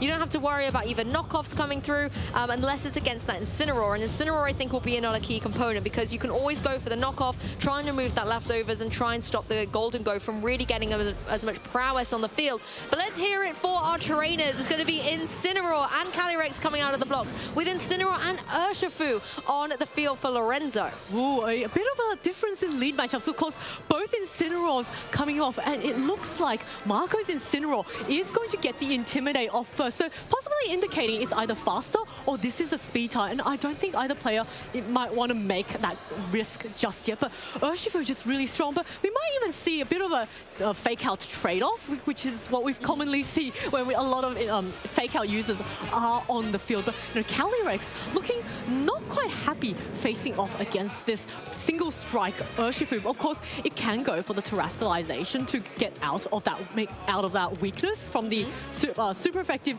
and guaranteed critical hit Wicked Blows. I think the Urshifu is key right now because it can do so much damage to either of the opposing Pokemon there. If it wants to go for something like that close combat, it can deal with the opposing Incineroar. But Incineroar says, no, I'm not even going to contend with you. We're going to go for the fake out. And hey, let's trade them into the two big heavy hitters. So a little bit of a stalemate here. Of course, there is the Focus Sash on the Urshifu, though, that has now been broken for free on Lorenzo's side. Oh, that is a really important piece of information for Marco, is that he can now go for a really strong attack into the Urshifu. And it's also really interesting to note that his Incineroar fake out went off first, so indicating that maybe Marco's Incineroar is indeed trained faster. But of course, this is not a guarantee unless maybe the Incineroar has consistently over multiple turns being able to go first. But at this stage, I don't think it's a guarantee that the Incineroar is the first. So, we have to see whether or not this Calyrex is going to Terra out of that weakness to the Dark. Let's have a look, though. It is going to be the Calyrex Ice Rider turning into the Water Terra type here. That does give it a little bit of respite against both the Urshifu and the Incineroar here. Doesn't have to worry about taking this close combat. And the Wicked Blow either. It is able to do just over a third of damage. Going to be able to take another one of those as the Incineroar goes for Parting Shot. One thing to note, trainers, there are no Flare Blitzes here on the Incineroars either. They're really doubling down on those Dark types with Knockoff, Taunt, and Parting Shot. So as the Calyrex, you don't have to worry about Flare Blitzes. The Water Terra type here really just to help you out against the Urshifu. Yeah, that Water Terra type was so helpful because without it, you would have been knocked out. And now Marco's Incineroar, having gone first again, is able to get a free switch out into his own Urshifu. And Incineroar now going for the knockoff, knocking off that clear amulet, meaning that if he chooses to switch out, if the Incineroar then switches back in, he will be susceptible. And now we see a Glacial Lance taking off a good chunk of damage from the Urshifu, but not quite enough to knock it out. I think Lorenzo really identifying Calyrex as the threat here, and you need to get it off the field before it's able to go for another Glacial Lance and get the KO on that Urshifu, which would enable Chilling Neigh.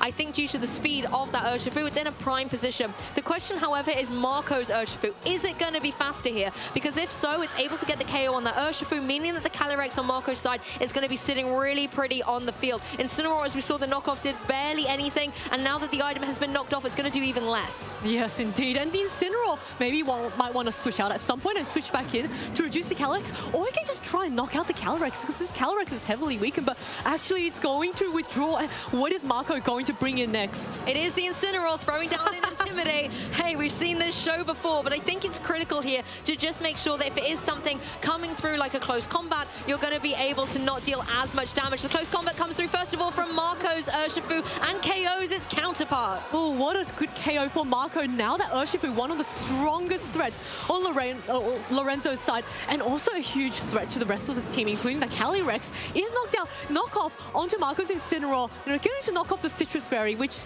will prevent from getting any recovery, but just doing a little bit of chip damage. And Lorenzo now down to his final three, losing one, but allowing that free switch into the Calyrex. The perspective has been shifted here a little bit as well, because Calyrex gets in, it's got the clear amulet, so it doesn't even have to worry about a potential Intimidate here, but you do still have to worry about now having that knockoff and the Wicked Blow given back to you in retaliation. I think it's wise to go for the Terra Water here, just because you have to protect yourself from that Urshifu. It's got Unseen Fist, so even if you wanted to try and protect, it's going to be able to come through with that Wicked Blow or close combat. Yeah, this is going to be a really close turn. And Calyrex, I think, there's not much stopping Marco from going for that fake out and a double up into the Calyrex. If it protects, it's going to take Wicked Blow damage anyway, and if it doesn't protect, it's going to get flinched. So, maybe Lorenzo might want to switch it out, but I think Calyrex, going for that Terra Water, just making sure that it's going to stay nice and safe from this super effective Dark Kite move coming out. And Golden Go now, going to come in. What we were talking about earlier, here we go. Now, who's going to be the star of the show? Is Lorenzo going to make the Calyrex shine, or is it going to be about getting that Golden Go set up and apply a lot of pressure? Defensively, though, you need to go for this Water Terra type, and I love the fact that Incineroar is waiting in the back to intimidate later on against the 3 physical attackers on Marco's side. But for now, the fake out's just going to come down into Calyrex, a little bit of chip damage, slow it down in its pace as the critical hit from the Wicked Blow comes through. As you can see, Calyrex going to be able to take another one of those, though. Yes, and Golden Go, switching in, now that the Terra has been used, it is heavily threatened by a Wicked Blow from this Urshifu, which is going to outspeed this Golden Go. So, it's in a really interesting position here where it can, try and go for maybe a Maker Rain or a Nasty Claw. Also, the Urshifu is a single target Pokemon, so it has to choose one target. If it targets the Golden Go, yes, it might be able to knock it out. But if it chooses the Calyrex, Calyrex can survive another turn, unless, of course, there's a double up from the Incineroar. And the Incineroar, actually, from the double up, it might be enough to knock out this Calyrex. I wonder if the Golden Go is even going to stay on the field, because I think it's going to be a pretty piece of shiny bait, allowing the Incineroar to come back in, because it's going to be able to take a Wicked Blow or a knockoff much better than the Golden Go would have. And here is Lorenzo doing it. And also, just to add measure, you get the Intimidate down as well. So if it is something coming through from the Incineroar, then that's going to be weakened. Obviously, Wicked Blow will critical hit anyway, but it actually goes into the Calyrex. Not enough to get the knockout, but is that a double up? Yes, it is. Oh, and it is enough. It's a knockout. Calyrex is down. Lorenzo down to his final 2 Pokemon. What a well-played turn for Marco. Just, focusing down on the Calyrex, which was the bigger threat, and utilizing the Incineroar and the fact that the Calyrex is unable to protect in front of this Urshifu. And now Golden Go is forced out. It is, of course, weak to this Urshifu, and it's also getting outsped. So there's nothing really stopping this Urshifu from just going for Wicked Blow. Of course, it does have to watch out for this Incineroar, which is able to go for a fake out, but, it can just detect, and then in the following turn, go for that Wicked Blow. I love how Marco didn't take the bait at all. And now Golden Go, which could have gone for a nasty plot, has to now come in and now reassess how it's going to play out this game. Instead, just going on the offensive, making it rain, but defensive plays by Marco being utilized so well. Incineroar not going to worry about the Make It Rain at all. And now for its troubles, the special attack will be dropped off that Golden Go, and there's no utility to be able to switch out. The knockoff comes through as well. Big damage. That is going to be able to knock the leftovers off as well and not give it any more flexibility on the field. No, this Golden Go's time on the field is very limited, and Lorenzo, recognizing that, is going to forfeit this battle and go back to the drawing board and try to think about how he's going to play up this game too. And I think we didn't actually see Marco's final Pokemon. I think he's switched out Incineroar and Urshifu and Calyrex. So we don't know. So you need. We don't know what Marco had hidden in the back, but I think he got a really nice lead matchup. And then in that one turn where he was able to get the Incineroar and the Urshifu onto the field, and then he applied so much pressure because he couldn't protect in front of this fake out incoming Wicked Blow and was forced to go for that Terror to survive it. I think the turn with Lorenzo and the Golden Go was interesting because it must have been so tempting for Marco to go down into the Golden Go, but at the same time, there there isn't necessarily a point. Without the Nasty Plot, there isn't a lot that Golden Go can do. The Shadow Ball isn't going to do much into 2 Dark types necessarily, and also the Make It Rain. Urshifu still had its Focus Sash intact. So yes, you can go for Make It Rain, but it's going to be able to hang on and deal damage in retaliation. So I really like that play by Marco, just being like, no, I'm going to leave the Golden Go alone. It might switch out, it might stay in, doesn't bother me, but I can get this Calyrex and I can get it off the field. Yeah, it was a really safe play for Marco, but also a testament to how well he positioned his Pokemon. Yeah. So that he was in that position where he was unafraid to take these risks. And of course, Golden Go is not going to be able to do very much to this Incineroar. So I wonder if that's something that Lorenzo is even going to try and bring into that next game. I mean, looking at the Pokemon choices that were there, if we assume that maybe Marco was also bringing the Golden Go in the back just for that coverage, the 2 Pokemon that then were benched from our trainers were really that Amoonguss and the Raging Bull. I feel like Amoonguss would have a difficult time considering the Calyrex and also just the fact you've got these critical, wicked blows coming through from Urshifu. That will just deal a significant chunk of damage to it, as well as things like Taunt on the Incineroar. That's going to be unfortunate for Amoonguss. It wants to go for Rage Powder, it wants to go for Spore, so I really do think Amoonguss will take a break in this set. Yeah, I agree. I don't think Amoonguss will be coming back. Here we go, game 2. It's going to be Incineroar and Calyrex against another Incineroar and Calyrex. So a complete mirror match, and we're going to see, it looks like Lorenzo's Calyrex is going to be the first one to trigger its ability, so maybe that's the faster Calyrex. But it also looks like Marco's Incineroar once again is able to get that Intimidate off first. So I actually think, based on all the information that we've had so far, unless that Marco's Incineroar has won 5 speed ties in a row, I think it's safe to say that that is the faster Incineroar, and it's going to be able to get that fake out off first. Marco's definitely seen the need for speed here. You know, I think the Urshifu and the Incineroar have been moving first most times, so indicative of the way that they've been trained, and that can give you such an advantage in a mirror match where things are very similar and you don't have a lot of speed control options. It could be a way to utilize it. That said, Lorenzo does have the potential to go for something like a Trick Room, and if Marco's team is generally faster, that's something that you can capitalize on. The Calyrex is though where things could get interesting though, because Calyrex is still going to appreciate being in a Trick Room on Marco's side. Yeah, look at this Terastallization coming off first round, turn 1. It's going to be the Calyrex. I think that's Calyrex on Lorenzo's side, going into that Terra Water type. So, you know, not wanting to take super effective damage from any Dark type moves from the Incineroar, but the Incineroar is just going to go for a fake out, flinching it and preventing it from making it. And we're going to see a bit of a mirror from that previous game where the Incineroars just went for the fake out onto the partners. The only difference here is there's no Terastallization used on Marco's side. He still has that ticket to use and has a bit more flexibility around it, whereas Lorenzo has locked into it now. I think, you know, going for the Terastallization, just in case there was something coming out like the knockoff straight away to get rid of that Clear Amulet, was a nice play, but you have now kind of committed to it, and that's information you have given Marco for free. Yes, and that leaves also Lorenzo with a lot less room for flexibility in the future when he has another Pokemon that is weak to another attack and cannot Terastallize out of that weakness. So Incineroar, actually Lorenzo's Incineroar going for the parting shot first. Maybe that's an indication that it was a speed tie all along. This match is a roller coaster for sure. Lorenzo being able to get that parting shot off into its counterpart and enabling Lorenzo to switch up the ball position, bringing in the Urshifu. I really like this. It applies a lot of offensive pressure to both the opposing sides, as well as not worrying too much about what Marco can throw this way. The knockoff gets rid of the Clear Amulet. That is good information for Marco to be able to intimidate later on, as Urshifu avoids the high horsepower. Glacial Lands will connect through, of course, do a little damage to the Incineroar, a little bit to the Calyrex, but the key thing is that damage is rolling through. That was a huge miss for the Calyrex, because now the Urshifu is able to come in.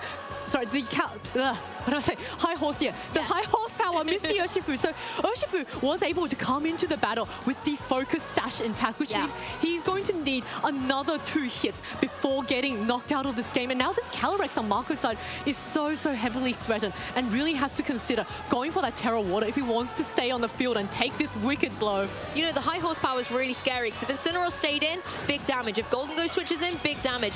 Urshifu, not so much about the damage, but the Focus Sash is down. It was a win-win there for Marco. So unfortunately, Calyrex not able to come through there, but it has its time for redemption. Able to go for the Terra Water here as Urshifu on Lorenzo's side gets the post combat and the KO on that Incineroar. What a fantastic KO KO for Lorenzo there. Incineroar is now gone. No more Intimidate, no more Fake Out for Marco. Calyrex Ice, of course, Ice right now, got the Terra Water, is going to take resistor damage. This is going to be single target Glacial Lance. I would expect it to survive, but I'm really curious, is it going to maybe go for a Trick Room or just retaliate back with that Glacial Lance? And here we go. It is going to knock down the Urshifu. Oh, not even to the Focus Sash. So, you know, Urshifu just surviving there due to its own bulk.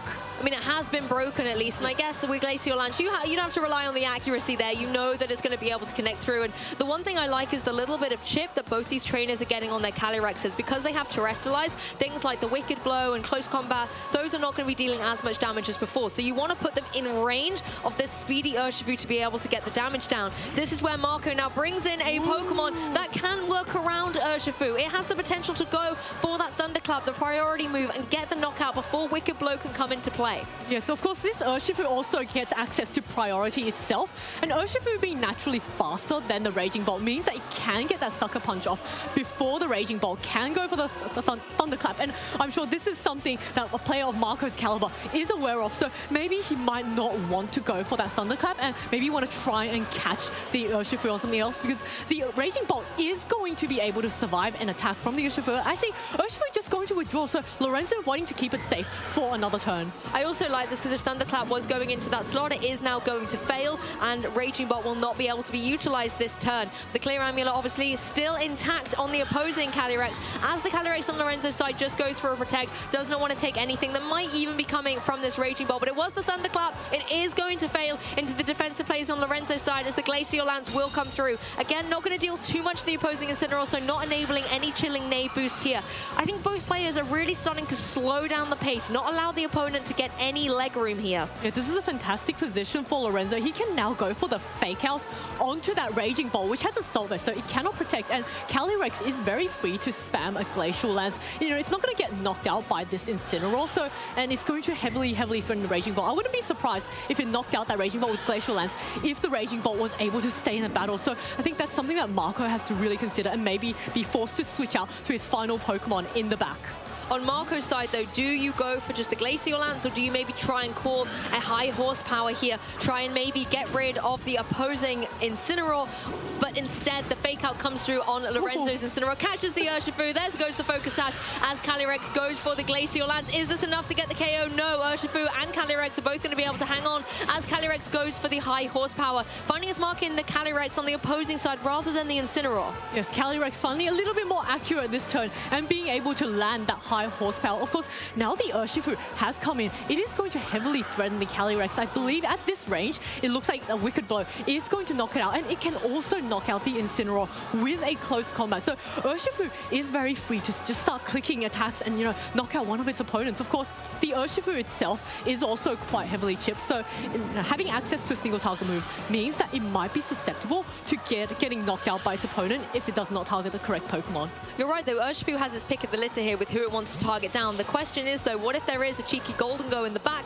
that could come through? Instead, it's actually going to be the Amoonguss, Pokemon I was not expecting to see in this set, but again, a Pokemon that can eat up a close combat. Definitely a fantastic switch there by Lorenzo. It's also weakening that Urshifu's defenses and special defenses, meaning that the Incineroar could capitalize on this potentially, as Incineroar goes for the knockoff instead, finds his mark on the Calyrex, but cannot find the KO. Oh, the Calyrex is going to hang on, and it is going to get that Glacial Lance off, and I think in this range, it is enough to knock out this Amoonguss and giving itself a +1 boost to its attack. So this Calyrex is going to be very, very chilling indeed with that Chilling Neigh ability. This is honestly why I thought Amoonguss wouldn't come to this match, because Calyrex Ice Rider can just do that. Not only get the KO, but then, as you mentioned, Zoe, get that Chilling Neigh boost. It has lost its Clear Amulet, so you do, at least if you're Lorenzo, have the capability to bring Incineroar in later on if you switch it out and intimidate it and try and negate that boost, but you're going to have to move the puzzle pieces around because Incineroar's currently on the field. Look at all these heavily chipped Pokemon. Yeah. Right now, I think it's a matter of the speed ties between Urshifus, because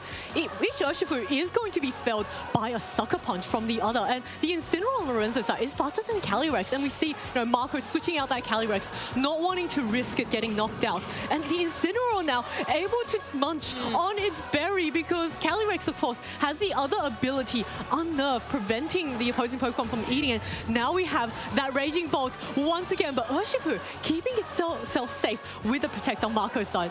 I like this, the Wicked Blow coming through, manages to do over 50% to the opposing Raging Bolt as Incineroar gives a parting shot for good measure, just meaning it's going to be a little more underwhelming on the field, let's say, for Marco. The key thing if you're Lorenzo, though, is you have to think, hey, how am I going to get through this Raging Bolt? And I think that's why keeping Calyrex in the back is a really nice opportunity here. You've lowered the special attack of that Raging Bolt. That might allow the slow and bulky Calyrex to be able to hang on.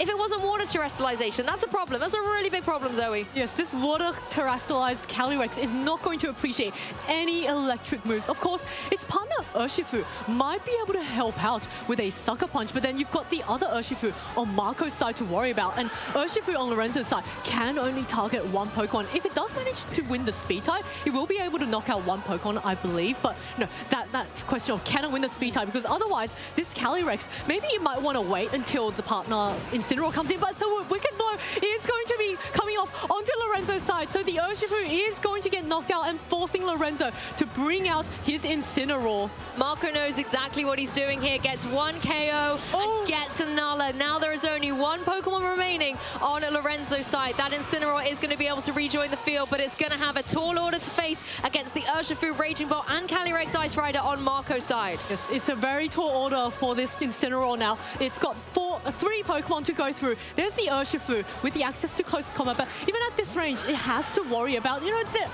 all the Pokemon on Marco's side are quite chip, but Incineroar itself is very, very slow, and there's nothing stopping Marco from just going for that double protect, burn that turn off fake out. And Incineroar has no priority move, so the Pokemon on Marco's side can just slowly pick off this Incineroar. Yes, and the Urshifu has a lot of flexibility. It could even technically switch out, reset that Intimidate, come back in and go for close combat, and just completely remove the Incineroar from the field. Marco has all the tools to be able to clean up this top 8 and advance into top 4. There goes out the Urshifu, like we said, just trying to reset that Intimidate and enable the knockout later in the game. Yeah, setting up Marco, just playing it absolutely safe. Raging Bolt is going to eat a fake out for his troubles, but he's not really going to get. And a Glacial Lance coming off, going to probably do chip damage, but at this point, Marco can just slowly wait for either one of his Pokemon to get knocked out before coming back in with that Urshifu and close combating his way to victory. There's the Thunderclap. It will fail, however. Incineroar saying it's not over yet, going for a cheeky taunt just to show you what I can do and just kind of maybe throw a little sand in the way of that Raging Bolt as Calyrex gets the Glacial Lance down. Single target, still not enough to be able to get the KO, but it really is a matter of time. Yes, Lorenzo recognizing that is going to forfeit. Very well played from both opponents, and congratulations to Marco. Marco Silva advancing into top 4, an incredible player, a 2-time international champion, really showcasing his skills and wanting to add another regional title to that list of accolades we got to see earlier. Yeah, Marco just proving to us time and again why he is one of the top players in this format and in fact in this community. And also, now that he's taken this top 8 win, he is one step closer towards that regional championship, which I am sure he's working so hard for.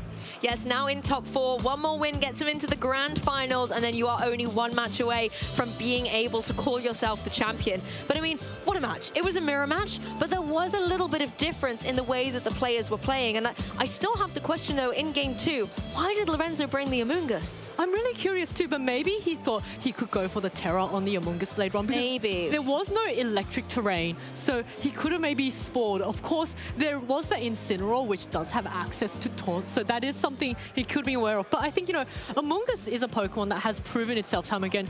Doesn't matter how many counters you have, doesn't matter about electric terrain, your Rillabooms and your safety goggles, it is a top Pokemon. And I think that was something that maybe Lorenzo thought, oh, what the Pokemon I brought in game 1 didn't quite work. Let me try switch it up a bit. I think I would have liked to see the Raging Bolt come in just for that kind of priority pressure, because although we identified speed ties a little later in the set, there was definitely a dominance from Marco on those speeds in the sense that he was always able to move first. And surely the mind games come into play then if you're Lorenzo being like, hey, Marco, I think has faster Pokemon than me. I need to find a way to work around it with that priority. And we saw Sucker Punch, for example, but that Thunderclap as well could have been a really nice way, particularly with the bulk and brawn that a Pokemon like the Raging Bolt has. It could have been a really nice counter. Yes, I think Marco identified really well that bringing the Raging Bolt was a really good choice, because he was able to force that Terastallization on the Calyrex Ice to get out of that Dark-type weakness. But then, of course, now that it's a water type, then the Raging Bolt can come in the future and be able to heavily threaten it with these electric type moves. So, Marco, I think, identifying during team preview that these are the 4 Pokemon that really severely limit my opponent's options. Yes, and Marco just played so carefully with those Pokemon choices as well. A few nice defensive plays in here as well. But the one thing I'm really interested on both teams, to be fair, is this Incineroar. Because these Incineroars are not running Flare Blitz. That's almost unprecedented. But you can kind of see where knockoff is being picked up in usage a little bit. We always see it kind of ebb and flow. But with Pokemon, you're running the Clear Amulet on the restricted choices. It's really nice to have that knockoff just to get rid of that and then allow Incineroar to shine if you're able to Parting Shot or U-turn out and then bring that Intimidate later. This knockoff is such a good utility move. Not only does it do a bit of damage, it's also just great at removing those pesky items that your opponent is holding. And I do have to say that in that last match, we saw, a lot of the Incineroars did go for the knockout, get rid of that Clear Amulet, but by the time it was able to come back into the game, it was already a little too late. And the Calyrex didn't really care about losing that item because it was still able to, lay down that damage. Yeah. So sometimes you do have to worry about or think about, is this the right opportunity to go for a knockout? Because that is a turn that you spend having to get rid of that item, and then you have to switch out and back in to be able to see the fruits of your labor. And how nice was it as well to see Urshifu Single Strike getting a real moment in the spotlight, because I think the Rapid Strike variant has, where it fills that Firewater Grass course so beautifully, the Single Strike variant has kind of dropped off the meta. It sometimes comes back into emergence, but what was really nice is to see the pressure of Wicked Blow and the pressure of close combat in particular against the Incineroars was really, really dominant in that game, and I totally see why both trainers wanted to bring that Pokemon to the match. Yes, Urshifu is now, especially the Dark form, is really getting its time to shine in a format where Flutter Mane usage has gone down. There's just not that many fairies, and I think it is fully taking advantage of that fact that there aren't that many Pokemon that really resist Dark besides the Incineroar, which kind of, but Incineroar also doesn't really like to face off against close combats from the Urshifu. And we saw earlier in that, I think it was game 1, where Marco's Urshifu was able to just knock out Lorenzo's one with the close combat. And it was interesting seeing Raging Bolt be a little more passive than we've seen it on the rest of the broadcast, really. It kind of came in, thunderclapped a little bit here or there, but we've already been seeing it previously going for those powerful Draco Meteors right out the bat, trying to get a lot of damage on the board very quickly, but that wasn't the case here. Leave it up to the physical attackers in this match. The Urshifu's got it, the Calyrex has got it, and you could really see where that dominance was able to come through on the team. I mean, Calyrex Ice Rider is a Pokemon I know you've been really excited to see, and it's done so well so far in the competition. Do you think it's going to be able to get the #1 spot? Do you think Marco Silva could pilot it all the way? Oh, well, if any player has the chance to do the skills, yes, it is definitely Marco. He has proven himself to be so consistent in this game. And in the past when I've talked to him, the way his insight into the game, like he sees so far ahead of the battle, like he knows that just the flow charts, not just the flow charts, but when things don't go quite as planned, he does have the backup plans. And I think being able to think so dynamically is what makes him so successful as a player. It's like having Mind's Eye on Blood Moon Ursaluna a little bit. You can just see things differently, or the third eye on Gastrodon. Aww. You're able to just see different paths or ways to get win conditions, even when maybe the game isn't going quite in your way. But I think the best person to explain how they're able to win is Marco Silva themselves. So let's kick it over to the lounge and hear what our top 4 player has to say. Thank you very much, Lou and Zoe. We are here, of course, with none other than Marco Silva. Marco, huge congratulations, my friend. You are our first trainer to be able to go ahead and make our straight way through into the semifinals. How are you feeling, sir? Yeah, I'm feeling great because, of course, like when you go to a region, like it's cool to top cut, but then like you want to have the medal. You absolutely want to have the medal. True competitor spirit. Yeah, exactly. Yeah, exactly. And given the sort of matchup as well that it was, it definitely looked like it was a perfect mirror versus your opponent there, Lorenzo, doing a really good job about it. But have you practiced in the mirror match, generally speaking? I didn't really practice with exactly the mirror, but it happened like one time that I played the in-game ladder, and I played against like an exact mirror. So I kind of understood like the importance of Dark Urshifu in the match, because it's basically able to like get a kill on Insane, get like a lot of damage on Calyrex. Also, it's very important to damage other Urshifu. So I realized that it was better to like keep it in the back and going for a lead like in senior Kyrex. In fact, I went for the same plan, both for game 1 and both game 2. Yeah, exactly. And I think that's something that Lorenzo didn't do in game 1. And do you feel like the fact that you had Calyrex Ice Rider on the field for immediate damage threatening, that really put you ahead in terms of momentum for game 1? Yeah, I think probably like the most important thing was the fact that I was able to damage his Urshifu early on. Okay. So break the sash. Yeah, exactly. Like I was still able to, for example, like win a speed tie and not get damage on my Urshifu or Calyrex. I think it was in that turn. But also like even if I was losing the speed tie, it was perfectly fine, simply because I was able to get a lot of damage on the Urshifu early on. Right. So I think that was like basically like Urshifu was the key of the matchup. Yeah, and I think that was definitely well recognized. We saw it had a dramatic climax as well in game 2, but I guess before going into game 2, there was the golden go over on Lorenzo's side. Do you feel like that was definitely a big threat, hence why the Urshifu on your side is so important too? So I feel like a Golden Go is, it's alright like in the mirror, but at the same time, as I said, like you can only like afford to Terra one Pokemon, which most likely will be Calyrex, which is also why I brought Regibolt in the back in both game 1 and game 2. And I feel like, I mean, Golden Go's fine because technically, like, you have a switch into close combat because he's able to, get into, like if there's Insta on the field or Urshifu, of course, I'm gonna close combat. So, for sure. Like, Golden Go is a good switch in, but also you have to, like, of course, like, basically leave another Pokemon at home. So, I think, like, ultimately, it's not really, like, the best Pokemon like to bring in this matchup. It's a bit awkward. Yeah, exactly. Maybe with the Terra Fairy would have been better because it matches better like into Dark Urshifu, but like with Terra Normal probably not. I was going to say, and I do want to talk a bit about that Terra Normal choice. Is that something that you picked up on being the most optimal Terra typing going into this event? So when me and my friend built this team, we kind of realized that with this team, you weren't really like gonna Terra other Pokemon in particular. Like the most important, like the Pokemon that we're gonna Terra the most were gonna be like Calyrex and Regibolt. So everything else is more like something that is able to bail you out from really specific situation. In this case, of course, like the normal type Golden Go is really, really good into the Calyrex with Nasty Plot, specifically like the Terra Fairy one with Draining Kiss. So Astro Barrage is not really able to do a lot of damage. I mean, a lot of times they also have Chiyu, so it's not really easy to like position it well. But at the same time, it gives you like without that, you're not really able to like do a lot of damage because of course if the Terra Ghost, we have Dark Urshifu, we have Incineroar, we have a lot of stuff. If the Terra Fairy, it's a little bit more awkward. And I think there's very good merit and reason behind that. And it's definitely so far been able to do incredibly well for yourself. You are now, of course, in the top 4, especially after going through that mirror match. That's a lot. Lorenzo did play very well and tried to go for their outs, but at least for now, right now, seems like you are on top form, my friend. And we do know that the other quarterfinals are currently ongoing too. We're going to be able to find out in a couple of more rounds, or one more round actually, what it's going to be paired up on. But generally speaking, I know that you've been competing for quite some time now, Marco. I think I even remember the first time that I met you was back in Malmo Regionals of 2020, and you had just come off of a Oceania International Championship title, which was incredible. And just generally seeing you progress through these years has been a great pleasure and, honor as well. So do you feel very accomplished right now with how far you've been able to come? Yeah, like in general, I always try to improve myself and my plays.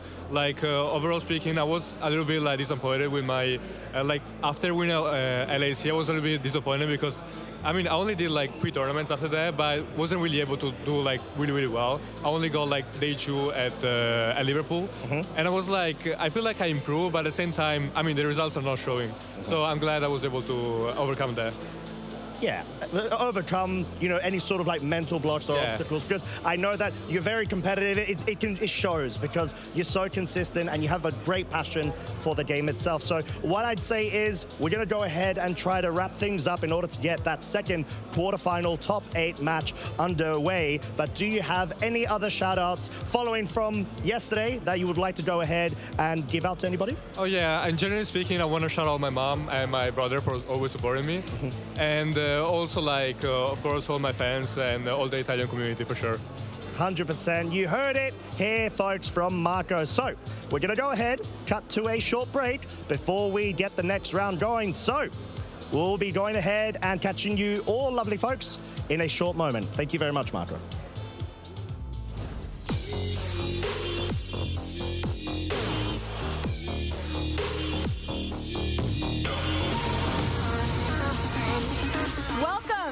the 2023 Pokemon World Championships.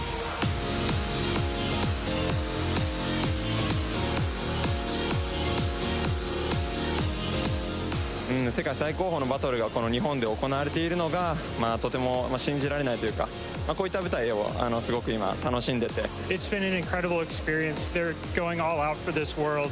The opening ceremony with the drums, like everything was beating, my whole body was into it. You've seen the show, you've seen the decoration, everything, like it's definitely worse in Japan, like it's everything I wanted it to be. So exciting just to walk down the street and see all your favourite Pokemon everywhere, and to watch your children's faces as well when they light up as they see everything. Pokemon just brings such joy to everyone's lives when it's things like this. It's amazing. Altaria, there's only some health left on the Azumarill, and its accent is going to be able to Shadow Claw down, and he will become the 2023 Pokemon Go World Champion! It's Accent, the most decorated Pokemon Go player in history! No. Are we there? Are we there? There's the second energy cycle we're waiting for. Now we can attack with the Kyogre. Aqua Storm is going to do so much damage. It's going to take out those bench Pokemon. And Xiaotongen is your Junior Division World Champion. Pumpkin Pit! Pumpkin Pit can discard the stadium. There's a Lumineon V that can search out boss's orders. Bring up the Arceus V. Gabriel Fernandez is your Seniors Division World Champion here in Yokohama, Japan. He's got a ton of cards in hand. Power Tablet. Vance is playing quickly. Does he have the pieces? Switch card. Moving the Mew VMAX into the active spot. And boss's orders brings up the Zacian V. Vance Kelly, the 2023 Pokemon TCG World Champion! Out here, it's only really got that Pollen Puff or the Clear Smile, but it gets the knockout. Sora Erisara is your 2023 Pokemon World Champion.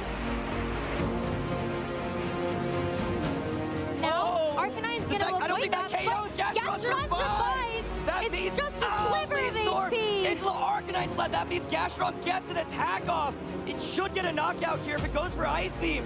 It's instantly Amoonguss. That's down. It's a 3v1 now. The battle is just canceled, and Toya Ogawa is your Seniors Division World Champion in Japan.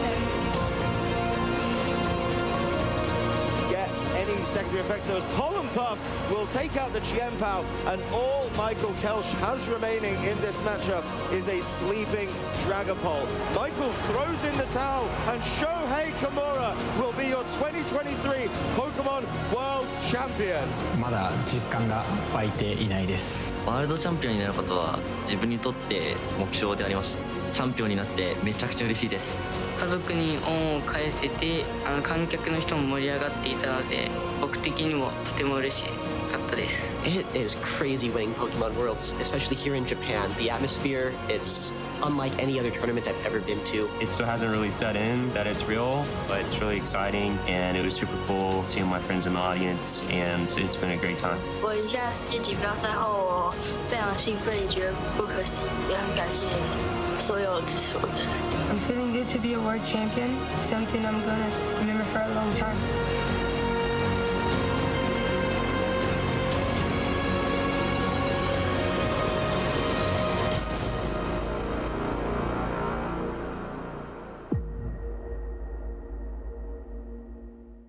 EUIC 2024 was the largest event Pokemon VG had ever seen, making that international champion title all the more coveted. The very best trainers from around the globe congregated in London to test their mettle.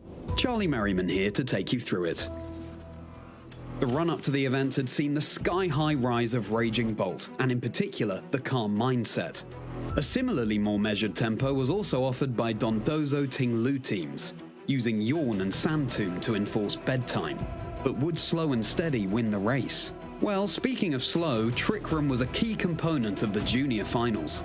Ismail Ogi tried to write their own fairy tale with their innovative Enamorous Therian team, but the might of Kevin Hahn's Blood Moon Ursaluna composition ultimately eclipsed it. But the battle is cancelled. We have our first juniors final in the EU 2024 Championships. Kevin Hahn! The senior finals was a 3-game thriller. The first battle saw Benjamin Polster's Raging Bolt positioned perfectly in the endgame, but its head was well and truly in the clouds in Game 2, with Teddy French's Dondozo putting it to sleep. In Game 3, however, Tinglu's Sand Tombs were just too slippery, missing while Benjamin once again got their Raging Bolt in the right place at the right time, clinching the set. And we see it's been locked in! Benjamin Polster is your champion of the European International Championships for the Seniors Division! In the Masters division, Nils Dunlop squared off against Tim Edwards, who had reached these EUIC finals in their first ever season of competing. An astounding accomplishment. But in the end, Nils' legacy experience proved its worth. With their Ursaluna dissuading Tim from bringing Raging Bolt, Nils balanced the board state brilliantly in their own favour and bounded to a 2-0 victory. Nils Dunlop is going to be your European International Champion. Metagame mix-ups, magnificent matches, magical moments. The massive 2024 Europe International Championships had it all.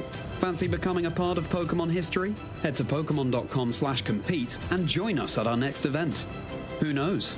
The trainer lifting the trophy there could be you. It's top 4 time, Pokemon trainers. We have had over 250 battlers here in Stockholm, and now there are only 4 remaining. I mean, it has been an awesome tournament so far. Costa, how are you feeling ahead of top 4? I am feeling ecstatic. Generally speaking, I think being able to reach this stage right now, it's just so fun. It's just been so great, having so many awesome matches on display. Like we mentioned, the caliber of competition so far has been exceptional. And we can really see the intricacies when it comes to the meta development in real time.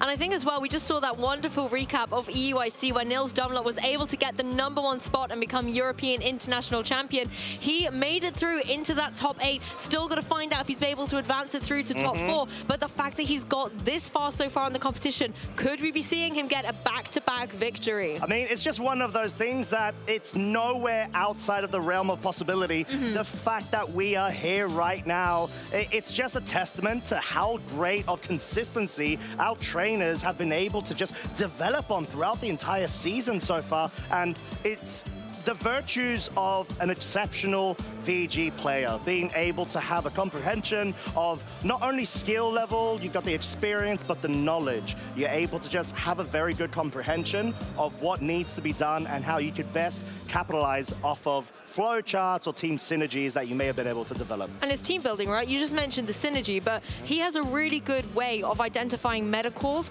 Like if you look at EUIC in that grand finals against Tim Edwards, that was a very balanced team that he was up against, right? Yeah. And then Nils kind of came out of nowhere and had this Blood Moon Ursaluna Porygon 2 team that I don't think anybody saw coming, and it was able to perfectly counter this balanced team. Now coming into a new meta, new regulation, new Pokemon being used for the very first time, the fact that he's made it all the way to top 8 with a very interesting team, no less, does show again that kind of meta calling, team working skill and mastery at play. Yeah, and it's one of the things you need to be able to comprehend, and generally speaking, you want to be able to propel yourself into the most best position that you can. And generally speaking, like we said, virtue of great trainers, it'll be really exciting to see how things pan out for the remainder of this very fabulous Day 2 here in Stockholm Regional Championships. We do have the Masters bracket, which does reveal the semi-finals. Marco Silva versus Georgi Kaeda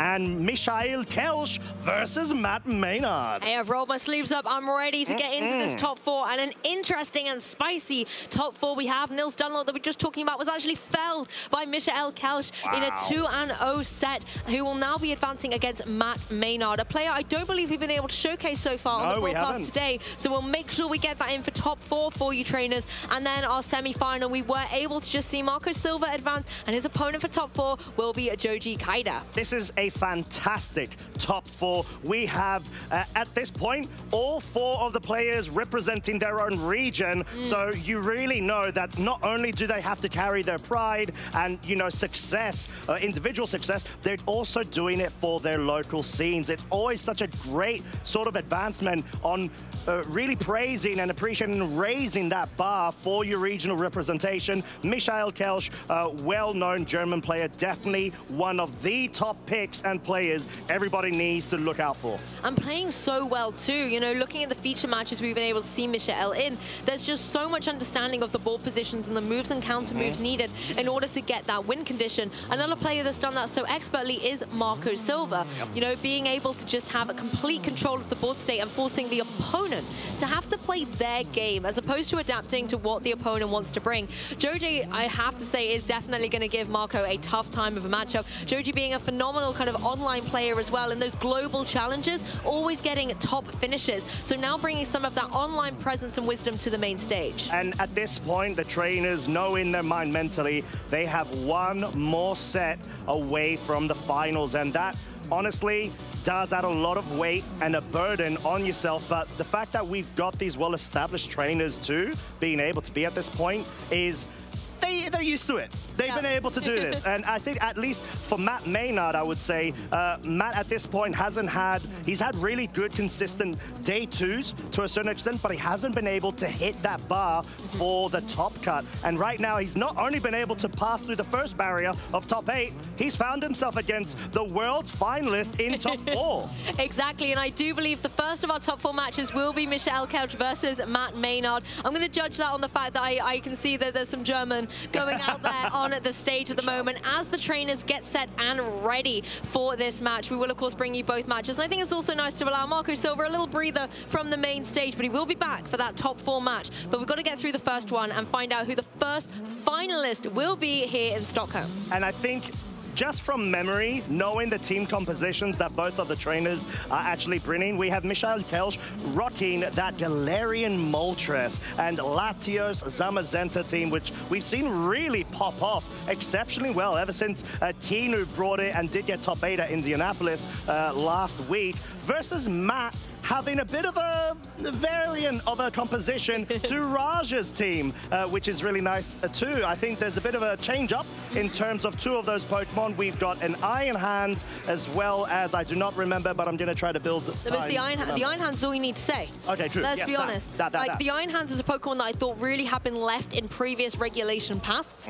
And, you know, yes, it's a future Pokemon, but it's in the past now. It's gone. It's not here anymore. But the fact that actually it's being picked up despite the Miraidon, despite the Raging Bolt, despite the potential Pikachus with Lightning Rod out there, I do think that Iron Hands has found its place back in the meta in a very different kind of way.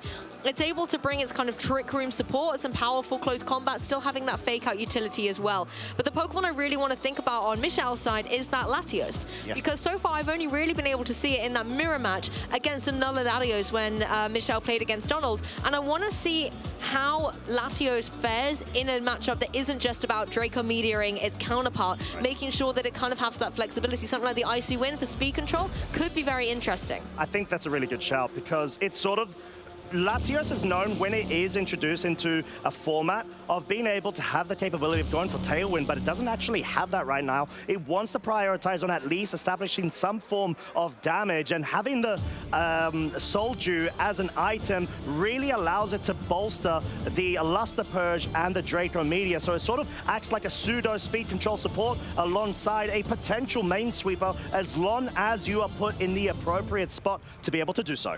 Yes, and of course, Matt, as you mentioned, running a variant of Roshan's team there. But the one thing I really like to see is the Miraidon. It's already a regional champion. It knows what it needs to do in these situations, and rocking those choice specs as well does give it so much formidable presence. You do have the utility as well with that Quark Drive to really help out the Iron Hands, and that's another reason why it's maybe coming back into the meta, because you don't have to put booster energy on it in order to get a boost. You can give it the Assault Vest, allow the special defense to come into the fray, and allow Quark Drive to do the rest. Yeah, and I think that is sort of a testament to to why you're able to take advantage of Paradox Pokemon with those restricteds coming into the fray. We've got the Miraidon as well as Koraidon. Notably, we haven't seen Koraidon as much, but it's just one of those situations, at least for this event. However, we do have Matt's accomplishments, very fresh, very recent, and you can see the development of this trainer to the upper echelons in such a good way. And these accolades as well show that at this event, it's so far the best finish Matt has been able to have in this season, getting a top 4 at a regional. Who knows? Maybe it'll become a finalist or a first place, but at the very least, top 4 best accolades so far there. Michael Couch as well coming top 4 at the Utrecht special event. Now is the time to maybe try and push that forward and get number 2 or number 1 on that roster. Yeah, look at the timeline progression there. It's taking a bit of the expressway, just being introduced with the 2023 season last season, and already going and getting such great accomplishments, leading him straight into, within his first official season, into the finals of a World Championships is such a great testament to how potent his capabilities are as a trainer. And I love how Matt has brought the little Kyogre as well as the plush onto the desk. Not bringing Kyogre in the team, however, it's still there in support, which is always lovely to see. Instead, obviously, you've got the Miraidon, and the water Pokemon of choice is the Ogerpon on Matt's side, a Pokemon that we've seen in previous regulations, but in Regulation G has really dropped off the face of the earth here, but it provides a fantastic supportive role to this team. The Follow Me, able to draw in lots of nice attacks, as well as still having that water coverage with the Ivy Cudgel. And having the redirection is really notable, because at least you're able to have another ulterior mode here, maybe having the Ursaluna or even the Iron Hands as the main sweeper alongside it. And like we've mentioned, it's the Ogerpon has so much flexibility, it can immediately go on the offensive with that Water Terror boost Ivy Cudgel in order to sort of get rid of any main threats to perhaps the Iron Hands or Ursaluna. I wonder if we're going to see the Trick Room come to this match, actually, because when you take a look at the opposing side, there's a lot of fast Pokemon choices on there. Chi and Power, for example, Latios and Moltres are known to have an edge on the competition as well. Pelipper could even potentially be in play, and I think having that Trick Room set up with Ursaluna and the Iron Hands does give you a lot of flexibility. Iron Hands in particular, if it's able to get on the field, go for these drain punches into something like the Moltres, like the Chi and Power, or even the Zamazenta. Not only are you dealing decent damage, but you're getting that recovery. Exactly, and like we've spoken about multiple times today, there is the Zamazenta, which honestly has been the main talk highlight of this event at the moment. Michael being able to rock it with that Grass Terror that at the moment seems to actually be very well optimized against those Rage Powders, against those Spores, and act as a really good cushion in terms of finally getting rid of any sort of fighting type weaknesses, but at the cost of still being susceptible to fire types. I think as well it's worth noting the Zamazenta here having dropped the Iron Defense and going for that White Guard. When we take a look at the opposing side, this has really nice coverage into something like the Miraidon trying to go for the discharges, or even the Ursaluna going for those Hyper Voices. It does just force your opponent to have to go for those single target type attacks, and that might give you a little bit more breathing room to enable a partner Pokemon to be able to get some good damage off. Something like the Chi and Power, for example, if that comes with the Zamazenta with the Sword of Ruin ability, there is so much damage coming through from both Chi and Power and Zamazenta, and that's something Matt has to play around. And I do really love the fact that you don't only have one Wide Guard user, you have two. Yes. Whether that be in the Pelipper or the Zamazenta, it allows you to be able to lead at least one of them against those spread signature type moves on the other side of the field, depending on the matchup, right? So you need to be able to bring the correct Pokemon appropriate to the current condition. And Ursaluna, generally speaking, Blood Moon, it does have the Blood Moon signature move, which is single target,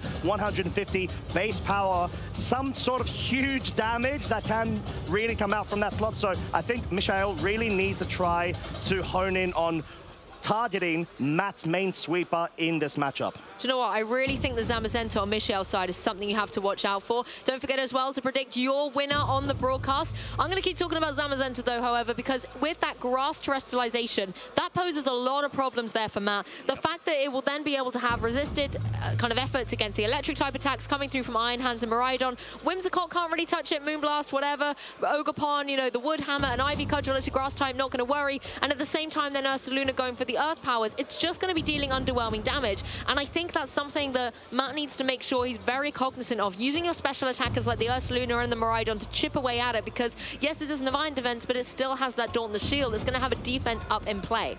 Yeah, and at this point, it's really just being able to position yourself and allow the lack of immediate threat from your opponent's side of the field, room to be able to breathe and get those damages off, because at least from Matt's side of the field, we have all of that overwhelming amount of damage output potential that Michel really needs to try to limit to the point where he could lock his opponent in. That's the sort of team composition, generally speaking, that Michel does have. He's got a couple of deterrents in order to stop and foil Matt's plans in terms of going for this sort of hyper-aggressive stance. I think you make a really good point there, and it looks like as well the audience is believing in the birds in the form of that Moltres and Pelipper and voting for Michel to come out the victor here, but Matt Maimard will definitely be doing his best to stop Michel in his tracks.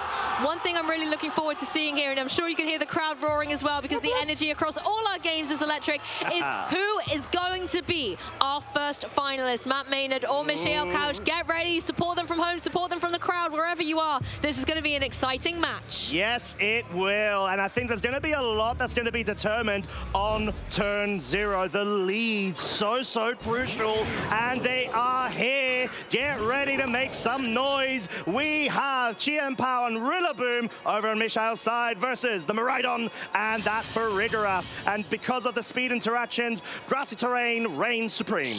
Yes, this actually works really nicely coming out the block here. Yes, you do get the electric terrain on to boost up the electric seed. Very nice for Farigiraf, but then you have the Rillaboom overriding this. This allows the Rillaboom to deal even more damage with something like a Wood Hammer. You can't go for Grassy Glide in this situation because of the Armor Tail on the Farigiraf. However, you also have that Sword of Ruin ability on the field. That's going to boost up the damage you can do. And also, Chien Pao with that Focus Sash has a little wiggle room. It can always go for a very powerful Isochord Crash into that opposing Miraidon and get some damage. This could force Miraidon to go for the Electric Terror.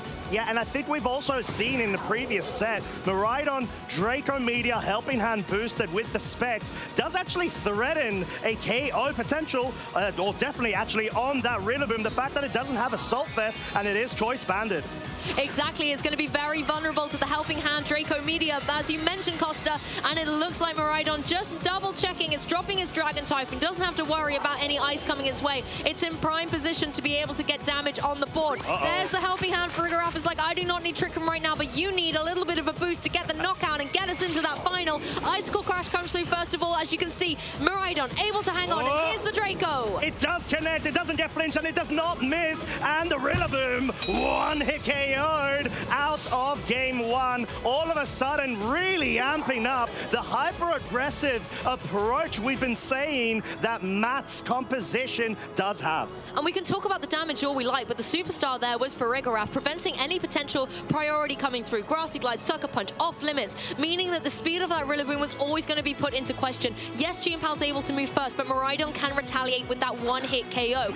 Michel down a Pokemon very early doors, but let's not rule him out yet. Now we've got the Zamazenta on the field. Dauntless Shield activator's got the defense boost, which it kind of needs when Sword of Ruin's on the field, but that also allows it to get some extra damage against both the opposing Pokemon. And it does feel like Michel sort of had to accept that trade in order to bring the Zamazenta in fresh and fly without any sort of damage and go and risk any sort of reads too, because we could have easily have seen a Volt Switch there if Matt was expecting any sort of hard switch to be able to resist those Draco Meteors. However, like we've mentioned, right now, this Miraidon is at -2 of its special attack. It may be sort of inclined to try to switch out in order to not only reset those stats, but it could also get the Electric Terrain back onto the field. I think it definitely wants to do that, particularly considering we've had a sneak peek and seen the Iron Hand in the back that's now joining the field. It will be able to get its Quark Drive activated if the Electric Terrain comes back into the field. Icicle Crash will find its mark on that opposing Farigiraf. Doesn't do too much damage as Zamazenta follows up with a Body Press. That's more like it, but still not enough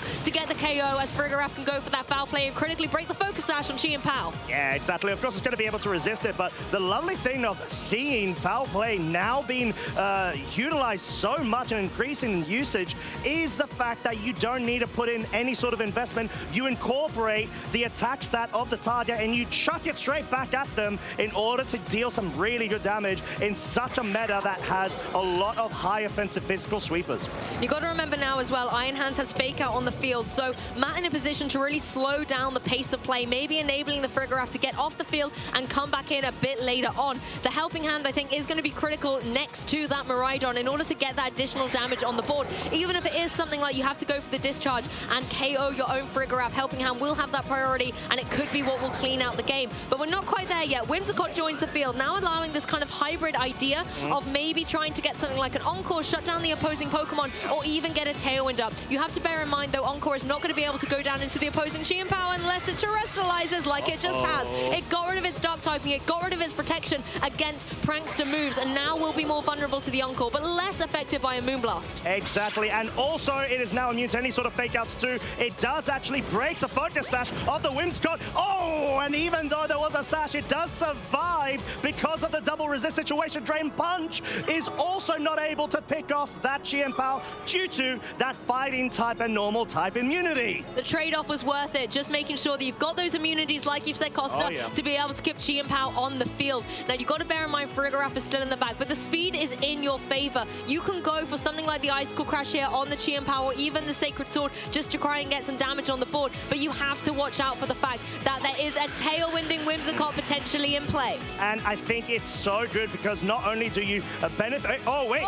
Icicle Crash does miss onto the Iron Hands, means that there's no chance to be able to perhaps pick up a double KO. I don't think there would, even with that target. It's more so if you could get the flinch in that scenario, but the Volt Switch does allow the pivot, and now in combination with that Tailwind allows Miraidon so much more room to be able to outspeed the Chien-Pao as well as potentially get very big damage on. And I think it sort of allows Matt to even consider a hard switch into the Frigoraph in order to block any sort of cheeky sucker punches. Yes, that could be a really nice play, and I've got to credit the way the Tailwind interacted there. Iron Hands was still slower than both the Chien-Pao and the Zamazenta. If it had been faster and was able to get that Volt Switch off first, because of the double targeting, this Miraidon would not have been able to get in as safely as it has been able to. So fantastic calculations of speed on Matt's side of the field here, because now Miraidon is a Pokemon that will benefit from that Tailwind and will now have the speed advantage over both the opponents on Michiel's side. And at this point, you just need to be able to guarantee that the Miraidon does get the damage off, and we sort of see Matt really taking that into consideration and does, of course, switch that Frigoraph in. Does not want to risk things, but he does have to take into consideration any potential protects coming out from Michiel's side. Are there going to be reads? It seems like at least the Zamazenta does go for it. Exactly. We're going to see a little bit of protective play as Miraidon goes for that Electro Drift. That is the option that it has locked in with here and is going to be able to benefit from that electric terrain as the Icicle Crash finds its mark, though. No more Miraidon. Bye-bye. Wow, and that is such a big and important play there. You're able to get rid of your main sweeper, even if you have the priority block available on the field right now. This is quite crucial because Michiel does still have a lot of gas in the tank, especially with his Zamazenta and Chien-Pao being so healthy. You're right there. There was a fantastic defensive play on Michiel's side, and sometimes a good defense is a good offense, because now as you get the end stages of this game one, there's a lot of offensive pressure coming out from Michiel's side that's been able to be preserved just by that protect. Zamazenta able to switch off the field. This is really nice. We get to see Michiel's fourth and final Pokemon as well join the fray, and it is going to be this Latios. Again, a Pokemon that can apply a lot of great pressure with something like an Icy Wind, just get rid of that Whimsicott, but to be honest, any offensive damage coming through will get the knockouts. Lovely little read there in anticipation of the Encore as the Frigoraph is out as well, leaving Matt down to his final two Pokemon. Even though he does have Fake Out on the field, that Chien-Pao is very free to completely ignore it, and at this situation, Michiel being able to have so much resource really pays dividends to how well he was able to approach this, given the fact that he didn't fall victim to any sort of potential read of the Frigoraph switch-ins. He was like, okay, no, I'm going to play clear, I'm going to play true and straight, I'm just going to try to focus down on the Miraidon. Thing is, if you go for the Fake Out, then the only kind of offensive pressure you have is going to be on that Whimsicott, and all it's really got here is a Moonblast. That's not going to be doing too much to the Zamazenta, and so if it is targeting down into that opposing Chien-Pao, yes, it will get some damage on the board, but I think it's still going to be shy of a KO. Yeah, just a tiny bit. As a Sacred Sword, wanting to guarantee that it does connect 100% accurate. Critically, at this point, definitely does not matter. Winscott is out, and the lonesome Iron Hand is on its own. Even though it's in electric terrain, which it quite fancies, it's not likely going to be able to do as much, although we do know that this Pokemon has been an absolute terror in previous formats for a reason, and it is indeed that set, the Assault Vest. Not every day you see an Ice Punch take out a Chi and Pow, but that's where Terastallization can come into the fray, and it's nice to just make sure that you're getting that damage down on the board.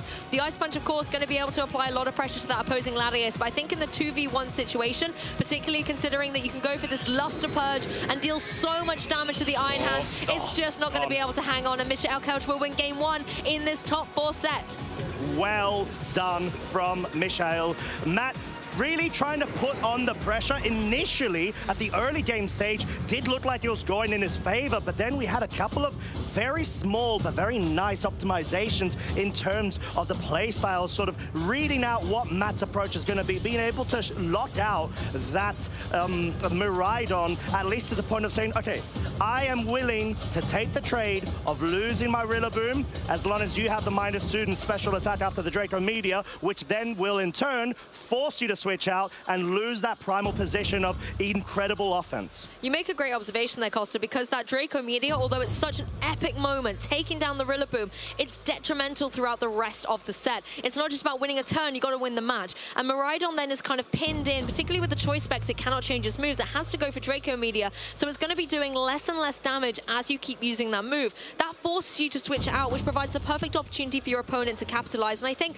that's really where this set is going. It's all about Miraidon. When it's on form, it's all about Matt. When it's maybe in a bit of a difficult spot, that's where Michael can counteract it. And I think, particularly in this match, losing the Miraidon in that turn by going into the Protect and the Icicle Crash KOing it just meant that there was really nothing that Matt could do to stop Michael at that point. Yeah, and really, right now, Matt does need to try to consider, is Miraidon the best approach? Is there any sort of room where I could bring perhaps Ursaluna or Trick Room as well? Because you do want to try to capitalize off of having that immediate speed control.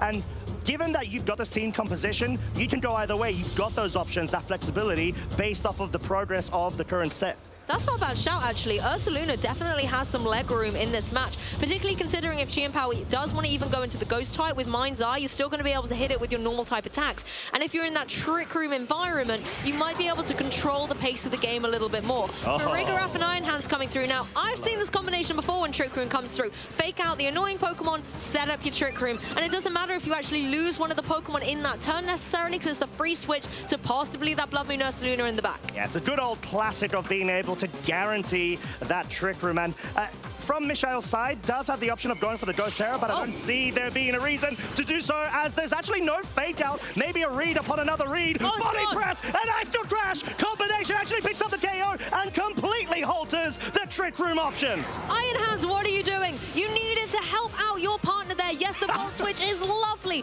You can now pivot and bring a Pokemon in from the back, but that Farigiraf is gone, and you can see the Ursaluna waiting in the rings, but it doesn't want to come out anymore. It's like, no, coach, do not put me on the field. Instead, Miraidon can join and say, okay, plan B, put me in, I'm ready. Yeah, I think that's sort of the idea that Matt did have a really good approach to this, being able to think, okay, I want to be able to have one of two, if not both, sweepers on either side of the spectrum in terms of the speed control aspect of it. Trick Room sweeper being, of course, the Ursaluna. The faster end, once the Trick Room does expire, you've got that Miraidon to be able to sort of form a speed control sandwich onto Michael to force him out. But the fact that he lost the Farigiraf is so crucial to his game plan. I'm not sure if he's going to be able to force any offensive pressure he needs to right back onto Michael with that. Well, let's look at the plan B. Iron Hands back on the field, can now go for that fake out and help Miraidon out. Miraidon has the option, and I'm wondering if you do go with it, you could always try and go for some big spread damage, something like the Discharge, because you've got an Iron Hands with an Assault Vest next to you. It's going to be able to take that hit and just get double damage on the field. But Michael playing it safe here, being like, right, fake out is probably coming out this time, and there it is. So now there is the double protect. So I do get what Matt was trying to do in that previous turn, because if you do go for the fake out, then I think if you're Michael, you might just have to accept, hey, Trick Room's going up. But Michael not reading into it, just being able to go straight for that double. So a beautiful play. Iron Hands now has burnt that fake out. So what can it do in this next turn? Yeah, and that's sort of the big question right now, being able to, from Michael's side, play very hyper-aggressive that turn 1 and fall back to a more defensive approach in turn 2 really goes to show that Michael knows when to throttle the gas and the pedal and has done it exceptionally well. Matt wanted to try to, he did actually expect a more passive turn 1, hence why there was no fake out, and he wanted to try to get that easy pivot into the Zamazenta. Chien-Pao leaving the field, going to be bringing the Rillaboom into the fray, and I like this. You're bringing the grassy terrain onto the field, going to negate some of the pressure that the electric type attacks are going to get from the electric terrain, as well as bringing your own fake out potentially onto the field. The Quark Drive is also gone now. The Iron Hands does not get that additional boost, but a Pokemon will be getting a change of type as Miraidon drops its Dragon type, becomes a pure electric, and applies the pressure. And that's sort of the main aspect of this strategy. You want to be able to completely capitalize off of, but we do have Michael thinking a bit the same over on inside of the field, actually opting to go for that Grass Terra in order to resist any electric type moves. So this introduces a scenario where if Matt would have been able to lock into Draco Meteor, he would have been able to circumvent that situation, but he has not, as the Electro Drift will be targeting down onto it, and without terrain, it's not going to be able to deal as much as it would have liked. Yeah, Zamazenta able to take that really well. And the other thing I love is this body press coming through. Some big damage on the board. Ice Punch, yeah, it goes into Zamazenta, but that defense is playing in control. The Rillaboom is in such a great position now as well. The grassy terrain's on the field, and guess what? Farigiraf is already back in its Pokeball. You can go for all the priority that you want. A Grassy Glide might even be able to do some good damage to this Miraidon. You've got to remember, it is a choice band that is going to hit hard. Oh, very, very hard. And I think at this point, maybe Matt was trying to lean on RNG to an extent. Maybe get a cheeky little freeze if you can to slow down this overwhelming momentum that Michael has available on their side of the field, because even though Miraidon is very fast and very offensive in terms of damage output, it's limited to being locked into one slot at all times. Ursaluna seems to be that immediate adaptation, as it's going to be taking a Grass Glide, just barely surviving though. Able to hang on. The Heavy Slam follow-up, however, will be able to get the knockout, but remember, it's a choice band. Rillaboom is locked into Grassy Glide going forward, and I like the switch by Matt. The Miraidon you want to keep. I think now that you know there's no Trick Room, the Ursaluna was a bit more expendable, and this is also a brilliant play. Iron Hands going for the Volt Switch. Yes, you're down to your last 2 remaining Pokemon, so Iron Hands will have to rejoin the field, but at least now it has that fake out potential. You know that the opposing Rillaboom is choice band. You can go for the fake out. It cannot protect. But this may be a situation where, at least with the current trend of playstyle Michael has been deploying, most likely going to be wanting to switch that Rillaboom out, get that Protect going in order to allow for a rejigging of the terrain, bring the Grassy back onto the field, and slow down the momentum from Matt's side. You're right, the Grassy Terrain Wars and the Electric Terrain Wars are really in fruition at the moment. Both these trainers trying to get the switch, but there is no more flexibility for Miraidon in this case. Miraidon has to decide which move it wants to lock into. And Iron Hands, yes, it can go for a fake out here, but Michelle can easily make an adaptation. There are 4 Pokemon on his side of the field, and there we see it. The Rillaboom leaving the field. When it comes back, there's that grassy terrain once again. As we're actually going to see the Chien-Pao making its way back onto the field, bringing along its Ruinous Sword, a Protect from the Zamazenta. Like we mentioned, just a bit of a defensive re-adaptation of the board state here. Fake out does target down the Chien-Pao, and Electro Drift was really hoping to try to catch out that Zamazenta. In electric terrain, honestly, at that range, could well have actually picked up the KO.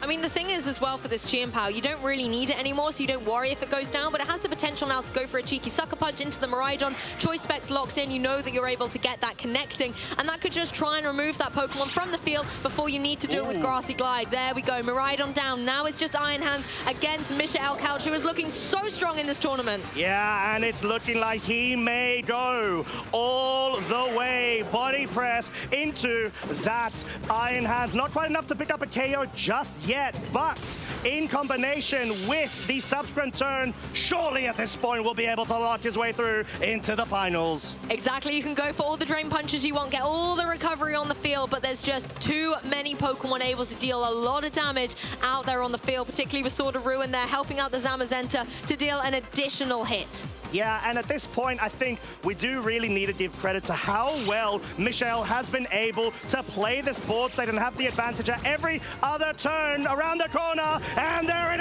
is! Michael's going to be able to go ahead, wrap this one up, be able to catapult his way straight through into the finals. I'm calling it now. He plays like that in finals. This is Michael's tournament. For sure. I have loved seeing Zamazenta rise up through the ranks going, yeah, there's Miraidon, there's Koraidon, there's Terapagos, but hey, who's afraid of little old me? I definitely am. Yes, it didn't have its rise in Sword and Shield, but it's now here in Pokemon Scarlet and Pokemon Violet doing so well against these other restricted Pokemon, and I really think it could go all the way. It really could, and this is just, once again, I've just got to reiterate, the beauty of being able to, in real time, observe the meta developments from 1 week straight over to another. Zamazenta, who would have thunk it, being able to just go ahead and do such an incredible job and just sort of picking up the reins of the effort that we saw Kinu last week go ahead and begin. He sort of lit the fire, and we've seen it develop and really pay fruition going into this weekend. And what I love so much about Michael's game style here is being able to win with pretty much just 3 Pokemon. The Zamazenta, the Rillaboom, and the Chien-Pao, they were the 3 key components and kind of all he needed to unsettle Matt's team. I want to give credit to Matt, though, in that game, too, really making a fantastic adaptation and going Trick Room mode. It just, in that turn 0, the mind games didn't pay off, because you might think in that situation, well, Michelle's going to accept the Trick Room's going to go up, so I'm not going to waste any unnecessary damage with the Fake Out. I'm just going to double protect, let it happen. But actually, instead, going, well, I might as well roll the dice and risk it. Let's double into that Farigiraf, try and remove it, and that's exactly what happened. And I think if there had been that Fake Out in that turn 1, it would have possibly been a very different game 2. And I think that may be a bit of an indication of the current pressure that was available, because Michelle was able to run amok with that game 1, get that win, put the pressure straight onto Matt, sort of force them into a predictable corner to a certain extent. Even though it was a fantastic adaptation that Matt correctly identified he needed to do, it's the fact that there was that aggressive turn 1 from Michael. He just said, okay, well, if I lose or if I lose momentum because of this read, so be it. At this point, I'm going to try to work a way through and recuperate if I lose the game. But the fact that I can end the game right here, right now, high risk, high reward, baby. Hey, it does pay off. And one thing I also want to talk about is the fact that it takes a lot of skill, I think, to pivot and pilot with choice items. We often see it on big, heavy attackers. Let's take Miraidon, for example, with choice specs, or Fluttermane with choice specs. I get it, it's really there to do damage. But then you get a Pokemon like Rillaboom that normally is a little bit more supportive, things like the Fake Out, things like U-Turn, and maybe a little bit of priority here or there, and we've often seen it wearing that Assault Vest. When you actually have the choice band item, you have to play that Pokemon completely differently to how the meta has previously carved it out. And I think for Michelle to be able to take a Pokemon like that and play still so well, and I don't want to say conservatively, but cautiously with it, knowing when it was going to be in a dangerous spot and when to switch it in and out, I think does again just show his high caliber of play. Not every player can just, slap a choice band on a Pokemon and win games. I know, and that's the thing, especially... I've tried. Especially in this current timeline with all the different meta developments and the economy of all the varying sort of elements of different rain type or weather types and terrains, whatnot. But I do want to really focus down on that Zamazenta and Chien-Pao lead. It just, we saw it work so well in previous stream matches in terms of the mirror matches, I think, with Donald earlier on. But the fact that it can apply so much pressure from the get-go, Sword of Ruin, piling up with that the additional Dauntless Shield, you have the +1 in defense, honestly puts on so much pressure to the point where type-wise coverage, it covers a lot. Yeah, especially with the Terra types that are currently popular. And also you have that speed pressure as well from the Chien-Pao, right? It can hit so hard with those Icicle crashes. And as you mentioned a couple of times as well, there is the potential for that flinch. And sometimes that can just be what you need in order to get an advantage very early on. Chien-Pao as well, having flexibility with the Focus Sash, means it does often stay on that field a little bit longer. And with Sword of Ruin in play, that's where your physical attackers can really benefit from it. I think where special attackers are on the rise, you've got Pokemon like Miraidon out there. You've got a few other choices that are literally escaping me as I make this point. I think physical attackers still can't be counted out. And that's where when the restricteds come into play, making sure Chien-Pao is still there is a very strong call. I think it is, and for good reason as well. But, of course, this is day 2. We are in the semi-finals right now. We've got another top 4 coming up very shortly. So if you do not have your refreshments, please go ahead and get them. Yeah, please get them. We're going to try to get them too. So don't go anywhere. I will be back for our second semi-finals very shortly. Hello, Pokemon trainers. We're going to take a sidestep away from all of the action just for a moment, but we have a very special guest with us. We have the current 2024 European International Champion, Nils Dunlop. Nils, it is great to have you joining us here. How are you doing, especially considering we have the Stockholm Regional coming up this weekend? I'm feeling great, and I'm glad to be back, and it's also really fun to be here in Stockholm and being able to compete again. Like, I always love these Swedish tournaments. They're just so fun, and I hope to be able to at least do well and put on a good show. That is brilliant to hear. But going back a little bit, the most recent event for our big pinnacle event of the 2024 season, you obviously came out as champion after a phenomenal show that weekend. Do you want to just talk us through that final? Because it must have been such a hard position to be in, I think, for any player, even though you are very experienced, but going up against a newer player, kind of not expecting maybe what they were going to do, but the absolute tear that you were on that weekend. How are you feeling going into that final, so close to clinching the championship? You obviously did in the end, but it would be great to get a few insights on how that was for you. For sure, like, I mean, I can say for myself, I was before that was really nervous. Like, I even practiced with like friends, and I was constantly losing, and I then sort of like to understand, well, okay, this is fine, this is a common thing, it's going to be good. And after that, I just also sort of focused on that. From getting like second place in Stuttgart, I felt that I didn't give it my all. Like, in some of the crucial prediction turns, I didn't like go for it. And when it sort of came to this final, I was like, regardless of what happens, I'm just gonna go for it. Like, if he predicts me and he gets it right, well done. You congrats for the victory. I just wanted to like do my best and really not be too afraid. And I felt that I at least managed to do that pretty decently. And I feel like the finals was pretty crazy. Like, I had expected him to play in a different way than how he played. More related to like Bolt or like a defensive way of playing. But I felt that what I had planned was pretty good. And also I sort of, at least my initial plan with like TR was to this is a bit good into everything. Let's see what happens. And then from there, adapt. Yeah, the final was pretty crazy and very fun, and got it in the end. Got it in the end. I just absolutely love the conviction there as well, and I think it just really shows what an amazing player you are, and to have that conviction to kind of follow through and be so kind of ruthless with that decision making as well, and in that instance having no regrets. I think it's something that a lot of players can really take inspiration from and take into their own game, of course. Sure. So yeah, Zoe, I'll let you have a moment in here, some hogging Nils. I was just watching from the sidelines, and it was absolutely phenomenal watching all those 3 games in the final. Sorry, not 3, 2 games in the finals, and you made every single correct call. It was like you were just completely in your opponent's mind. I mean, I remember like behind the scenes, we like went to like some bathroom together. Basically, we needed to go to the bathroom before the tournament or like before our match. But I also sort of got a hang of like, okay, he is also a bit nervous here. It's also his first tournament here. I have been in that situation myself. Like I even remember playing like Miguel Martí de la Torre, and basically in that finals, or like that top 8 that I played, I was pretty new into the game, and I was not that confident in my play, and I was a bit nervous.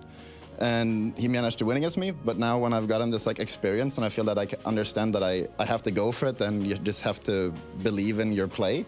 I felt that this sort of this finals was a bit like a testament to me, just like not trying to think too hard, or not trying to like double think in your brain. You just got to go with your first thought, best thought. That is brilliant to hear everything from you. Thank you so much for taking the time to come. Good luck this weekend, of course, from the cool, calm, collected, very experienced trainer, and the scene looks very promising from the Scandinavian, Sweden point of view. So everyone around the world, not only Europe, have to be aware and get ready for the influx of Swedish players that will be coming to the scene in the coming seasons. But we'll throw it back to the action, so sit tight and we'll be right back.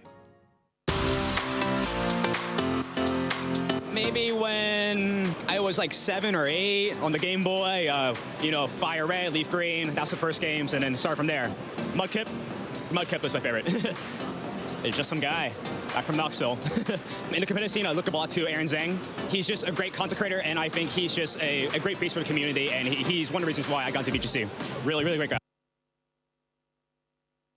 Flying after today, the Salamence, so that'd be kind of cool with all the bird types. My favorite Pokemon is Pancham. I always bring him to every event, and he's just kind of there. It's just kind of my persona. So yeah, there he is. My favorite part of Pokemon events is meeting new people and just playing just like new players and just anyone I haven't faced before. It gets like a strong challenge, and it's always great to just meet new people overall. My go-to event snacks will be protein bars. I usually have one on me all the time. They're just very convenient, and they're easy to eat. And my Team Rocket? I am not Team Rocket. Hello, hello, hello, Pokemon trainers! We have just been treated to an absolutely electrifying match. That last game between Michael and Matt Costa. Yeah. How was that? I am just out of breath thinking about it. I really am out of breath as well. I'm like, at this point, but my mental energy has just been depleted because of how insane of a set that was. I think the fact that we had a lot of different interactions of the matchup between both Matt and Michael that you had to take into consideration is already like astronomical in sort of point of different matchup or different leads that you could have led based on, you know, the progress of different games. But we did actually see Michael felt very comfortable going for the Chien Pao and the Zamazenta because it puts on so much pressure. And generally speaking, Matt had to sort of adapt to Michael's pressure, which is very interesting given the sort of team compositions. You would have thought that all of the pressure would have been coming out from Matt's side. Yes, I agree. And I think, you know, Michael in that, particularly in that game too, really just got into his opponent's head, played that turn one so perfectly. And once the Farigiraf was knocked out, there was no more Trick Room option, which meant that Matt was on the back foot and having to constantly react to Michael's moves. Yep. Yeah. And I think that's just sort of a testament to the comprehension in terms of the matchups, you know. Michael felt like, okay, at this point, I pretty much overwhelmed Matt in that game one. There's going to be some sort of knee-jerk reaction to that, and Trick Room just seems like the best, most optimal option there. And being able to read into Matt anticipating a passive play versus Michael saying, okay, well, is there really a drawback on going on the offensive here? If there is, I'll be able to try to make it up in the subsequent turns, but if I do get it right, I could potentially just win out the game here and now, and that's sort of what we saw pay out. Yeah, and there was so much beautiful synergy between that Zamazenta and the Chien Pao, you know, the body press. It's, you normally don't think of Zamazenta as that offensive, but of course, its body press does a lot of damage, and this is it doesn't have iron defense in its set. Doesn't need it, apparently. No. You know, that was how he was able to clutch out that win. But here we've got our second top 4 match of Marco Silva, who's been on stream several times already, just a really consistent top player versus his opponent, Joji, who has traveled quite a long way to be in this tournament. Yeah, he definitely has, Joji Kaeda, and at this point so far, both of these trainers have been doing a remarkable job, but talking about restricted-wise, it looks like it's going to be a Calyrex Ice Rider versus Terapagos standoff. Oh, this is going to be a really interesting matchup. Typically, you know, it's really cool when you see a Terapagos interaction against a Koraidon or Miraidon, but here, both the restricted that the players are carrying aren't really going to affect each other's abilities. So, you know, Joji is carrying more of a hyper offense team with that Chi-Yu, with that Choice Specs Terapagos, whereas Marco is running a bit more of that balance team with the Calyrex Ice Rider, the Incineroar, you know, that kind of more of a control matchup, mitigate the damage before slowly dealing out your own damage. Yeah, we say balance, but then how much balance is there when you have such a broken Pokemon like Calyrex Ice Rider? I'm not too sure, but Marco has identified that is clearly the play for this tournament. As we see all of the accolades from both of our trainers here. Marco, a 2-time international champion, 24 current LAIC in the current season, 2020 OCIC. Of course, you would have a bit of experience with that as well, Zoe. World's top 16 in 23 and a Jönköping regional champ in 2019. Yeah, look at all those amazing achievements. And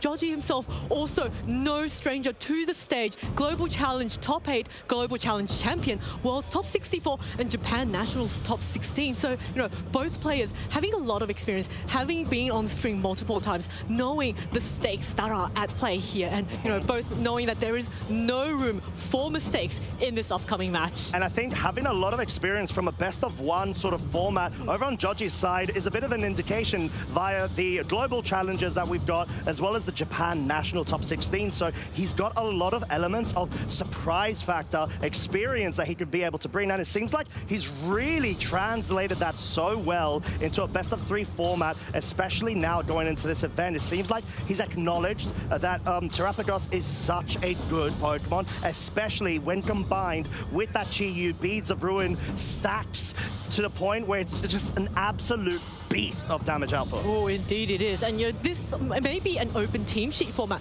but you can still hide things like how you've trained your Pokemon, how much damage you do, how speedy they are, and that is something that you can hide from your opponents and reveal at the last moment. We've seen, sometimes on stream there was this Incineroar that consistently outsped the opposing Incineroar, only to be undersped. But here, let's take a look at Marco's team. This Calyrex, Ice Rider, Amoonguss, Incineroar, Urshifu, Golden Go, and Raging Bolt. Yeah, and I do need to call out that Golden Go is that normal Terra type. We had a conversation during the winner's interview just earlier on with Marco. He does see such a great sort of placement for this Pokemon in order to capitalize versus any sort of passive strategies across the board. But the real key player here is that Calyrex Ice Rider. It is so good to the point where I think he's been able to better optimize, seeing the Terra type, Water, actually being the best sort of play at the current moment. You're able to sort of forego that indefinite weakness to fire types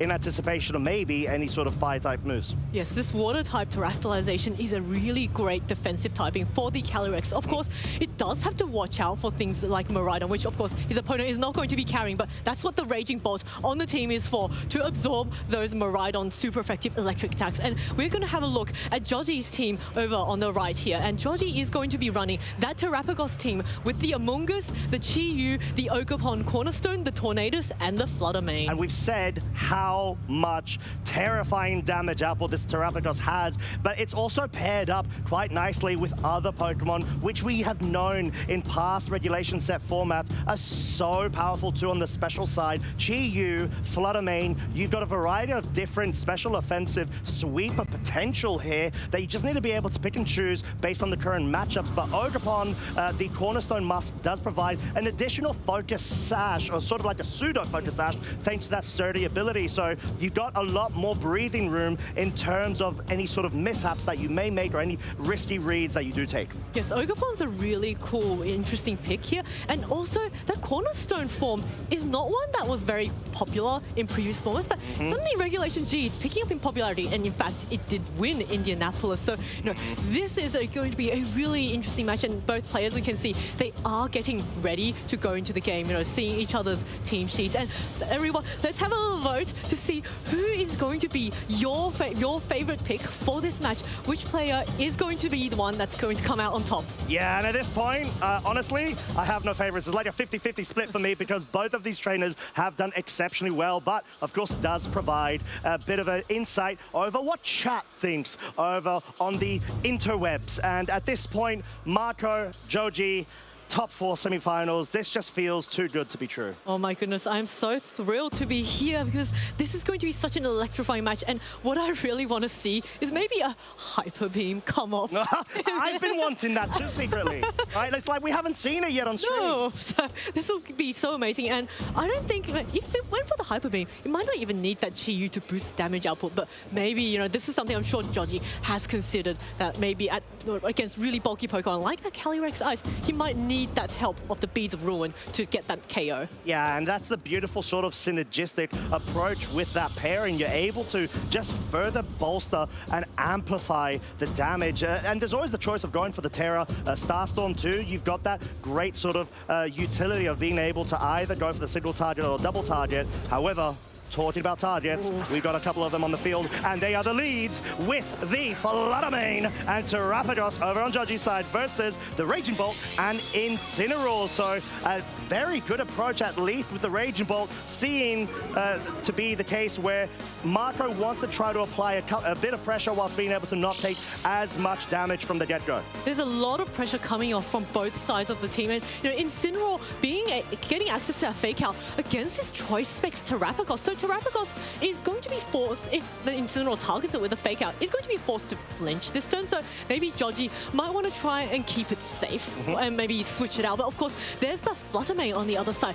Ghost typing, making it immune to fake outs and allowing it quite free to get an attack off. And Raging Bolt, in its more natural Electric Dragon form, is not going to appreciate any sort of fairy type moves coming off in its way. So this is something that Marco is going to consider, and maybe is he going to want to maybe go for a Terra to keep it safe? And the thing is, you can't necessarily safely Terastallize against the Terapagos, as we do have the fake out actually targeting the Terapagos. Will be breaking its Terra Shell activation. Moonblast following up into the Incineroar will deal some respectable amounts of damage as we have the Volt Switch. This is such a great utility move on the Raging Bolt, especially the Assault Vest variant, as it allows you to be able to absorb a lot of incoming damage and get that safe pivot going, due to it most likely definitely against the Terapagos and the Flutter Mane being slower than them. A fantastic call from Marco here. You know, not going for the Terra on his Raging Bolt, just keeping it safe for one turn and calling the fact that the Flutter Mane is not going to target him, because this Raging Bolt, of course, does carry the Assault Vest, so it will be surviving a Moonblast, but it's not going to appreciate taking super effective damage anyway. And now Marco, because the Raging Bolt was so slow and got that Volt Switch off after the Flutter Mane, is able to give a free switch into its teammate, and we can see Marco thinking quite hard about which Pokemon is going to be the optimal one to bring in this match, and it is going to be that rapid single strike Urshifu. Yeah, and having the Focus Sash allows you a bit of breathing room, dependent on what that Flutter Mane goes for. We know it's going to be, it is the fastest thing on the field right now. There is no direct fake out pressure that you can even exercise onto the Flutter Mane regardless due to the typing. But the question is, are you going to be able to try to force or threaten this Terapagos to not go on the offensive right now, and maybe even catch a cheeky little read if you can? Yeah, it's really interesting because I think the Flutter Mane in its Ghost Fairy form will take neutral damage from a Dark-type Sucker Punch, and the Urshifu might even be able to knock out that Flutter Mane. So, you know, encouraging a Flutter Mane maybe wanting to Terastallize, but the tech coming off from the Urshifu just to scout out what Joji is going to do. Wanting to check it out, as that does look like it's a Vento Gelato Icy Wind. That is just wanting to at least guarantee the breaking of the Focus Sash. Not very useful against the Incineroar, but this very much is.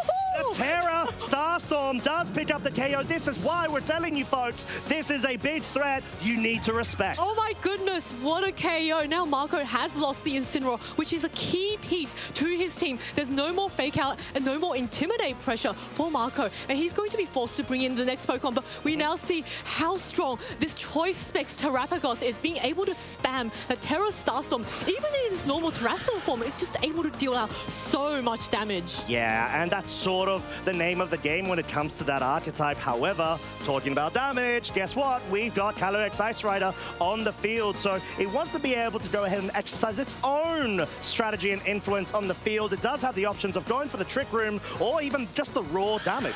Yeah, indeed. And, you know, Trick Room is a really great option here because the Urshifu is, at the moment, faster than the Terapagos. But if the Flutter Mane goes for that Icy Wind, it will lower its speed, and then the Trick Room coming off from the Calyrex will make sure that the Pokemon on Marco's side is going to be faster. Of course, Joji can also read into that and just simply go for the attack, because both the Calyrex and the Urshifu are heavily threatened by this Flutter Mane, and only one of them can go for the Terra. And if one of them does, then the Terastallization from this Terapagos is going to hit them really hard. Yeah, and that's the lovely little bit that you really need to take into consideration when you are going up against a Terapagos, as we do see the Dark-type Terra over from this Urshifu. It's going to be able to place itself, maybe perhaps looking for a Sucker Punch KO onto the Flutter Mane. Depending on how that has been trained, it could prove to pick up a KO, but we do have the Terapagos going for the Stellar form. This Terapagos looking nice and sparkly, just getting ready to fire off the super effective Terra Starstorm now onto this Terra Dark Urshifu. Urshifu first, going for that Sucker Punch. Is it enough to knock out this Flutter Mane? And it is enough! The Flutter Mane is down, and this Terapagos is now free to go for that Choice Specs Terra Starstorm. Lovely little play there, as the Terra Starstorm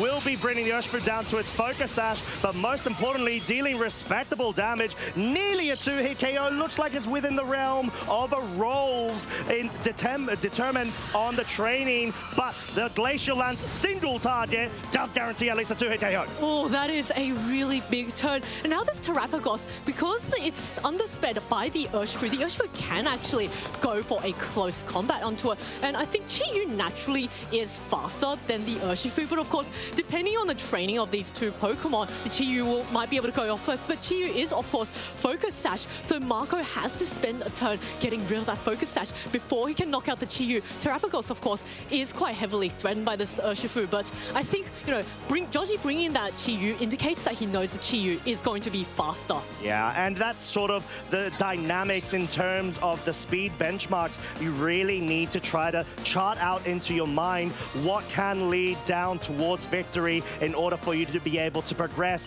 into the finals. This is still game one, but it feels so intense. Protect does come out from the Ice Rider, wanting to forego any focus into the slot, and we see the Sucker Punch wanting to guarantee Focus Sash. Wow, that's a two-hit KO, Zoe, with a critical hit. Critical hit. I was thinking, oh my goodness, Chi-Yu, how's it taking so much damage from a Dark-type movement? That was a critical hit and a really great turn, because I think Marco recognizing that his Urshifu is not going to be on the field for long, so may as well just try and break that Focus Sash. Of course, now Urshifu is going to get knocked out from that Heat Wave, and Terapagos now, its Terastallization is going to go off into that Protect, but there is no more Terra Pokemon on Marco's side, so they will be taking neutral damage, and Marco now down to his final two Pokemon, but Joji's Pokemon are also heavily chipped. I do like the situation for Marco, however, because thanks to that, the critical hit as well with the Sucker Punch, it may have put the Chi-Yu within range of a Thunderclap KO. Potentially, we'll have to find out. It might be very close. But if you're able to do that and get a Trick Room set up, your Calyrex is most likely going to be able to survive. Although, actually, it might not. We've got Beads of Ruin on the field. Ooh, good call, because I forgot that there was Beads of Ruin. It's so easy to forget sometimes. But, you know, the Terastallization with the Beads of Ruin, previously without that Beads of Ruin, the Calyrex took almost 50% damage. So now that this Terapagos is going to outspeed the Calyrex, so can this Raging Bolt knock out this Terapagos with a Thunderclap? But then that leaves the Calyrex free to go, the Chi-Yu free to Heat Wave that Calyrex, but Chi-Yu is going to protect this turn. Oh, being a bit wary of that scenario, wanting to make sure it doesn't lose the Beads of Ruin. Double Protect failing from the Calyrex, not wanting to mess about, being aware of the KO potential. Terastallization, is it enough to pick up the Calyrex? Oh! Yes, it is! Of course it is, and it picks up another critical hit onto the Raging Bolt as well. A massive turn for Joji here, knocking out the Calyrex, knocking out the Trick Room option, and now this Raging Bolt with the critical hit, of course, but, you know, it wasn't really going to do much anyway, and it is now stuck on the field, having to... Joji still has not revealed his final Pokemon, and I think at this stage, it's quite easy to just switch out the Terapagos and switch it back in and guarantee that KO with the Terastallistorm. Yeah, it's sort of just at the business end of game one. Joji just needs to go ahead and play their cards right in order to wrap this one up. And we've seen the sort of importance of this hyper-aggressive archetype versus more of these balanced cores. Of course, the Thunderclap completely knocking out the Terapagos, giving a bit of an applause for it on the way out too. However, is now susceptible to a KO from the Dark Pulse, and we have game one wrapped up for Joji in advantage. Oh, well done to Joji for taking that game one against such a formidable opponent in Marco. Of course, Marco is not going to go down easy, and he's definitely thinking of the ways he can regroup and re-strategize against this team that Joji's bringing, which is so hyper-offensive. And I think, you know, that Chi-Yu paired up against the Terapagos on the field was so critical in getting off that extra damage, and Calyrex Ice was unable to survive and got knocked out. And I think that is something that Marco will have to prioritize into the next game and try to make sure that his opponent doesn't have the same pieces on the field. So this is a question I've got for you, Zoe. How do you find a way to be able to dissipate all of this offensive pressure that Joji is bringing on the board? Do you maybe try to opt to go straight for perhaps a Trick Room? Because the speed advantage and overwhelming damage output from the get-go is definitely in Joji's favor. Yeah, this is really interesting because Calyrex Ice, of course, takes super effective damage from Chi-Yu's, both its fire and dark typing. So maybe you could think of leading something like a Calyrex Ice and the Incineroar Incineroar, so that with the fake out pressure, there is that guaranteed, turn where he can flinch the Chi-Yu and then get that Trick Room up, because, the Terapagos is not going to be able to knock out the Calyrex without that Terra. But of course, there is that Thunderous on the other side, and I'm just going to have a quick check if it has Taunt, but it doesn't have Taunt. No. But it does have Scary Face, so, Joji might consider this Trick Room option, and maybe for Game 2 as an adjustment, bringing his own Tornadus, and maybe, once Trick Room is set up,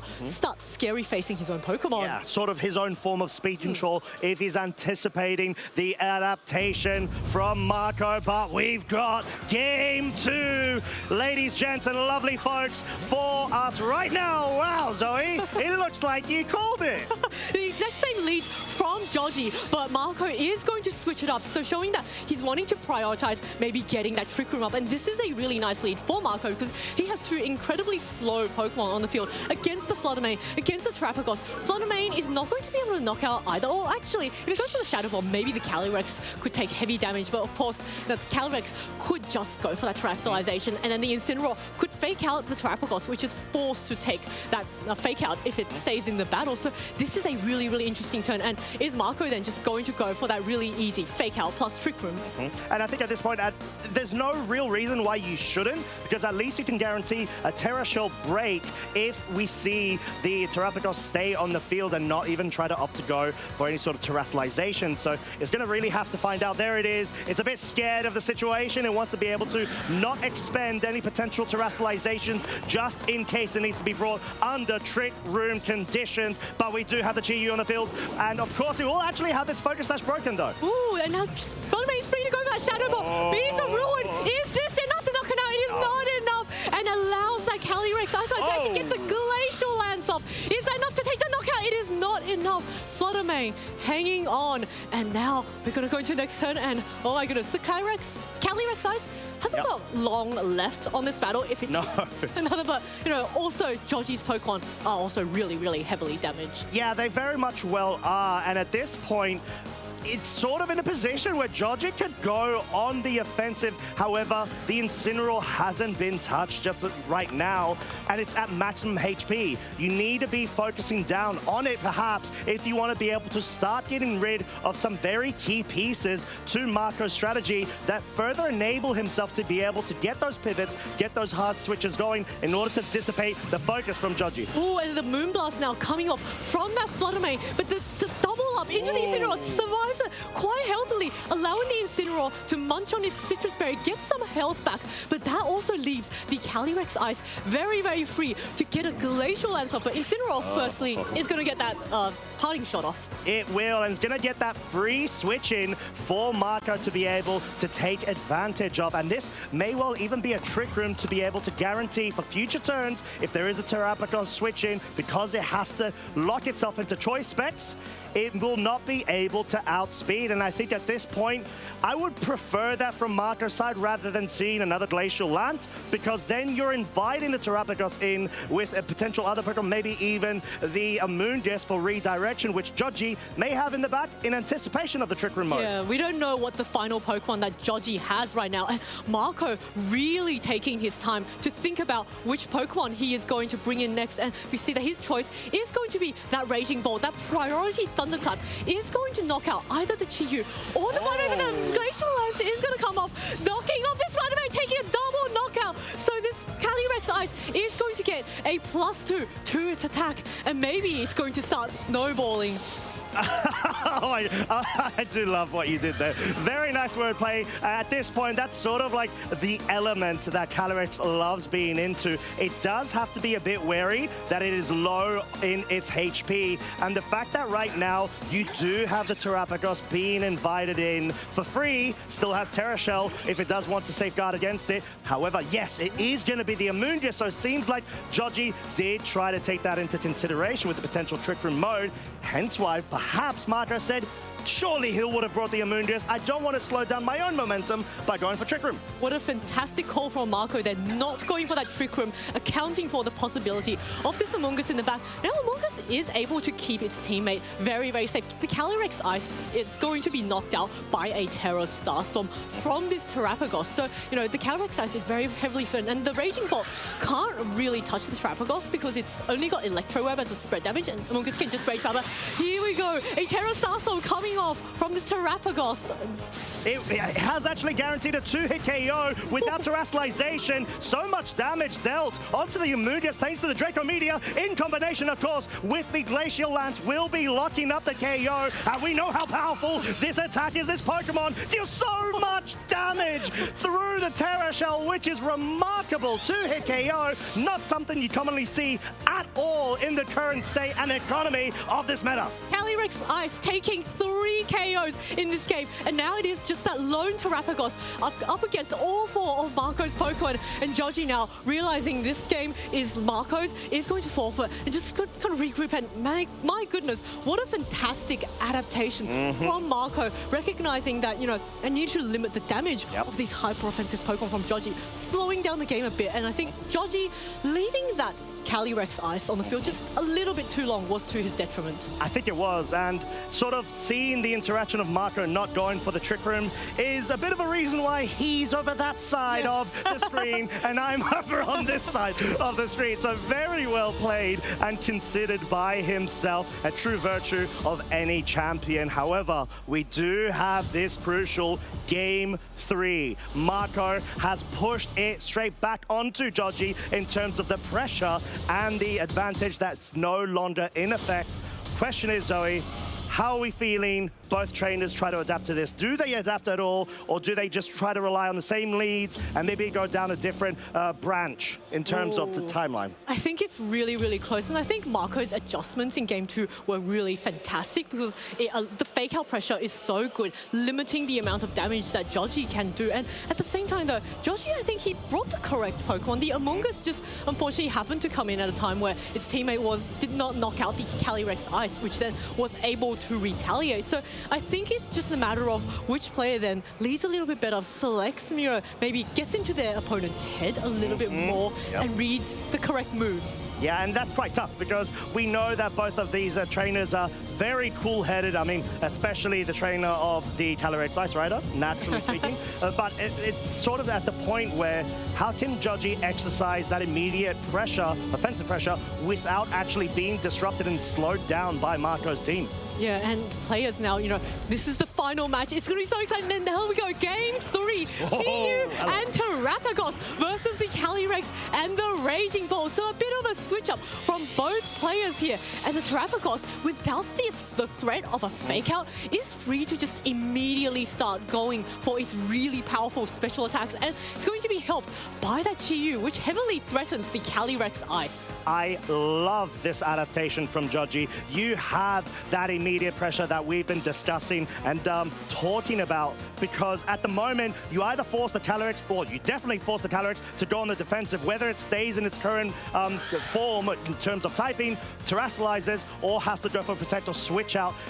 Everything's covered right now. With Chiyu, you've got the fire type on the field, you've got that Terra Starstorm if you want to opt to go for the immediate pressure, so really good stuff for him. Yeah, Calyrex Ice so heavily threatened, but the Raging Bolt is in a really nice position. It resists Chiyu's fire-type moves, and, you know, it can Assault Vest, so it's not going to care too much about, but Dark Pulse coming up on this Raging Bolt. Gonna do a good oh my goodness, the double up from Joji. What a fantastic reaction to knock out the Raging Bolt. Assault Vest! Wow! Look at that damage that we actually saw in the previous Game 2. It looked like it was just on the border of guaranteeing a 2-hit KO, and that seemed like it was just above the 2-hit KO range. Oh my, that was so thrilling. I think Joji recognizing just how heavily threatened that Calyrex Ice was and taking a gamble and saying, you know what, I don't think you're going to want to attack with the Calyrex. You're really going to want to protect. But of course, the battle is not over yet. Marco now has the Calyrex Ice and the Incineroar out on the field, so there's fake out pressure, and the Calyrex Terapix can just start going for attacks or maybe even set up a Trick Room. Yeah, and now you do have the fake out pressure at least. So like you said, there is the option to try to go for the speed control, but the fact that Marco's already lost a piece in turn 1 is very detrimental because you're limited in terms of what you can hard switch in or try to bring to influence the immediate momentum you would have had under Trick Room conditions. And this is going to be a Terastallization over on Georgie's side. The time is nigh against this horse of divine excellence. And guess what? A lot of damage is incoming. Terapagos is ready to shine for the stars and rain down all the star meteors from the heavens. And we're going to see an answering Terastallization from this Calyrex ice into the Terra water. And we all know that the Terapagos is locked into the Terra Starstorm. So this Calyrex ice, if it doesn't protect itself, is going to be taking super effective damage. But of course, the fake out is going to come out from this Incineroar, just keeping it safe. For one moment, Calyrex ice surviving. And Oh no, sorry, I thought that was a premature flinch. It was not. Apologies for my Italian there. However, we do have the Glacial Lands, no Trick Room being set up, and most crucially, look at how much damage that dealt. That was a really nice turn for Marco. You know, Chi-Yu resists the Ice-type moves, but it wasn't able to survive because Calyrex Ice has so much raw damage output. And now this Incineroar is really healthy. It can't take too much from the Chi-Yu. It might be able to maybe go for a knockoff onto this Terapagos, get rid of that choice specs and make sure that it doesn't do that much damage. And you know, I think it's quite evenly balanced right now, even though Marco did have quite a devastating turn 1. But the battle is far from over, and both players are recognizing and are taking some time to think about their next moves. Yeah, because I kind of understand Marco's plight in not going for the Trick Room because of the Amoonguss. That is such a huge threat and counter to the Trick Room conditions that we ever protect from the Ice Rider. In this point, Incineroar most likely going to be able to survive and be able to re-pivot or get a parting shot onto that Terapagos, especially now that the Beads of Ruin is no longer in effect. Terra Starstorm coming off, raining down all these stars on the Incineroar. A 2-hit KO, so much damage. But Incineroar, of course, is going to eat its Citrus Berry, which means that it is out of danger of another KO from Terra Starstorm. And it's going to answer back with a parting shot, so giving a free switch into a teammate. Of course, I think the Terapagos, even with a -1, is probably going to do quite a bit of damage to this Calyrex Ice. So, you know, the Calyrex Ice Rider is not out of the woods just yet. But of course, Urshifu now coming back is going to heavily threaten that Terapagos. But there is an Amoonguss on the field. There really is. And at this point, it's such a great partner Pokemon next to a main sweeper, especially one that can double target both of your opponents' Pokemon. And in this situation, Calyrex is definitely within range, even at -1 of special attack, of a super effective Terra Starstorm. So it's going to likely have to force Marco to make another adaptation, and he's starting to really run low in terms of resource availability with so much damage being incurred onto his Pokemon. Yes, Marco making a lot of really defensive switches here because his Pokemon are just so heavily threatened. The Amoonguss is really free to just go for that Rage Powder, of course. Now, Incineroar coming back and just ensuring that both the Urshifu and Incineroar cannot get knocked out by Terra Starstorm. But here we go, Rage Powder from the Amoonguss, drawing away all attacks for its partner. It will. Wicked Blow, targeting down, not even able to get a 2-hit KO. Unfortunately for itself, gonna get a Rocket Helmet, spike straight back to it, breaking the Focus Sash, and this is looking to be a lot of trouble for Marco. Urshifu is not down for the count thanks to the parting shot. Oh, wow, that is amazing. And, you know, of course, Amoonguss is going to survive another Wicked Blow. And in fact, I think this Urshifu, with that recoil from the Rocky Helmet, it might be able to survive another hit, but that does mean it's another free turn for this Terapagos. Of course, Incineroar has switched back onto the field. It can go for that fake out by its teammate another turn. So, you know, maybe Incineroar can go for that fake out onto the Amoonguss, allowing the Urshifu to go for a super effective close combat onto that Terapagos. Yeah, and it's sort of, the margins are so close in terms of the guarantee of the 2-hit KO, the different interactions that we're observing right now. The fact that the parting shot really paid dividends to allow this Urshifu to be able to survive that turn, as we see Terapagos not really liking that scenario, switching out for the final 4th reveal Pokemon being the Fluttermane over on Georgie's side. Oh, the Fluttermane is such a good switch, and it's a huge threat to this Urshifu. Fake out, coming off onto this Amoonguss,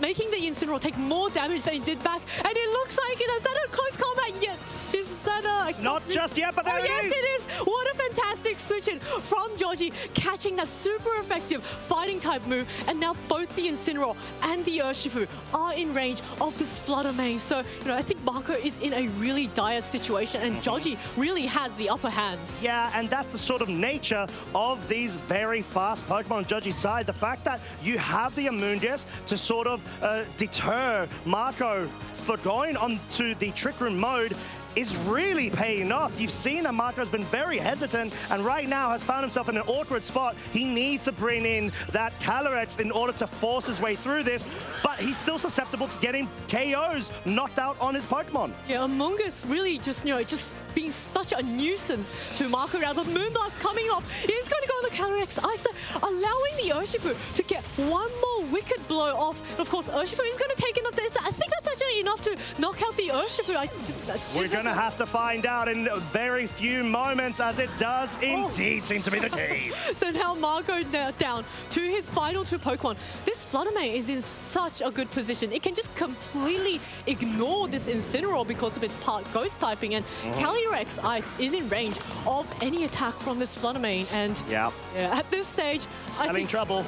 I think Marco is going to. I don't think Marco is going to be able to pull a comeback unless some miracle happens. But I think Georgie has this game. I think it does seem to be the case. Exceptional board state play and repositioning from Georgie. Even though we do have the fake out available, it does target down the Chi-Yu. Gets a little cheeky critical hit on the side, but Forza Lunare will be coming out from the Flutter Mane, picking off the Calyrex, and this is looking like it's Georgie's game. Ice Rider out for the count, leaving the little kitten all on its lonesome self. Ice Rider Calyrex unfortunately has melted under the heat of this Flutter Mane, and Incineroar is not going to be able to knock out those Pokemon. Congratulations to Georgie for being our finalist for Stockholm Regional Championships. And what a great way to be able to do it, locking themselves straight into the finals here in Stockholm. What an incredible achievement against our currently reigning Latin American international champion just this season. And Marco, he's just been one of those players we're talking about, the ridiculous amount of consistency he's been able to just bring to his play, as well as just getting so many accolades. Getting top 4 at a regional is no joke. He's done exceptionally well to be able to bring himself to this position. However, Georgie just was at the right time to be able to play so well. Seems like they're really on form, and they're able to completely push all of the pressure onto Marco to the point where it was just out of options. I feel like ever since he lost that first Pokemon early on in that game 3, he just wasn't able to bring it back, unfortunately. Yeah, I think that game was just a masterclass on positioning. Both players just played so well. Marco making a lot of really defensive switches, but I think his Pokemon, each time he switched, ended up taking a lot of chip damage, and it was just slowly being worn down to the point where Georgie was then able to bring in his sweepers like the Flutter Mane, and just, because of the speed advantage, Marco didn't really have that speed advantage, so he was forced to take all the hits, and that was how Georgie was able to capitalize on it and win. Yeah, exactly. I think you sort of had like diminishing returns ever since you lost that first Pokemon at the start of game 3, and once again, just proving why, even without the stellar form, Terastallization is such a threat, especially when accompanied by Specs, Beads of Ruin, and to the point where if you can start dismantling the core of your opponents, especially a balanced core, that's the true weakness to balanced cores. The moment you sort of start getting rid of those key pieces, it starts breaking down. Yeah, and we really saw how that came into play. In that turn 1, Georgie reading into that Protect from Calyrex Ice, doubling up into an Assault Vest Raging Bolt. Raging Bolt is one of the bulkiest Pokemon in the format. When you give an Assault Vest on it, it's so hard to be knocked out on the special side, but actually a double up from that Chi-Yu, from that Specs Terastallization, which, it was in its normal Terrestrial form. It wasn't even stellar in its stellar form, and it was still able to do so much damage. And that, I think, Marco losing turn 1 was really detrimental. And I think it was actually more optimal for Georgie to stay in the regular Terrestrial form in order to have the single target focus, because the moment that he would have, let's say, for example, Stellar Terra'd, he would have been able to lose 25% of that damage output, even though there's a bit of an offset of the increase barely by like 20 base stats over on the difference between the regular Terastal and the stellar forms. It just worked out very nicely and was able to just pick up a KO that we honestly didn't expect. And let's say even if you didn't pick up the KO, you still have a chance of getting a cheeky little flinch because of that Dark Pulse. Oh yeah, I think there was 10% of the time. That little moment where we thought the Calyrex house flinch, but actually it was just, I think it was a critical hit or something, and it was able to, I don't remember. But I don't remember a critical hit, but it definitely didn't flinch. No, it didn't.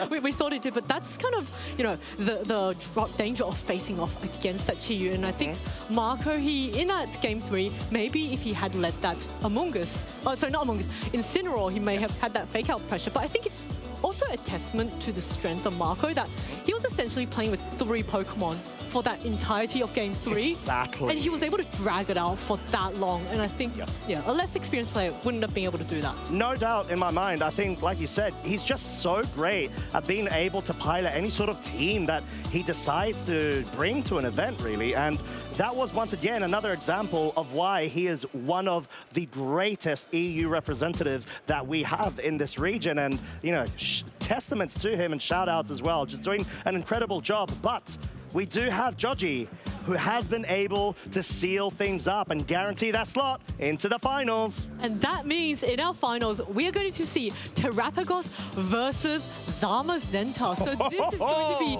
an absolutely incredible matchup. Terapagos, of course, is not going to enjoy any body presses from the Zamazenta. Not particularly.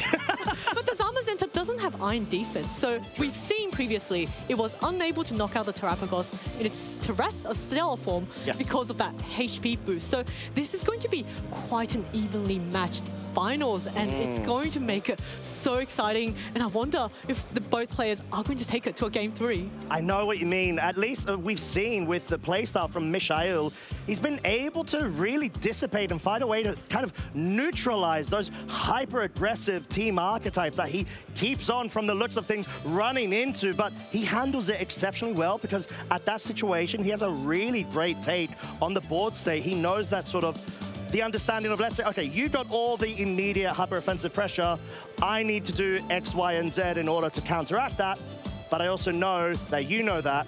So I'm going to try to do the opposite. I'm just going to go on the aggressive, or at least I'm going to try to pinpoint those main key sweepers in order to sort of neutralize that threat, break your team down to the point where I can just sweep up with my cheeky little good doggo. Yes, and I think, Mishael, I was so impressed by his top 4 match. He just completely got into his opponent's head, especially that game 2. Just completely read his opponent and, leaving that Qian Pao out wide open for this Iron Hands. But also Joji, reading into Marco's head, predicting that Protect, doubling up into that Raging Ball. So we've got 2 really high caliber players showing that they know how to read their opponents. And, it becomes a kind of a game of which level are you going to read my read? Are you going to... Exactly, right. They're like the different, like, level 1, level 2, level 3, which level 3 is sort of like a mirrored level 1, but you know. You know what I mean? This is going to be so incredible. And our players, I'm sure, wanting to take maybe just a quick, get some headspace, think about their matchups next. Because as we know, they've all seen their opponents play on stream throughout the day. So they know exactly what their opponent's movesets, what they're capable of. I don't think they faced off against each other during the Swiss rounds. I don't think they did, but we cannot confirm as of yet. However, we do know that Michelle has been able to have a bit more time to maybe even be in the crowd and have a little cheeky checkout of the stream match that we just featured. Perhaps that could help, sort of formalize a couple of strategies in the different matchups that he needs to be able to face. Oh, yes, indeed. Mishael, I think, having gone first, is able to maybe scout his opponent a little bit. Of course, maybe Joji may have been in the audience during the top 4 match. So, of course, he could have also done the same. Although I imagine maybe Joji might have had his mind a little bit more focused on his upcoming top 4 matches. But, he can definitely use this time right now to look up his opponent, maybe watch the replays and see what his opponent's going to do. So I expect both of these players are going to be prepping really hard right now. They will, but then also it's the testament to them with how much preparation they've been able to already bring to the fore to be able to reach the finals. So that's very crucial, and I think both of them very well deserved and have proven why they are in the finals. They've done exceptionally well, and they've brought some really interesting archetypes. I think, like we've mentioned, the Zamazenta, honestly, it's just come, I wouldn't say it's come out of nowhere, because we saw that same composition do well and get that top 8 at Indianapolis last week. It's just the fact that we know that it's had some great potential, and now it just seems like it's flourishing even further. Yeah, Zamazenta really benefited from Terastallization in this generation, you know, overtaking its cousin Zacian and being just, you know, being such a defensive war against the opponent. Of course, I think Georgie also, the finalist for Indianapolis was also Terapagos, but that was the Calm Mind setup variant. But Georgie recognizing, this is not the way to play the Terapagos.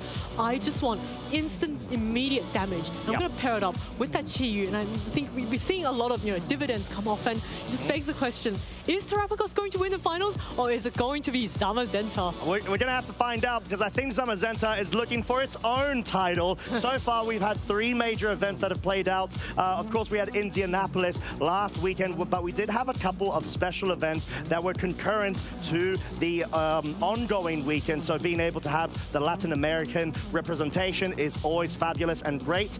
But we did see Koraidon was able to pick up its cheeky little title, as well as Terapagos already getting its title. So right now, Terapagos has a potential chance of having the 2-time major event title and accolade put on to its magnificent shell. Yeah, I think it's really fantastic that the first 3 major events of the season, we've got Koraidon, Miraidon, and Terapagos winning all 3. So it's just such a, the box legendaries and Terapagos being the mascot of the DLC for the Indigo Disc. And it's just a really nice, symmetry or mirror, I should say. Just 100%. Yeah, you always want to see, because I think in previous formats, we've seen the Kyogre, Groudon, Rayquaza just really dominate, say, the Alpha Sapphire, Omega Ruby era, and it's just nice, I think, to see the current generation's legendaries be the strongest picks. Oh yeah, and sort of the variation between them. There's no necessary overwhelming centralizing Pokemon, even though it was theorized and hyped up to an exceptional level. The Calyrex Shadow Rider, which just proves to not have actually resulted in a lot of fruition, at least because of the amount of viability with all of the other box legends. And potentially Zamazenta may be going ahead and picking up its own title. However, we got a sneaky treat for you, and it's gonna be the winner's interview between both of our finalists. So we're gonna go ahead, throw it over to the couch to hype up the finals here in Stockholm Regionals. A treat indeed, not only for you guys at home, but also for me. I am joined by our 2 amazing finalists here at the Stockholm Regional Championships. It is Michael with the Zamazenta versus Johei with the Terapagos. Amazing to see both of you. How are you feeling ahead of the finals, Michelle? It's been a long while since I was last in finals, and I just feel so happy about it. I squeezed in with a 10-4 record to top cut, and now I'm here, and I'm just so happy to make it this far. No worries. Keep that mic up. We want to hear you. We want to hear all these amazing things you're saying. What about you, Joji? How are you feeling ahead of finals? I'm very surprised I can come to such a nice stage because it's my first time I'll come to the regional. Yes, I want to try my best. If I can win, I will happy. Yes. Well, that's an awesome way to start the first regional. You're all the way here in finals. Thank you. Yeah, we've really enjoyed watching you both play, but actually it's not the first time you guys have played today. I believe it was the final Swiss round that you guys battled, and Joji was the winner in that set. Michelle, can you give the viewers a little bit of insight to how that set went down? It was a crazy set. I think he can agree. It went down to game 3, and we both had certain reads we had to do, and he just played phenomenal. He played better, and I was a bit sad right after the round because I thought I was out, but he totally would deserve it. But I will try to get my revanche and then win in the final round. It's a chance for redemption for sure. Does it maybe give you a little bit more confidence going into the final, knowing that you've beaten Michael already today?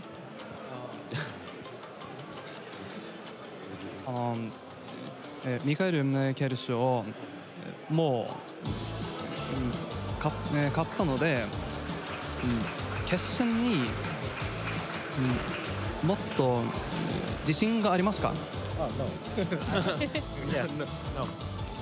Not at I all. guess anything can happen, right? It's a new set. You've maybe got a little bit more insight into each other's teams. Obviously, we're not going to talk too much strategy, okay? But just talking maybe about how your tournament has gone so far. Has it been a real grind to get forward into this final? Kind of give us an overview of your experience. So the funny part about my whole one is that I played against all players that were in top cut. I played against all of them either today and one of them yesterday. So I basically played against the top 8. Wow, and okay. That's pretty cool, I guess. And I love using my pet dog Zamazenta, and it was just the right call. I was so stressed out team building wise. On Tuesday I wasn't sure what I should bring, and then on Wednesday I was like, okay, I'm locking that team in, getting some practice with it, and now I'm here, so I made the right choice. Well, it sounds like a really formidable top cut you've had to battle through to get through here to the finals. What about you, Georgie? How has your kind of tournament experience been? Day 1, for example, was it really tough to get through to day 2, or did you have a relaxing day? I'm very nervous. Yeah? So it's been really, really tough the whole tournament to get here. Yeah. Oh, well, you look calm and collected to us. We've loved watching you play with the Fluttermane and the Chi-Yu. Has Chi-Yu been kind of an MVP in this tournament? Maybe Terapagos. Ooh, okay. Terapagos and Chi-Yu. Yeah. Perfect. I mean, they are perfect synergy Pokemon together with that Beads of Ruin ability. Well, I do believe Pokemon trainers, time is up. I'm afraid the stage is ready. You're going to have to get focused, hats backwards, and get ready for an epic grand finals. Best of luck to both of you. May the best trainer win. Pokemon trainers, you at home, make sure you've got your refreshments and are ready. I'm going to get over to that Pokemon desk and get ready to cast this epic finals. Hey Pokemon trainers, welcome to Pokemon Championships History, a series where we showcase important moments throughout the history of competitive Pokemon. I'm Jake Muller, and I'd love to take you back to the World Championships in 2015, the year Mega Kangaskhan claimed her biggest victory. But first, we need to go back one more year to 2014. Pokemon X and Pokemon Y introduced Mega Evolutions to competitive Pokemon, and Mega Kangaskhan dominated the metagame throughout the entire season. However, when the 2014 World Championships rolled around, Mega Kangaskhan fell to the wayside, failing to make a single appearance in top 8. Although Mega Kangaskhan surged back into the metagame as we moved into the 2015 season, its place at the top became crowded thanks to the introduction of even more Mega Evolutions from Pokemon Omega Ruby and Pokemon Alpha Sapphire. As the World Championships loomed, the community wondered whether Mega Kangaskhan would once again be pushed out of the metagame by a high presence of Pokemon that could counter it.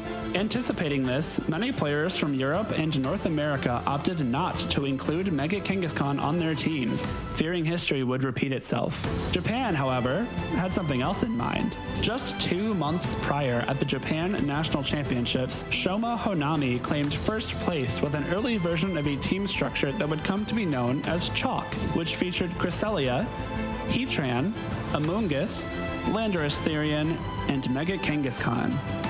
This team composition boasted an unmatched combination of power and flexibility, leading Shoma and many other Japanese players to ride the Mega Kangaskhan wave all the way to Boston. As the 2015 World Championships progressed, it became clear that Chalk was the team to beat, even though the competition was full of teams with outside Mega Evolution picks, like Mega Mawile, does connect with the Garchomp and does pick up the knockout. Mega Charizard X, we go for the Flare Blitz here on the Thunders, Mega Salamence, the Hyper Voice, and Mega Charizard Y. We go for the Flamethrower here. 6 of the top 8 players used teams that followed the Chalk guidelines, including Shoma Honami himself. While the extraordinary success of this team composition at the biggest event of the season was astounding, even more interesting was the variations seen within Chalk just inside this top 8. While all 6 teams had both Mega Kangaskhan and Landorus Therian, many players opted for some alternate options for the remaining Pokemon. Heatran was substituted for a different fire-type Pokemon on 2 occasions, with one player using Entei and one choosing Volcarona. The 6th Pokemon on the team ranged from Thundurus to Aegislash to Tyranitar to Scrafty. Sylveon made an appearance in place of Cresselia in one instance, and one player even gave up Amoonguss to run both Aegislash and Thundurus. The 2 teams in top 8 at the World Championships that did not make use of Mega Kangaskhan were both defeated in the quarterfinals, meaning that Mega Kangaskhan was guaranteed to have her day in the sun. Players shake hands, knowing that the game is over. Rotom Wash falls, and the crowd reacts, ladies and gentlemen. Yosuke advancing. We've seen him. This is the 2nd time on stream, playing incredibly well. After taking down Naoto Mizobushi in top 4, Shoma Honami would be met in the finals by fellow Japanese player Hideyuki Taida, whose Volcarona set him apart from the rest of the field. Oh my God. He's done. We get a medic in the field.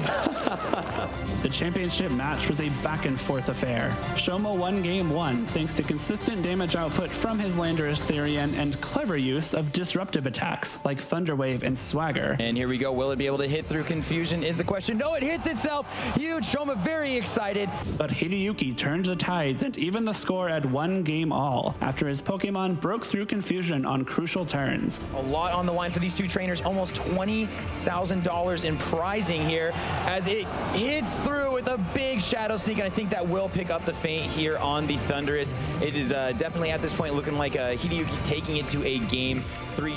In the deciding game, Shoma made expert use of Heatran's defensive utility and offensive power, proving that the original Chalk Fire-type Pokemon was still #1. Should do a ton here. Oh my gosh, picking up the feint on Hideyuki's Pokemon, as well as catching the burn, activating the weakness policy there, but the burn is absolutely huge, and it's only a matter of protects before this one is over. Fittingly, Mega Kangaskhan re-entered the field right before Hideyuki conceded defeat. Shoma's decision to stay true to his run to the Japan Nationals title with the original components of the Chalk team composition paid off as he became the 2015 Pokemon World Champion. Shoma Honami is your 2015 Pokemon Video Game World Champion.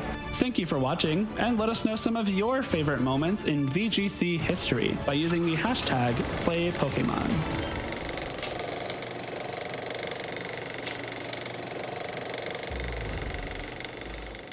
Hello, Pokemon trainers. It is the moment we have all been waiting for. The finals of the Stockholm Regional Champions. Oh my goodness, we've had a day of absolutely blistering matches. I know. It's honestly, my breath has been taken away. It was amazing being able to sit there with our 2 finalists and chat to them. But honestly, I was lost for words because there's so many questions you want to ask. And you want to ask them as well about the match. How are you feeling? What are you worried about? But obviously, they can't talk in front of each other and reveal their secrets. We have to watch them unfold instead. Yeah, of course, I think these players have faced each other in that win and in round for Swiss. So yeah, they do have a little bit of an idea of which, like, what the speeds and maybe how much damage each other's Pokemon will be doing. Yes, they've got that insight, right? It goes beyond just the open team sheet. They'll know, I suppose, how the player wants to play as well, and whether they, are going to play defensively or take those risks, for example, as well as you've said, maybe a little bit of damage calculation knowledge. They'll have to be flicking back through their notebooks and see if they remembered anything before the match. Yeah, this is going to be such an incredible match, and let us take a look through the journeys that our players have made through that top 8 bracket. Yes, there's so many amazing matches they've had. Michael was even saying that he has had a stacked run to get through in today. And if we take a closer dive, taking down the EUIC champion, Nils Dunlop, and then in that incredible match against Matt Maynard, where Michael was in control every single second of the match. And on the opposing side, Joji having to take down Donald Smith. In that 2-1, it was very close, as was the match against Marco Silva that you were commentating over. 2-1, again, a close one. Yeah, and I think, we saw in both the top 4 matches, both Michael and Joji just able to get into their opponents' heads. And once there's, I think, especially for Michael, Matt had a bit of a matchup advantage. But Michael was able to play perfectly in that game 2 and just take the win. And Joji also, in that game 3, was able to just take that immediate advantage and then use that and just, keep rolling and win. I agree. And the one thing I really like about Michel's playstyle is his ability to look at a match and already map out the end game. It's not just about the 2 Pokemon in front of you. It's about what it takes to be able to win. Pin in the biggest threat on your opponent's side of the field and remove it from play so that you can capitalize on that moment, get the momentum, and get the victory. Players are currently in team preview on the stage. I'm sure we'll be able to dive over to them very soon and get this final started. But I've got to say, I do not envy them at the moment. They're just getting set up, just getting ready, and we're going to be able to see exactly what it takes to be a champion. Yeah, Georgie, I think, it was just really incredible. He's also traveled quite far, all the way to Stockholm, just trying to get all these championships points, that coveted regional title. And it's just so incredible that he's made it so far. But of course, both these players facing off against each other, as you said, they have faced each other during the win and in. So this isn't really a best of 3. It might be just a best of 6. Yeah, that's a really good way to think about it. And I think I kind of want to ask you, as a previous international champion as well, you know what it takes to go all that way. What's it like from the mindset of these players right now to get themselves focused and ready for this final? I think depending on the player, there's different mindsets. Some players may want to spend that time with their friends, or the team that they team build with and practice regularly. Think about the best moves, best matchups. Some other players might want to just, sit, meditate, contemplate, and calm down. I myself, I think if I were in that situation, I like to just meditate a bit and think about, just have some peace and quiet, because I feel like when you're at this stage and you're going to face your opponent in, 10 minutes, 15 minutes, the 15 minutes amount of prep isn't really going to be that beneficial, and I think it's more helpful to be in a calm headspace. You're kind of ready or you're not, right? Yeah. Like, in terms of, do you have the strategy? It's not that you can change your Pokemon and the moves at that point, they're locked in. So you either have the tools to be able to get that victory or not. I think you're right, maybe getting that kind of calm composure so that you can really think through everything, not panic, not make those critical mistakes at this final stage, quite literally in the finals, I think can be testament to where we see the champions kind of come forward. Yes, especially when it's been such a long day of really grueling, really difficult battles. And,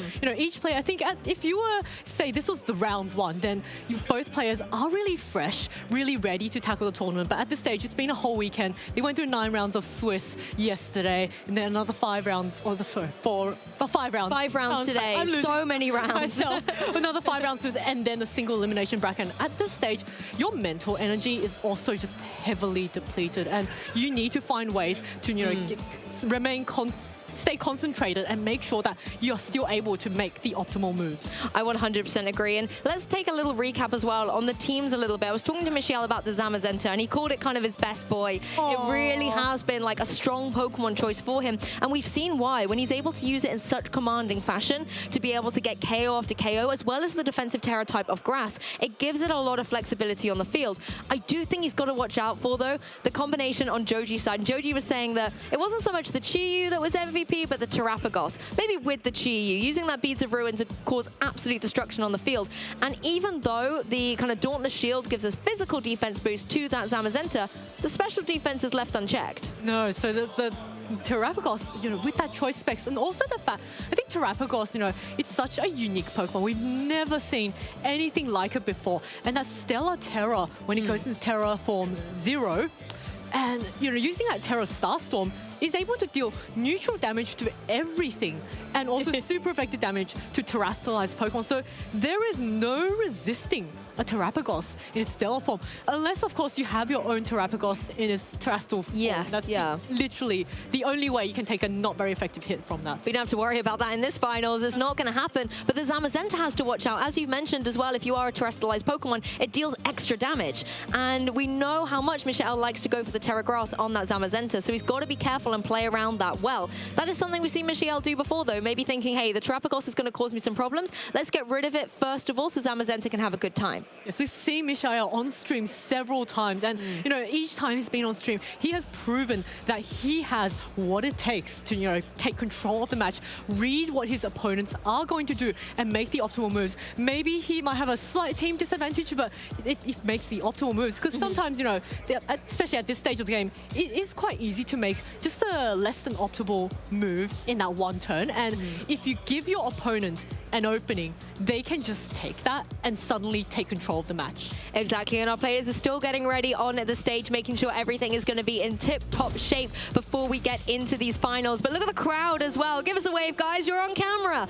Let's see how they are faring up, ready to roll, ready to support our two trainers in their grand final. It is so amazing to see the audience turning out, cheering for their players, for their favorites. And I wonder, what the audience, who they would want to win the finals. I think it's just so evenly matched between these two players. And, I don't really, I'm just so happy that both Zamazenta and the Terastallization is in the finals. Of course, no Cali Rex.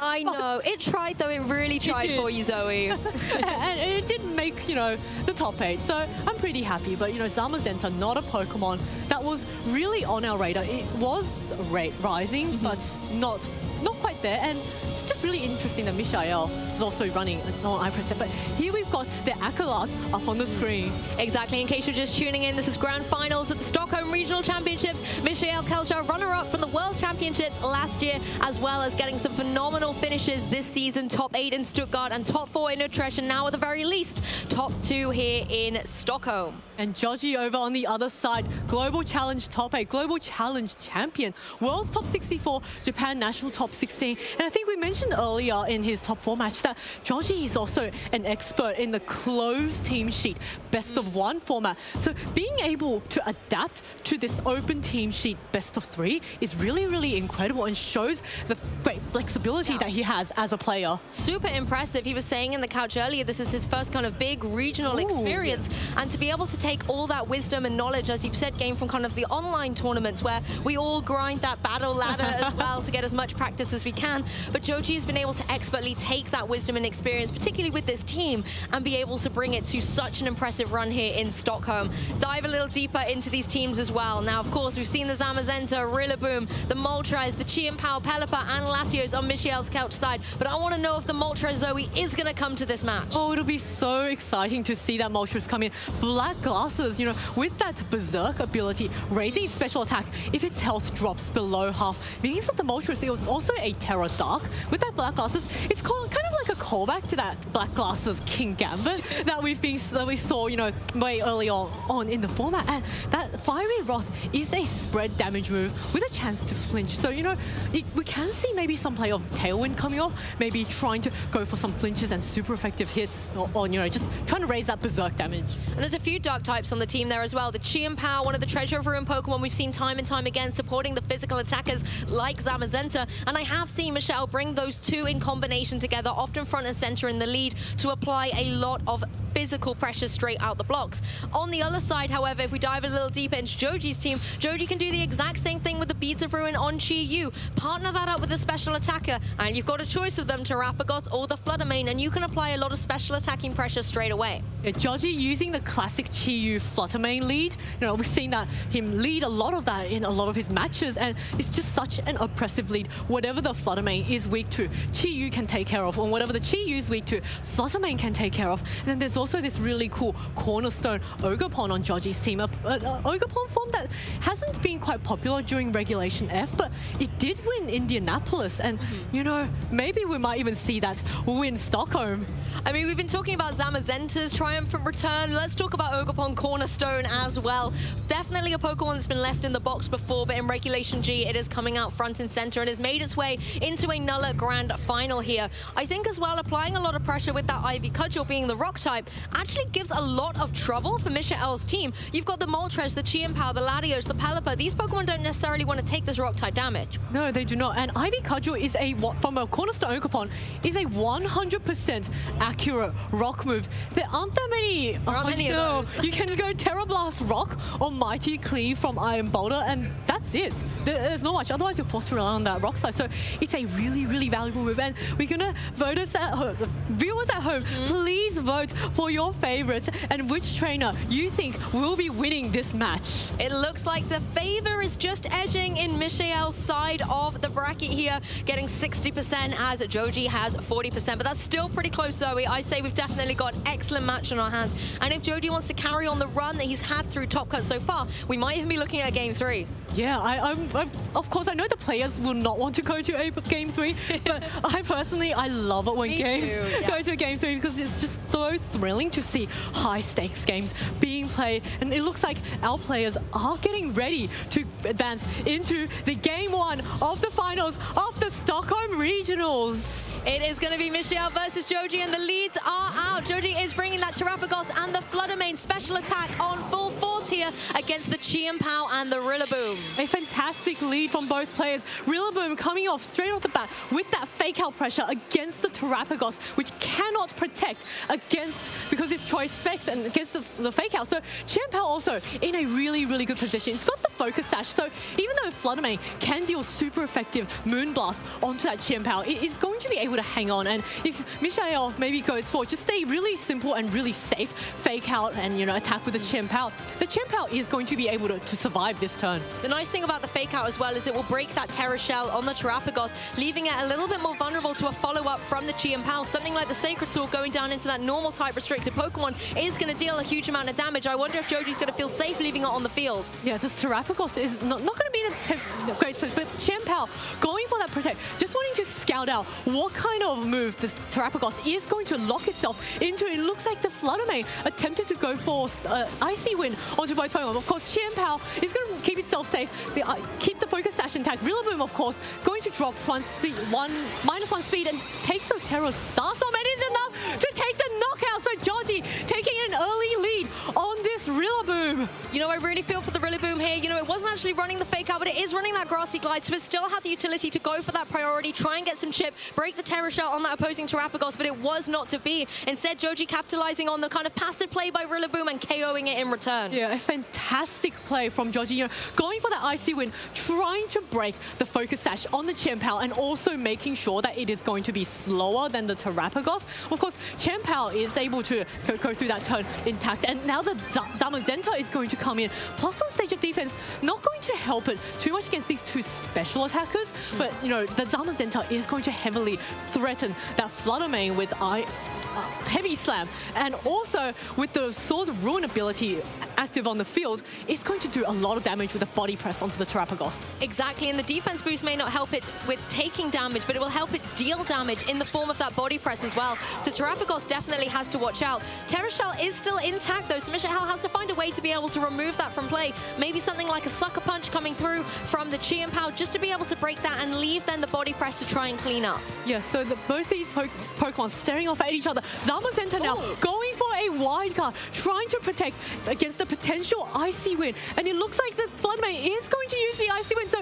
a very nice catch from the Zamazenta and allows the Chien-Pao free to get one attack off. Yes, really nice defensive play from Michelle. Here's the Icicle Crash will come through into that Fluttermane, and not enough to get the knockout, but puts it in such a dangerous spot. Terra Starstorm is going to be a single target attack here, going to be taking down the Focus Sash of that Chien-Pao. So no KOs, but a lot of damage being dealt out on the board in this turn. Oh, a fantastic turn here. And Michelle, you know, that wide guard was so critical and showing exactly why he put wide guard over the Iron defense on his Zamazenta. And now this Fluttermane is in range of a Sucker Punch from this Chien-Pao, so there's a lot of mind games because the Fluttermane can go for the Protect. It is not a choice specs variant, so that is something that Michelle will have to be aware of. Terastallization also just at full health, so it's going to need a lot of hits to be able to knock it out. I feel like Michelle is kind of ignoring the Terastallization here, which could be detrimental, particularly as there is still Terastallization utilized on Joji's side, able to maybe get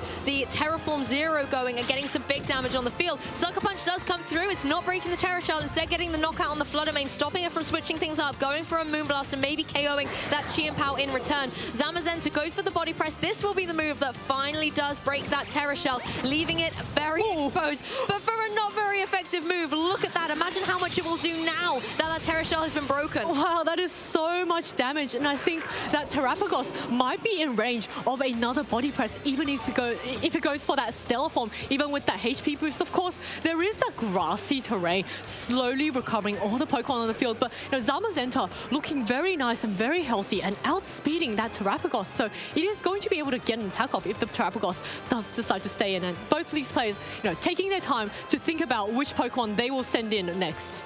Yes, Michelle, we already know, has got that Latios in the back. It comes through in his beautiful shiny form to take to the field in this game one. But Joji also has the option to bring in a Pokemon. It's that Cornerstone Ogerpon. This Pokemon can apply so much pressure with something like the Ivory Cudgel, but also critically the Follow Me to help draw in that redirection and protect the Terapagos a little bit more from a potential body press. It's so, the Ogerpon having Sturdy here is really, really beneficial because Zamazenta is not going to be able to knock out this Ogerpon with a body press in one hit. Of course, Latios does carry the Icy Wind, so it can go for a spread move and ignore that Follow Me and then allow the Zamazenta to follow up with a body press. But I don't know, the Zamazenta against this Choice Specs Terapagos, I think it'll probably survive a Terra Starstorm off this Terapagos, but it is going to be taking very, very heavy damage, and Michelle already down to his final two Pokemon. The Terra Starstorm is also very scary if that comes out, just because of how much damage it can deal through. And it also means that you don't necessarily want to Terastallize on Joji's side, on Michelle's side, in case Joji Terastallizes there. The Body Slam comes down, Sturdy will of course activate. It means Cornerstone Ogerpon is going to be able to hang around for another turn here as the Terra Starstorm does go down into Protect. Fails to get damage on the board this turn. A fantastic turn from Michelle there, just protecting against that double up. And now the Latios is quite free to go for the Icy Wind and completely ignore the Follow Me. The Ogerpon is in range of that Icy Wind, and it's going to allow the Zamazenta to be able to get that body press off. I don't know if this range, if it's going to be enough to knock it out, but it's going to be sustaining really, really heavy damage. And without the Terastallization on either the Latios or the Zamazenta, this Terapagos is not going to be able to deal super effective damage with the Terra Starstorm. I wonder what the Pokemon is in the back for Joji, though, because you could always switch it in and then bring Terapagos in a little bit later on. Instead, defensive plays here on that Cornerstone Ogerpon. Not going to take any damage from the Icy Wind thanks to the spiky shield, but cannot be said the same for the Terapagos that is going to take a drop to its speed. This could be a moment for Zamazenta to capitalize with that body press, and it will get the knockout. It is down.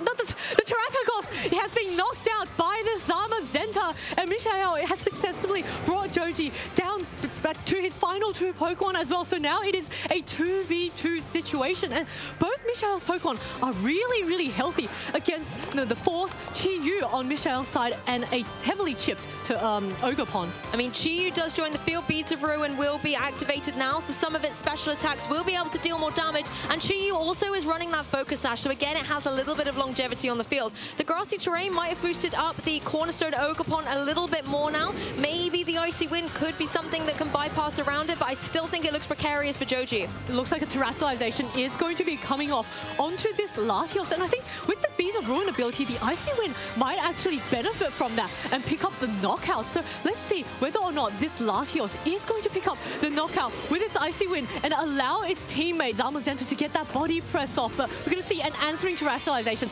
off from Joji's side. A Terastallization apiece, and it's going to be on the little fish, turning into a ghost. This is a really nice way to avoid those potential body presses coming through from Zamazenta and put Chi-Yu in a position where it can go for something like a Heat Wave that's now going to be going into a Steel-type Latias. Yes, and now the Spiky Shield is going to fail the second turn around, but Icy Wind coming off. It looks like something's avoided. Was that the Ogerpon that one? He was! The Ogerpon is not going to be knocked out in this turn. A huge miss, and body press, of course, is going to... Big damage, huge weight of Zamazenta thrown down against the little fish. There's no way you're able to come through on that. Straight back into the Pokeball you go.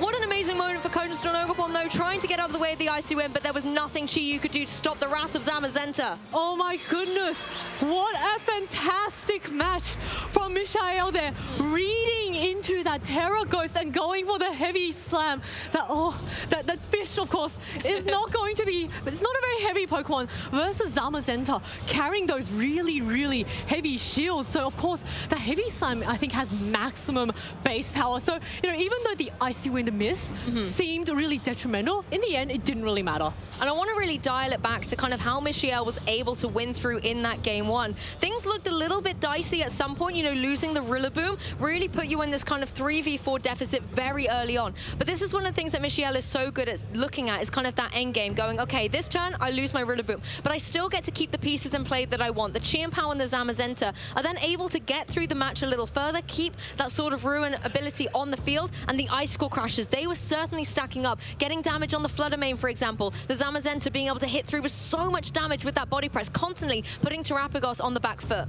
Yes, Michael just played that game so perfectly. He lost that Rillaboom really early on and was really basically playing with the 3 Pokemon, but he was undeterred by that. And, you know, I think a lot of players, if they lose a Pokemon turn 1 of a battle, maybe a bit demoralized and discouraged, but Michael just did not allow that to affect him and played really well to his health. And I think he just played so perfectly, you know, guessing all the Terastallizations and taking advantage of that.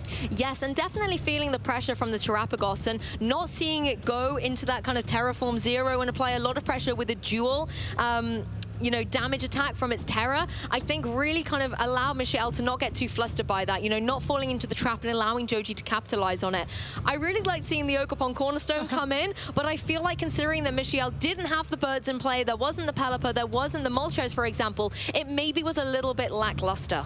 Yeah, the Latios I also want to call out was such a great team player. Having that Icy Wind, which is a fantastic move choice for Michael, just being able to bypass all those follow me's, and we saw it forced the Ogerpon to try and go for that double protect because, you know, it didn't want to take the Icy Wind damage. But here we go, Game 2 of the Stockholm Finals. Chi-Yu and Ogerpon versus the Rillaboom and the Chien-Pao. Joji starting Game 2 the way Game 1 ended, with Chi-Yu and Cornerstone Ogerpon on the field facing down the formidable physical attackers of Chien-Pao and Rillaboom. Oh, this is such a nail-biting finals. And, you know, the Rillaboom once again has that fake-out pressure. Ogerpon, I think, you know, really in a really good position, able to go for those 100% accurate IV cudgels against both the Chien-Pao and Rillaboom, which is going to take neutral damage. Of course, Rillaboom, I believe this is the choice ban set. And now we see that Ogerpon going for that follow me, just keeping its teammates safe.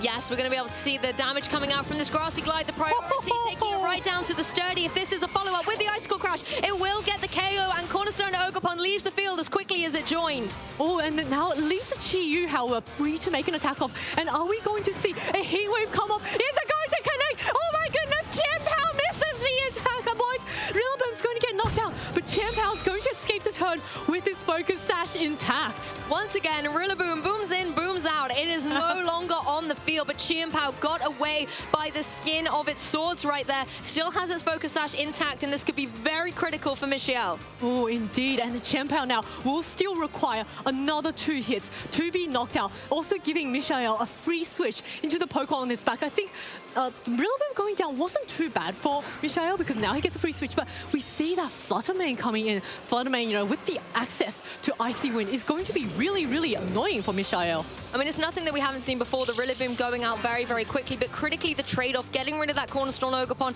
and the redirection and those IV cudgels, like you said, 100% accurate, is really nice for Michael, as well as the opportunity to bring in a Pokemon from the back. Latios doesn't necessarily want to be facing down against a Flutter Mane, but you do have the utility to go for some Terastallization into that Steel type, which will give you a lot of flexibility. The issue is Chi-Yu's on the field. Those Fire type attacks are also going to hurt. Yes, Chi-Yu, although might want to think about, you know, trying to land those hits because, of course, it did miss that Heat Wave, which was quite a big turn for Michael. But now that this Flutter Mane is on the field, we have established that it is the fastest Pokemon on the field, so it can get that Icy Wind off before any other Pokemon and break that Focus Sash. But Flutter Mane is just going to protect this turn and scout out what Michael is going to do. Couple of nice defensive plays here. Also protect on the Chien-Pao. Doesn't want to have its Focus Sash broken at this point in the set. Of course, Chi-Yu also going, I have a Focus Sash. I don't want to lose mine either. Just some very much defensive plays here as the Latios goes for the Icy Wind. To no avail, of course, but some good information now knowing that these Pokemon, particularly on Joji's side, are going to be really exposed unless they want to try double protect in the next turn. Yes, indeed. I think, you know, Flutter Mane is still in a really good position. It is still the fastest Pokemon on the field, so it can get that Icy Wind off. Of course, Chien-Pao can go for a Sucker Punch. I don't believe it'll knock out in this range unless there was some sort of critical hit. And we see maybe Michael deliberating whether or not to go for that Terastallization to keep that Latios safe. Of course, as you mentioned earlier, has to be careful of the Chi-Yu, and we see a Sucker Punch. Not enough to knock out that Flutter Mane. But the Icy Wind comes through from that fast and speedy Flutter Mane. Will break the Focus Sash on the Chien-Pao and get some decent damage on the Latios. Now the speeds are very interesting because it drops on the Latios, and Chi-Yu looking primed to try and get the KO on the opposing Chien-Pao, but instead it goes down into the Latios. That is a critical hit to get the knockout. Suddenly, Michael Couch is down 2 Pokemon. Latios is down. That critical hit did not matter at all. Chien-Pao is just... Chi-Yu is just so strong. And now Michael down to his final 2 Pokemon. Of course, the Zamazenta is going to come out, which is going to heavily threaten both the Chien-Pao and the Fluttermane. But it will have to take an attack from the Fluttermane first. If the Fluttermane chooses to attack, of course, Chien-Pao also is still able to go for that Sucker Punch. So not really caring about those speed drops. And, you know, if it successfully lands that Sucker Punch on the Fluttermane or just stops it from going for the icy win, the Zamazenta might be able to knock out or bring the Chi-Yu down to its focus sash. Chi-Yu's in a difficult spot as well because it doesn't want to take any of these body presses. And sure, it could go for its Ghost Terror type, but then you have to worry about a potential Sucker Punch coming through. The Sucker Punch instead lands on that Fluttermane, gets the KO, and brings Joji down to 2 remaining Pokemon. We will be forced to see the 4th one in the back, but the Zamazenta, following up with the body press, will be able to take the Chi-Yu down to its focus sash. However, thanks to this item, it's still in the game. It could go for a Heat Wave and really turn the tides. Ooh, is Chi-Yu going to land his overheat? But overheat misses on the Zamazenta. That is a huge miss. I think the Zamazenta may have been knocked out by that overheat. So, you know, now both the Chien-Pao and the Zamazenta relatively healthy. Chi-Yu in range of a Sucker Punch. And also the Terapagos, Choice Specs, it will be forced to take that Sucker Punch and get that Terra Shell broken. It may have beady little eyes, but it needs to open them up in this grand final. It cannot find its marks. I guess at this point, the Chi-Yu has to rely on the ability, but we're going to see the forfeit. Oh my goodness! Well done to Michael for being your Stockholm Regional Champion! I said it earlier, I'll say it again. This was Michael Couch's tournament. The Zamazenta, his best buddy, honestly, man's best friend, by his side, getting him this regional champion title. Congratulations, Michael. Take a bow. You have earned it. What a fantastic win. Michael just played that game so perfectly. Of course, Chi-Yu was unable to find his mark and did get a few really crucial misses, but Michael just played that game so flawlessly, identifying his win conditions, making sure that he targeted the correct Pokemon. Exactly, just masterful play, knowing exactly what needed to be eliminated from the opposing side in order to get the victory. Commiserations to Joji though as well. You've got to say the Chi-Yu, as amazing at it as it had been throughout the tournament, maybe just fell short at the final hurdle, but it was amazing to see Terapagos make it all the way here and to see Joji's skills as well. Yeah, it's just incredible. I think Joji, you know, a player who has more experience in the closed team sheet format, but being able to translate it so well. And I think you mentioned earlier during the interview that this is one of his first kind of big tournaments. Regionals, so yeah. to have gotten this far is an amazing achievement. And Michael now adding champion to his name, I'll bet he is feeling really proud and really happy with himself. It definitely gives you a boost ahead of, you know, the last couple of events of the season, NAIC, the World Championships even, to say that in Regulation G, the one that will be at Worlds, is clearly in the wheelhouse of Michael Couch. So who knows, maybe if he is making it all that way into Hawaii, he could be going better than second place this year. If he keeps playing like that, it could happen. Yeah, that was just so amazing. And I gotta say, that Zamazenta, which really wasn't on anybody's radar, has just now won a regional. I don't think anyone going into Stockholm really expected it. Like, I think everyone expected it to do well, have some good placements, but all of our eyes were on things like Calyrex, Miraidon, Terapagos, Koraidon, and all of a sudden, the goodest boy comes out and he's going to, you know, find that region championship win. I'm going to be honest, I've probably accidentally said Zacian about 100 times today when I mean Zamazenta, because I'm still so surprised to see it rising up through the ranks. It definitely was a Pokemon that was not shown a lot of love in previous formats, but in Regulation G, it's here to stay, and a Pokemon we really recommend you picking up and trying to battle with. Yeah, Zamazenta. I'm going to need it on a cue card and keep checking it, because, I mean, that was not something I was expecting, and I'm so proud to see it in that #1 spot. Yeah, you could say, excuse the terrible pun, Zamazenta may have been a bit of an underdog going into this tournament. I like that one. That wasn't terrible. That was world class. I like that. But now it's the top dog, and I'm really interested to see. So Michael was running a bit more of a defensive team, and I think this is going to have a huge impact into all of our upcoming regionals. Bologna, which is a special event, and I think this is going to be a top tier threat that players have to watch out for. And we didn't get to see the Galarian Moltres, which I'm really sad about. We saw Michael a lot on the broadcast this weekend, but we never got to see that Galarian Moltres come forward, and I'm really interested to see, and I'm sure we'll get a chance to speak to him, or I might just kind of accost him on the stage later when I see him and ask him more about that, because I want to know what place it has in the meta right now. Why was that his 6th Pokemon? Even if it wasn't used so much, it clearly had a place and a meaning for this tournament. Yeah, it's really interesting because it's Terra Dark with the black glasses, which suggests that its role on the team is actually quite offensive. And I think, I've faced, sometimes during practice, I faced the Galarian Moltres, and it can be really scary because if you accidentally give it that berserk boost, all of a sudden, it's relatively speedy. It can get those fiery rots off, which has, I believe, a 30% chance of a flinch, and that's a spread move. You could get double flinch, and it's not something, people enjoy having to face. Yeah, they're the odds you don't necessarily want to play against when there are so many flinch chances out there on the field. And I want to credit as well, they played at the end of Swiss rounds for today, and Joji was actually the victorious. Now, Michael has finally got that redemption in such commanding fashion as well. I believe all of the top 8 matches that Michael went through in this top cut were 2-0, 2-0, 2-0 matches, right the way to the champion title. Absolutely incredible. And we saw such a good mix of restricted Pokemon in our top 8. So let's take a look at, the usage statistics of all our day 2 Pokemon. So we can see only 9 Pokemon in the day 2, the non-restricted Pokemon day 2. But the #1 used Pokemon was the #1 Pokemon at the end of the day, which I really love to see. The Calyrex Ice Rider, a very close second there, one of your favorites, and it certainly did make its mark here in the tournament, and particularly in top 8. Terapagos coming in 2nd place. A lot of usage of this on the field, generally speaking, as well as, of course, the amazing Miraidon. Yes, it didn't win this tournament, but I think you definitely still have to consider it. You can't count it out. It's very dominant still in the current meta.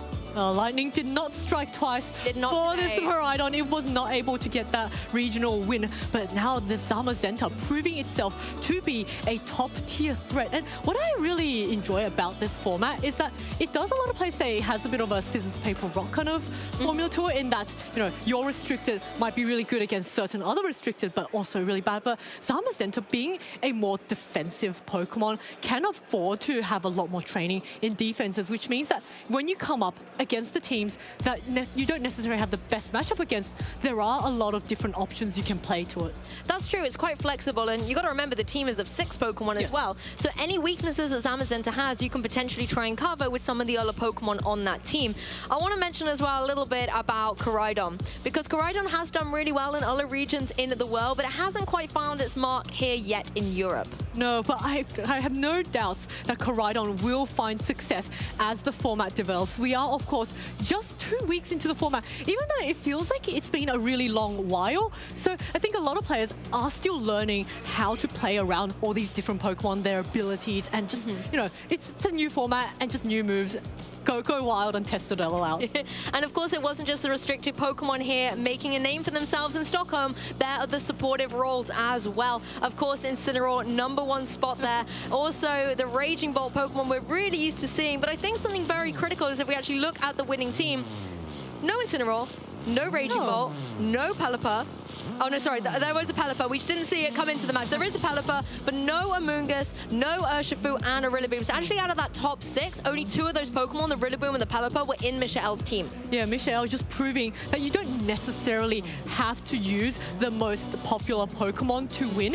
If you can understand the meta and understand its weaknesses and its holes, and you can build a team around that, and the Galarian Moltres, we didn't get to see that. And Latios, that is, the king of the past. Yes. The king of the past, but not quite as dominant in today's format, but now proving itself to be just really, really helpful. And it's still relatively fast with that Icy Wind support, is able to help out its teammates. And there's a lot of speed control options there still. You know, Tornadus and Whimsicott being able to go for that Tailwind, Pokemon like Farigiraf being able to go for the Trick Room. But also notably, I want to talk about Raging Bolt and Fluttermane because we've seen a lot more Icy Wind Fluttermane coming to the forefront, as well as obviously Electro Web on that Raging Bolt. And we've seen a little bit of a shift where there's more speed control options being brought through.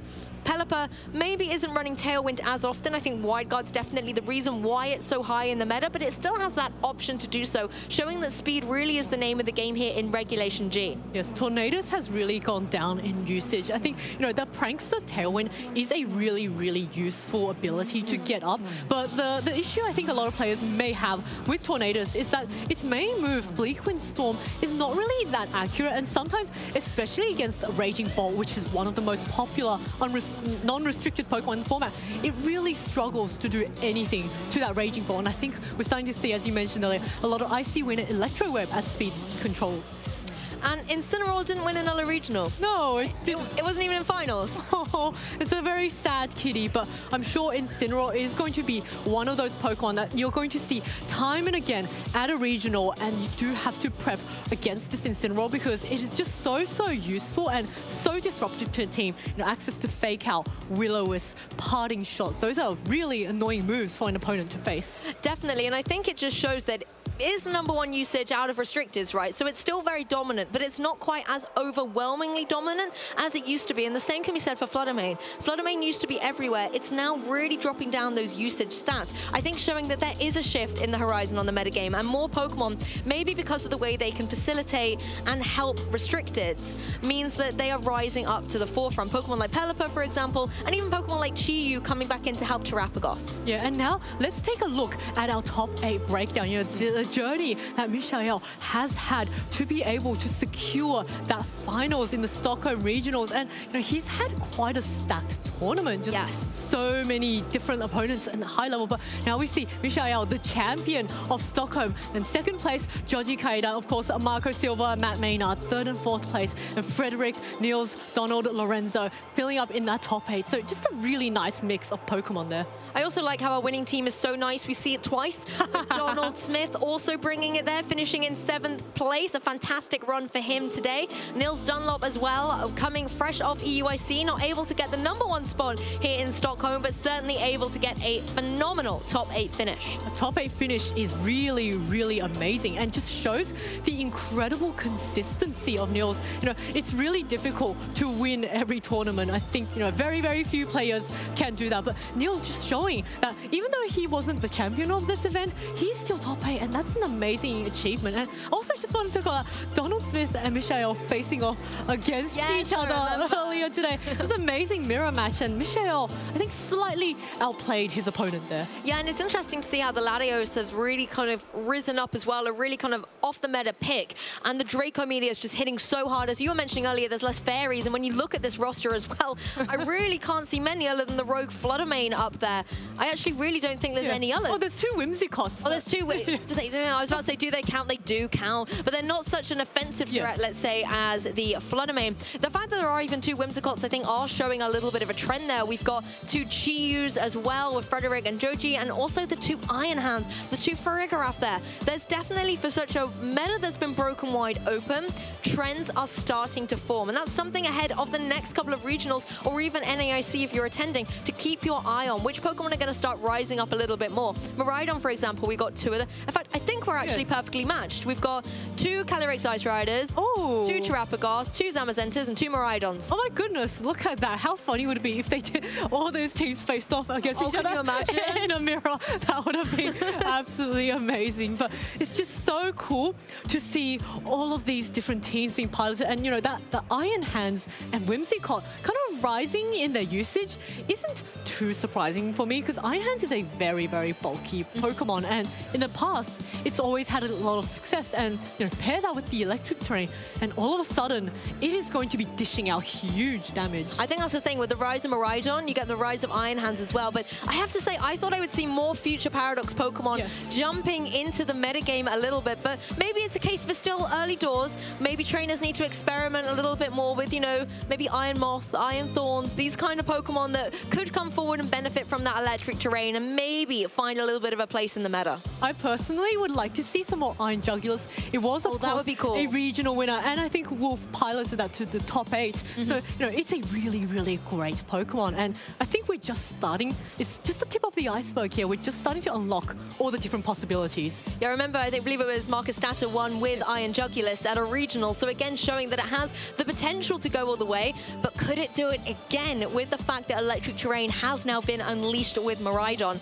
I think that's one of the interesting things. So early in a meta, you start seeing little things being tried and tested, but whether they catch on or have longevity is something that we get to explore as the regionals, the special events, and the international championships keep going through. Yeah, I'm also really interested to see whether or not Whimsicott will start to overtake Tornadus as the prankster tailwind setter, because Whimsicott has access to a lot of other really great utility moves like the Encore. Yeah. Exactly, and well, there is only one winner at the end of the day, so I think it's time to throw it to the main stage with Costa to do our amazing winners ceremony. We are here, finally, the moment we've been waiting for. All of the culmination across the event has brought us to this moment here and now. We have a champion amongst us, but of course we're gonna go ahead and kick things off here with the winners award ceremony. We have our finalist that we're first gonna be going ahead and presenting, who is none other than Joji Kaeda.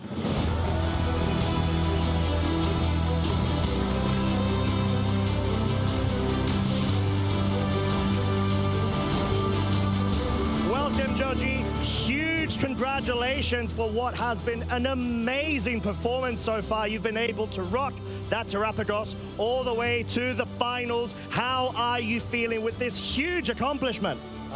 It's a very good experience for me, but I'm glad to this second place, but a little bit frustrated. Yeah.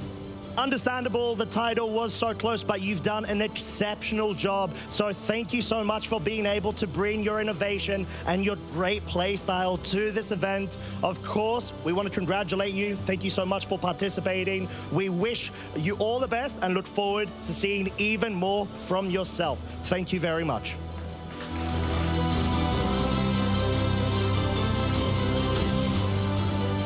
And finally, we have one more player we want to go ahead and give a huge shout out to, and it is none other than the champ himself, Michael Kelch.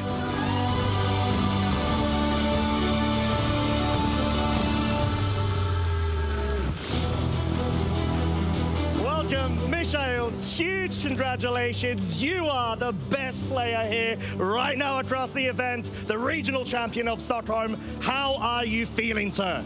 I can't believe it. It's been such a crazy day, such a crazy weekend, and I'm speechless. I was able to get my goal finally, and now I'm just here, and I'm seriously just speechless. It's insane.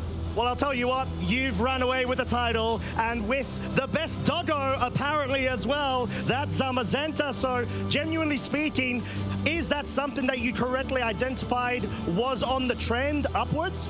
Well, after the Indianapolis regional, I didn't know what I want to bring. And then there was one friend of me who suggested to bring Zamazenta. And then I reached out to another friend, and he gave me the team. And he is like, having people around you who support you all the time, it's just the best. I love everything about VGC, and like this whole community grows together even more, and that's so great. And it's thanks to lovely individuals such as yourself. We've been able to keep a very close eye on your VG career thus far, only now kicking off your second season, and in what an exceptional way as well. So generally speaking, are there any sort of highlights for yourself that you've been able to experience other than your lovely title win across the entire weekend? I'm always happy to meet like amazing players. Like I was able to talk with the Nielsen brothers, with Aurelian, with Victor, like all the best players. Talking with them is always so much fun, and I'm always looking forward to the weekends just because of that. And overall, this whole weekend was just was just such a movie. It's literally storytelling that everything about it. I had an up pair against one person I lost 3 times in a row and never won against in my win in yesterday, and now I'm here. It's fabulous. Well, I'll tell you what, you are the true writer of your own story. You made it happen. Michael, of course, before we go ahead and wrap things up, would you like to go ahead and give any shout outs you have to all of the lovely people we have in the venue or even at home?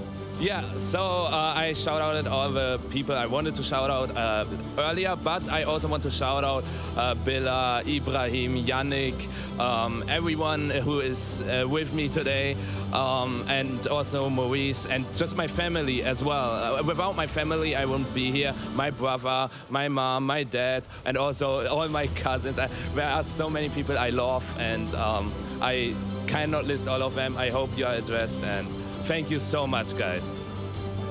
Very wholesome, very heartwarming. You see, the crowd is going wild for none other than our champ here at Stockholm. So we are looking forward to seeing so much more from yourself. One of the highlights of the EU region. Thank you so much, Michael. It's been great watching your journey. So what we're going to go ahead and do is let you go ahead and celebrate with your lovely friends over there. And we're going to go ahead and try to wrap things up with the end of show couch segment, so don't go anywhere, and we'll be back very shortly.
Well, there you have it, Pokemon trainers. Another excellent regional championship in the books. What an incredible 2 days of competition we have had here in Stockholm. Closing out the show, you have myself, Luak, Josh Cromie, joined by Zoe, Costa, and Lee the Snorlax here to kind of recap how day 2 and this amazing championship have gone. Zoe, how are you feeling after that final? I've still lost my breath. Oh my God, it was so thrilling, you know, Michael just playing that to perfection. I have to say though, my favorite moment was actually his top 4 match where he just completely outplayed his opponent in, I think, what was a bit of a matchup disadvantage and just reading into it and doubling up into that Farigiraf.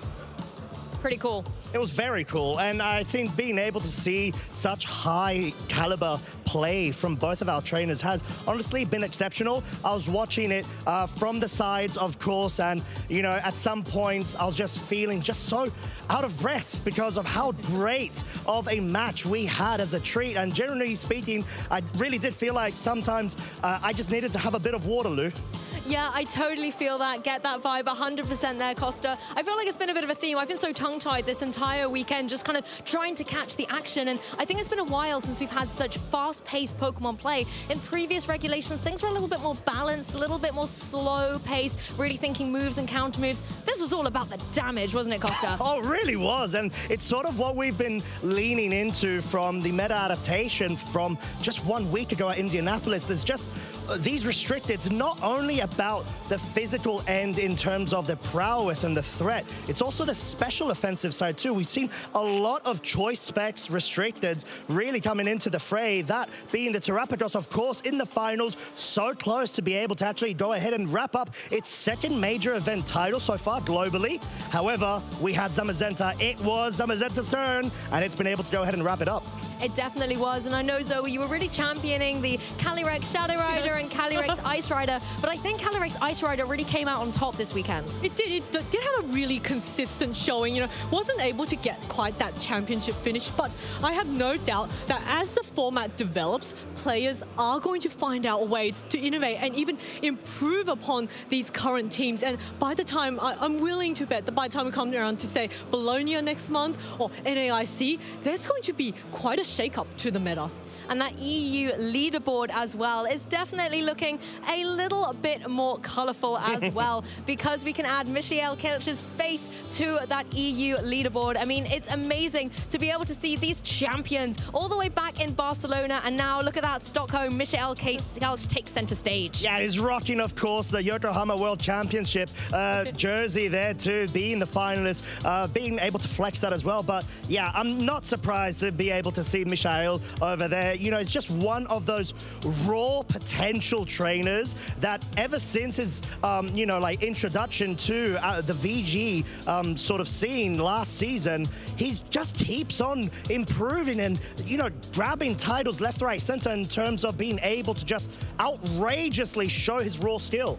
And Zoe, what do you think of the fact that we've got such a range of Pokemon trainers here, so many different play styles and regulations that these trainers have emerged victorious in? I think it's just really amazing to see. You know, in fact, you've got Eduardo Cunha, one of the previous world champions, and of course Michael, the final. So a lot of world's caliber players and all the other players here have, you know, world's top cut finishers, and it's just so incredible to see that really high level of play and all these trainers having their names stamped down in history as a regional champion. I'm sure Michael right now is just feeling absolutely thrilled. And there's only one little Whimsicott left on this graphic, and who knows what Pokemon it's going to evolve into in Bologna, which is going to be our last event of the season. If we take a look at the EU regional and, you know, event schedule, because there's no more regionals, there's just one special event left in order for Europe to be able to try and get onto that amazing graphic. What would it mean for trainers, Costa? It would be very special, I would say, and being able to go ahead and have that final opportunity for anyone that hasn't already locked up their world invitation. If they could go ahead and nab up that title, they get that auto invite straight through to Hawaii.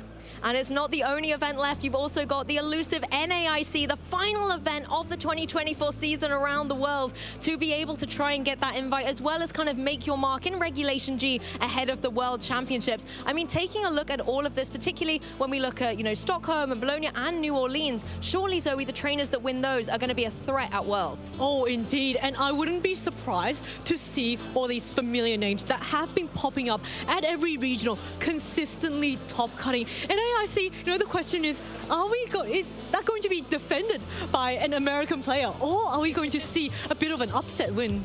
Yeah, because that was nearly the scenario right now that Georgia was able to come very close to actually take it away from the EU region. But Michael said, no, not today, my friend, and was able to give us that emphatic performance just now. It's staying here, that title here in Europe for Stockholm Regional Championships. Of course, the Pokemon action may be over here for this particular broadcast, but there's plenty of other action on Twitch as well for you to get your Pokemon fix. Whether it's a case of looking at some Pokemon history, maybe recapping a previous event of, you know, an international championships, it could be the trading card game or Pokemon Go. The Twitch schedule has lots of amazing action for you. The 2017 European International Championships in TCG will be a really interesting one to watch on Wednesday, as well as some awesome Pokemon Advanced battles. Always love to be able to see those and catch up on things. Yeah, it's sort of one of those great pieces of content that we sometimes do forget, and we feel like, oh, maybe they lost a bit in the story of time. But no, this is such a great opportunity to be able to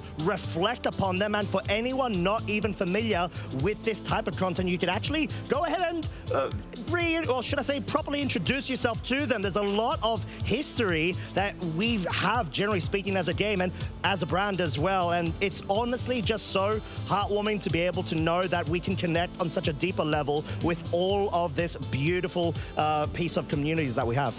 Yeah, love to see all the Pokemon synergy, no matter what it is you're coming into Pokemon for.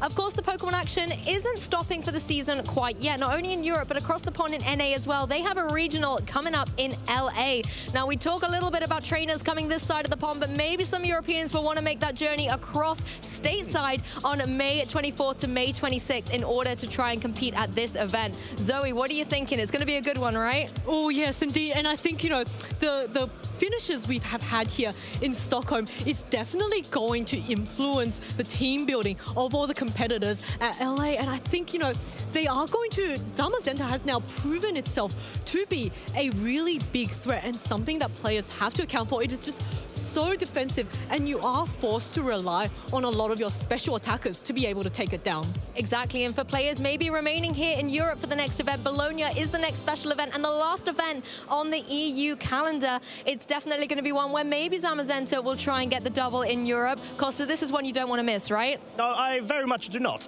And I actually may even try to go ahead and be cheeky and get a ticket in there as a player too, so you never know. But at least in terms of the potential of this format, we're just at the start. There's so much more left in order to unveil as we progress towards that very pivotal milestone of the season, North American International Championships. Exactly, and if you're going to be at any of these events, make sure to use that hashtag #PlayPokemon to let us know which team you are bringing, or if you're spectating any of them, let us know who you are rooting for. You can also recap all your amazing thoughts of the Stockholm Regional Championships on X, catch up on all the amazing Pokemon action on YouTube, study those videos and the tactics we have seen, as well as engaging on Facebook and on Instagram as well. If you want to make sure you don't miss any of the action at LA, Bologna, NAIC, or even at Worlds, make sure you're following those channels on YouTube and Twitch so you do not miss a single second of the Pokemon action. Really don't, because I think there's just so much that we can actually... We're very rich in terms of the amount of content and experience that we have with the community, so it's such a great opportunity to be able to sort of like throw yourself into the affair and, you know, get to know people, because there's so many strong bonds of friendship that are to be found as long as you want to sort of embark on that journey and, you know, rock up to one of these major events. And it's just so heartwarming to be able to see newer players finding the great space to be able to get to know people. I love that point, actually, Costa, because the meta can be different as well in NA or EU, so tuning into all those broadcasts means you get a really full picture ahead of the World Championships. And although there are a lot of players whose stories have already been kind of sung in NA or EU and we've been able to follow, there may still be some storylines and players who are going to break out at events like NAIC. I mean, Zoe, you had your own breakout performance once upon a time. It's definitely a lot of times for trainers to be able to make their mark. I think that's it from us, however, for today. It's been a long weekend of excellent Pokemon play. Zoe, any final words? Oh, well, make sure you just enjoy all the different diversity. Keep playing, exploring your favorite Pokemon. We saw such a good variety of restricted Pokemon in this format. And, you know, this is just week 2. There's going to be so much room for innovation. And I'm sure by the time we come around to NAIC, even Worlds, there's going to be a lot more new strategies, new tactics that players are going to use. Be prepared, but also expect the unexpected. We will catch you at the next event. Until then, stay safe, stay ready for Pokemon. Let's go and get to the next event. We'll see you there.